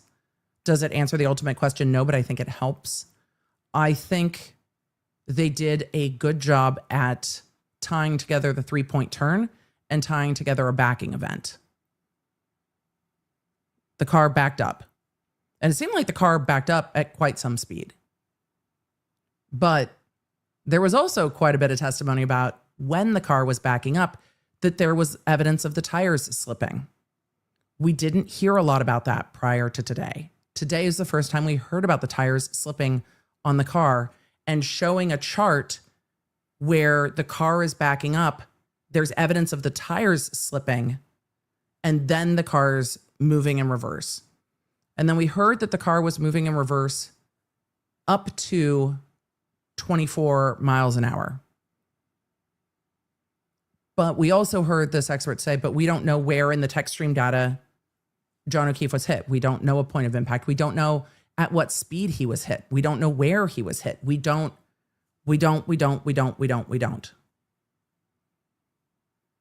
So that makes it difficult. I do think they did a good job correlating the Techstream data from the 3-point turn with Karen Reed's interview and the backing up happening about 8 minutes later. They spent a ton of time on that and a ton of time on overlaying Karen Reed backing out of the driveway. And then it was from there to, which means he was hit by a car. I don't know how we made that last jump. We had the witness using himself as a crash test dummy with paint on his arm, which is why the defense made a motion to keep this witness out. And then it just moved into, yeah, it's my opinion that the SUV hit John O'Keefe. It's notable to me how long they spent with some of the other information and how quickly they went to, and then John O'Keefe was hit by the car. But where did they break the steps down to get to that conclusion? Because it was a lot of, well, we don't know.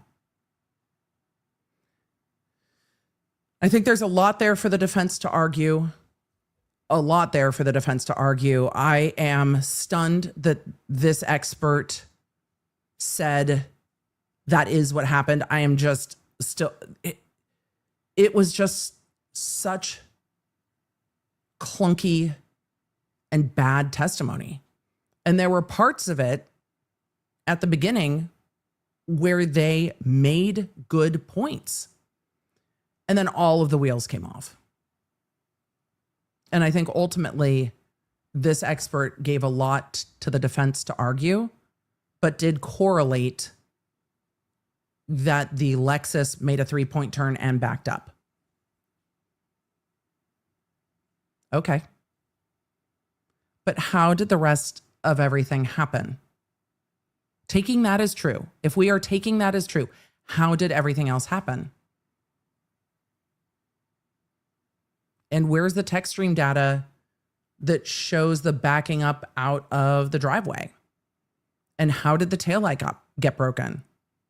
And how did the taillight get broken without more injuries? What I think we got from this expert was there's too many factors to have an answer, which is consistent with what the coroner said. It's not consistent with a murder trial, but it is consistent with the coroner. That was my takeaway from the middle of this witness. We don't know. That was my takeaway. But I've watched this trial once before. Boy, oh boy,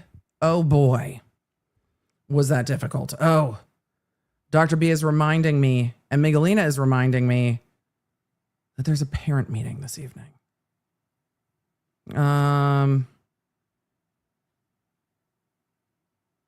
Oh, no, that actually might be changing. Okay. That might change. So I'm going to need to keep an eye real quick on announcements because it looks like there might be a change. Sorry, chat. Give me one second. Yeah, that might change. Okay. I'm keeping an eye on it. I'm going to answer some questions. That's my summary for today. What a weird day of testimony. And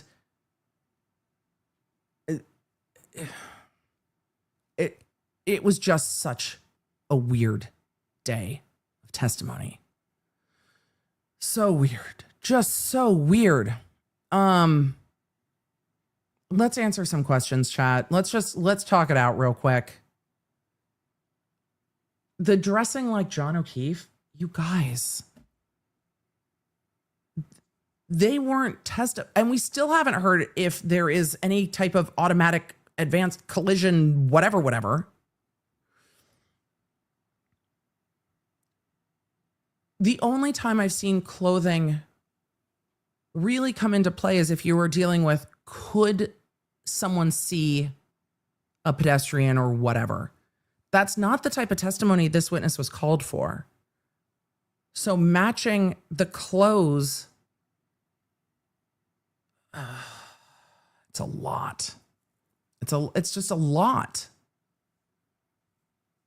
Ugh. I don't like any of it. We're just going to questions.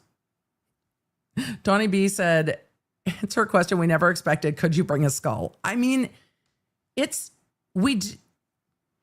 look, everyone has things from their job around their house, or maybe not, but I have a bunch of books. Dr. B has the skull. I really wanted to see what this one particularly, what it said on the back. And, there is a protuberance. There is a bony protuberance on the back. I still don't think I'm wrong. But again, I am not a doctor. I am not a biomedical engineer. I am not a biomechanical engineer, though I might start playing one on LinkedIn just for funsies. I worked very briefly as an EMT and very quickly realized it wasn't for me. Should I have realized that before? Yes, I should have. Why? I am very smell sensitive and I am horribly, horribly motion sick. So why did I think that medical emergencies in the back of an ambulance would be a great idea? I don't know. I don't know what maybe. I don't know. I was just like, yeah, sure. No, terrible idea. But even then, I had a very basic level of training as an EMT, considering what others would have. And I have not heard anyone refer to the back of the skull as anything other than the occipital. So when we got to occiput boner, I was trying not to lose my mind. And also I wanted to fact check with Dr. B. What I love about Dr. B is he is such a maxillofacial prosthodontist, the most specific and particular type of dentist. He was like, you know what? Maybe in some circles it's referred to that way. I'm going to look. He's not going to go just, I'm right, you're wrong. He's going to be like, is there a world where this is possible? No. Bring back the neurosurgeon, Dr. Wolf, like the hungry like the. Bring back Dr. Wolf. We're paging Dr. Wolf. Dr. Wolf, have you ever called it an occiput boner in all your time doing brain surgery? What the fuck?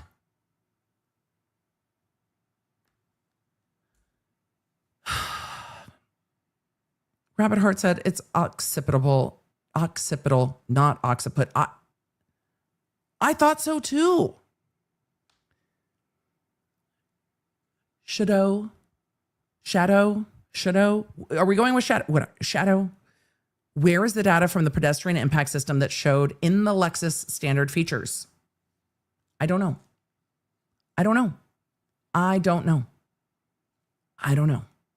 Also, yes, Dr. B is way too nice. If it was a specifically dental question, he would not be like,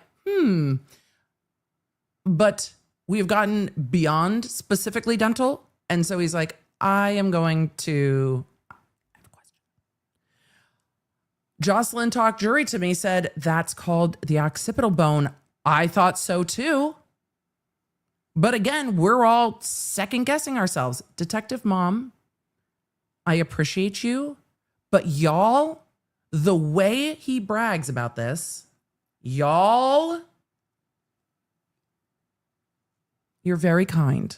But also, Dr. B is just like, he doesn't need the help. Patients still flirt with him all of the time. And then when he wears the black scrubs, people are just like, hey, Dental McDreamy. All the time. All the time. Daniel Woods said motion for occiput boner to be on the soundboard. I don't know if this witness gets to live on that way. I'm too mad. I'm too mad. We'll see. Can Dr. B come back after he's done his research?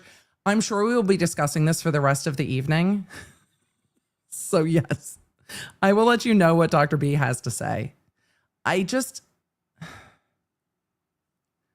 Dawn the Sleepless Hag said, having a cranial MRI on Friday, should I ask them? Oh, Dawn, just enjoy the conversation. Yes, you should have this conversation with everyone and be like, hey, this biomedical engineer was referring to the occipital bone as the occiput boner. Have you ever? It'll break the ice. It'll probably take the tension away. It'll break the ice. And I also saw the comment that Hazen said, I'm sure Dr. Wolf did refer to the occipital bone when talking about the star patterns. I'm pretty sure he did too. Kayla, thank you. Good to see you. Said, thanks, Dr. B, for being willing to bring the skulls. He brought both of them, which was very kind. Melanie, good to see you. Question, is this grounds for appeal? Not an interlocutory appeal. I don't think they're going to appeal right now. I think it's probably helpful for the defense to have an evening to take a breath and then decide what they want to do. I also think it's helpful for the defense that they can go replay this, not with commentary, but they can just go replay it. They can go watch exactly what was said. I can't tell you how valuable that would be as an attorney, because you're taking notes in court and you're relying on your own memory, but you can go watch how it played out. And then the defense attorneys can go watch how people responded to it. Though I think the way the internet responds and the way the jury responds in a case is going to be different, especially because the internet is very heavily invested in this case and has seen the first case. So the responses of the internet and the response of the jury are going to vary.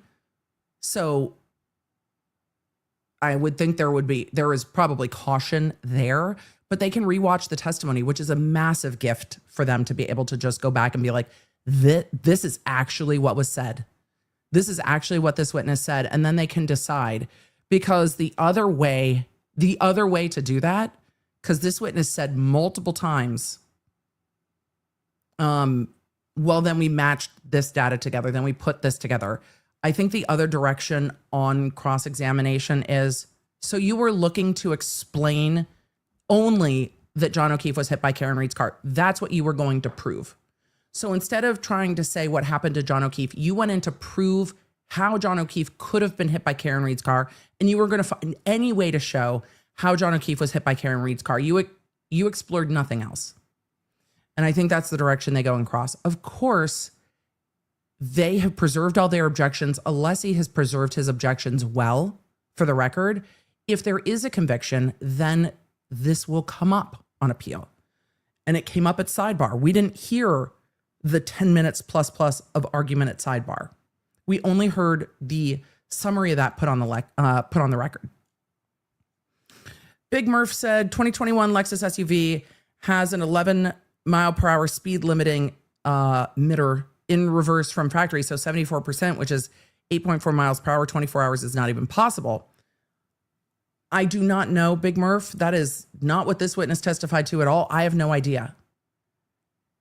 Someone should be able to testify to it. But if it's there, you would think they would find it. Alessi's tethered methodology, Ali, good to see you, said, I forgot to announce that I have 2 years sober today. Congratulations. Y'all were with me during Brooks when I was on my way to rehab 2 years ago. Look at me now. Congratulations. And I remember you letting us know that you were just like, this is what we're doing. And the chat, as they've said to everyone in recovery that's in the chat and finds us whether they're in recovery, the chat has always said, you've got this. We're here to cheer you on. You've got this. You've got this. So it is a wonderful update to see. And it's good to see you in the chat. Minnow said Dr. B is lucky to, I don't know. I'm annoying. He's a snack. Emily, you're the whole meal. Dr. B is lovely. look, here is the best advice. We've been married since 2002. Here is my advice.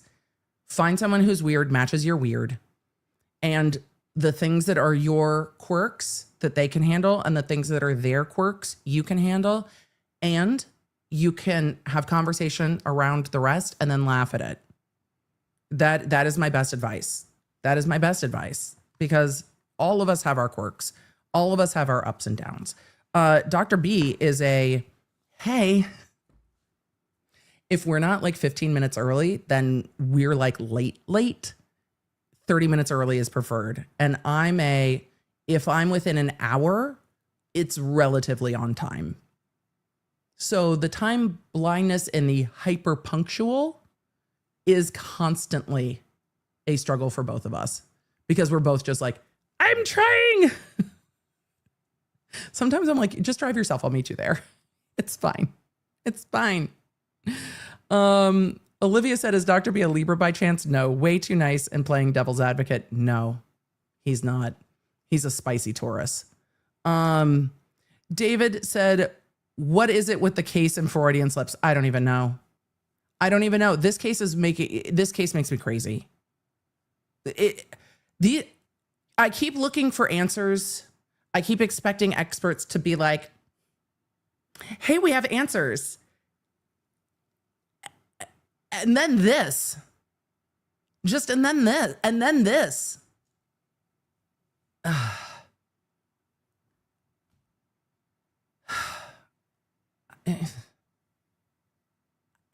I just, like Queen said, I wonder what the ARCA experts think about this guy's testimony. Probably nothing until later, but the ARCA experts probably caught all the errors in the PowerPoint because they have the PowerPoint. They won't listen to the testimony till later. If somebody asks Dr. Rentschler if it's called an occiput boner,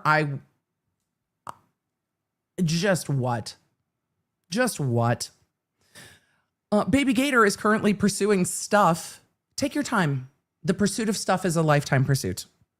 Thank you for 3 years. See, you're pursuing all of the stuffs and your law degree via YouTube.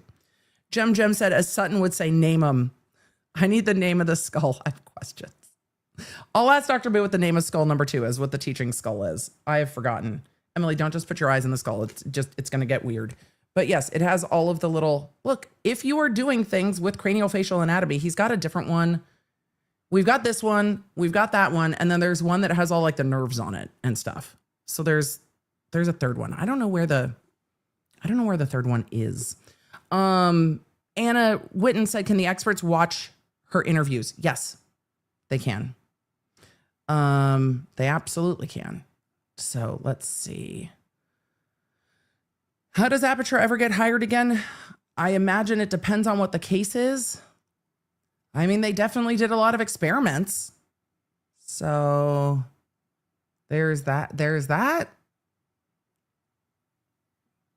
Heather asked, what do her interviews have to do with Reconstruction? Well, there are facts that are no longer in controversy because of her interviews.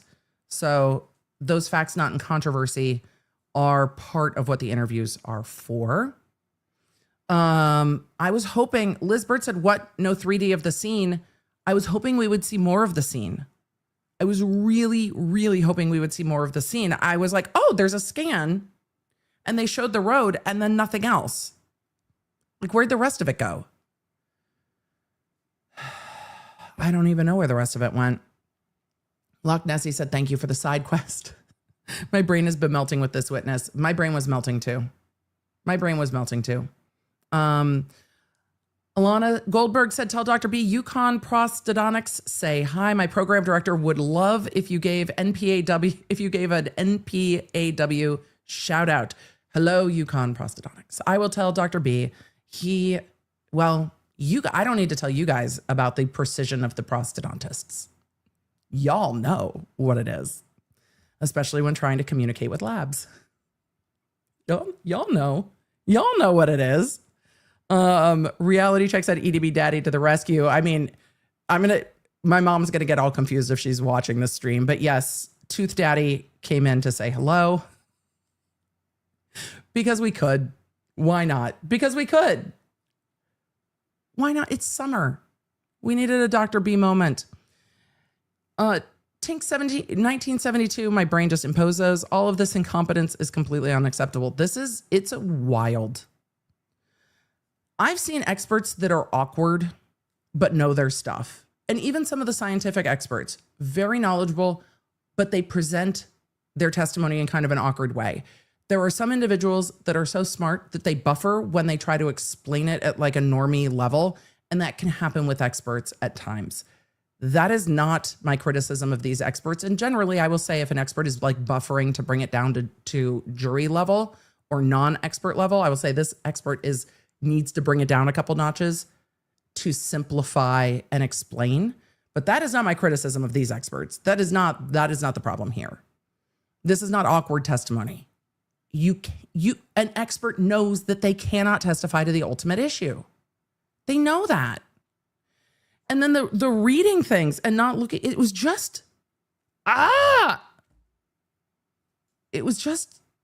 hated it. I hated all of it. And there were points that were made that I absolutely agree with. And there were things that I'm like, you should never be testifying to ultimate issues like this. And I think the problem for me is that it feels like a lack of care and a lack of precision. And those are the things I look for the most in experts, is both care and precision, especially when the expert is an engineer. I don't know engineers that aren't precise. Do y'all? Isn't that what engineers, like, isn't that their whole thing? Like the whole vibe of the engineers is like precision and care. I know a lot of you are saying, well, at the beginning he was like, yeah, I don't care. I don't have a dog in this fight. Which I don't like either. It was flippant. For all of you who are like, Emily, what? Like it's a memory test? Yep, sure is. Sure is a memory test. Sure is a memory test. Dr. Hughes testified in the Diddy trial last week. To call back to Dr. Hughes, but I talked about Dr. Hughes was going to testify later. Let's see. Danica said, EDB, the anti-Karen Reed side said, you're being paid to be against the Commonwealth. Okay. They can go fight in the chat with everyone who says I am too pro-Commonwealth and that I give the Commonwealth too much credit, that I am not hard enough on them, and that I give them the benefit of the doubt too much. They can all just discuss. I think where this case can get lost in the weeds in discussion is that there is a large difference between what the Commonwealth has and can prove and what happened. What is the Commonwealth proving in this trial is the question. That's the question. What is being proven? What has the Commonwealth proven?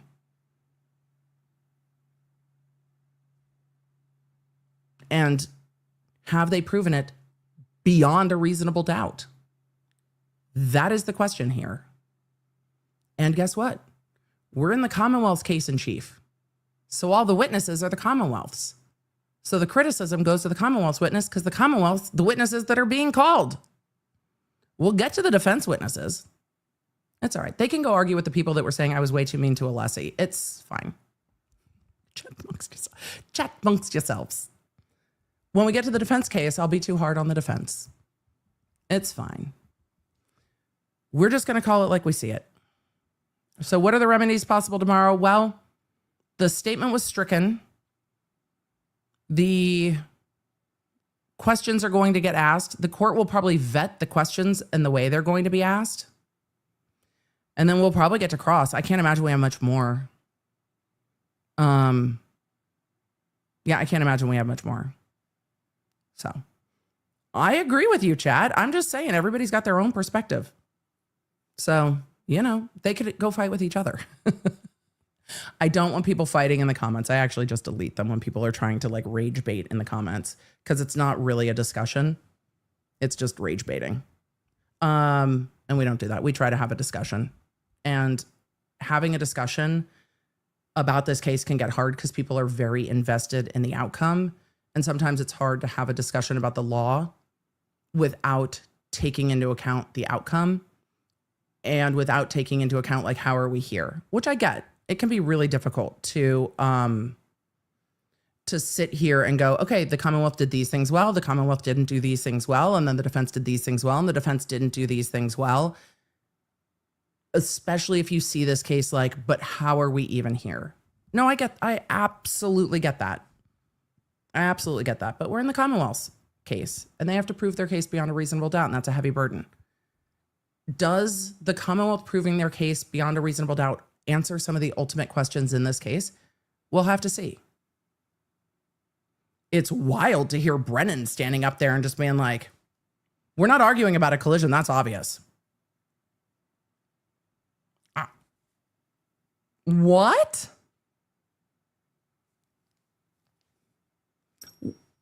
What? Okay. Sure. But it's fine. I think if anything, I might have a higher threshold for what I consider beyond a reasonable doubt just because of the work that I did. And that's a fair criticism. My threshold of what I think is proving a case beyond a reasonable doubt might be gained up a few notches. I think that's fair because I take that as a really heavy burden. So, yeah. But do I give the attorneys the benefit of the doubt at times until it is proven? Yeah, I do. Because I want to see what the thing is. But this case, man.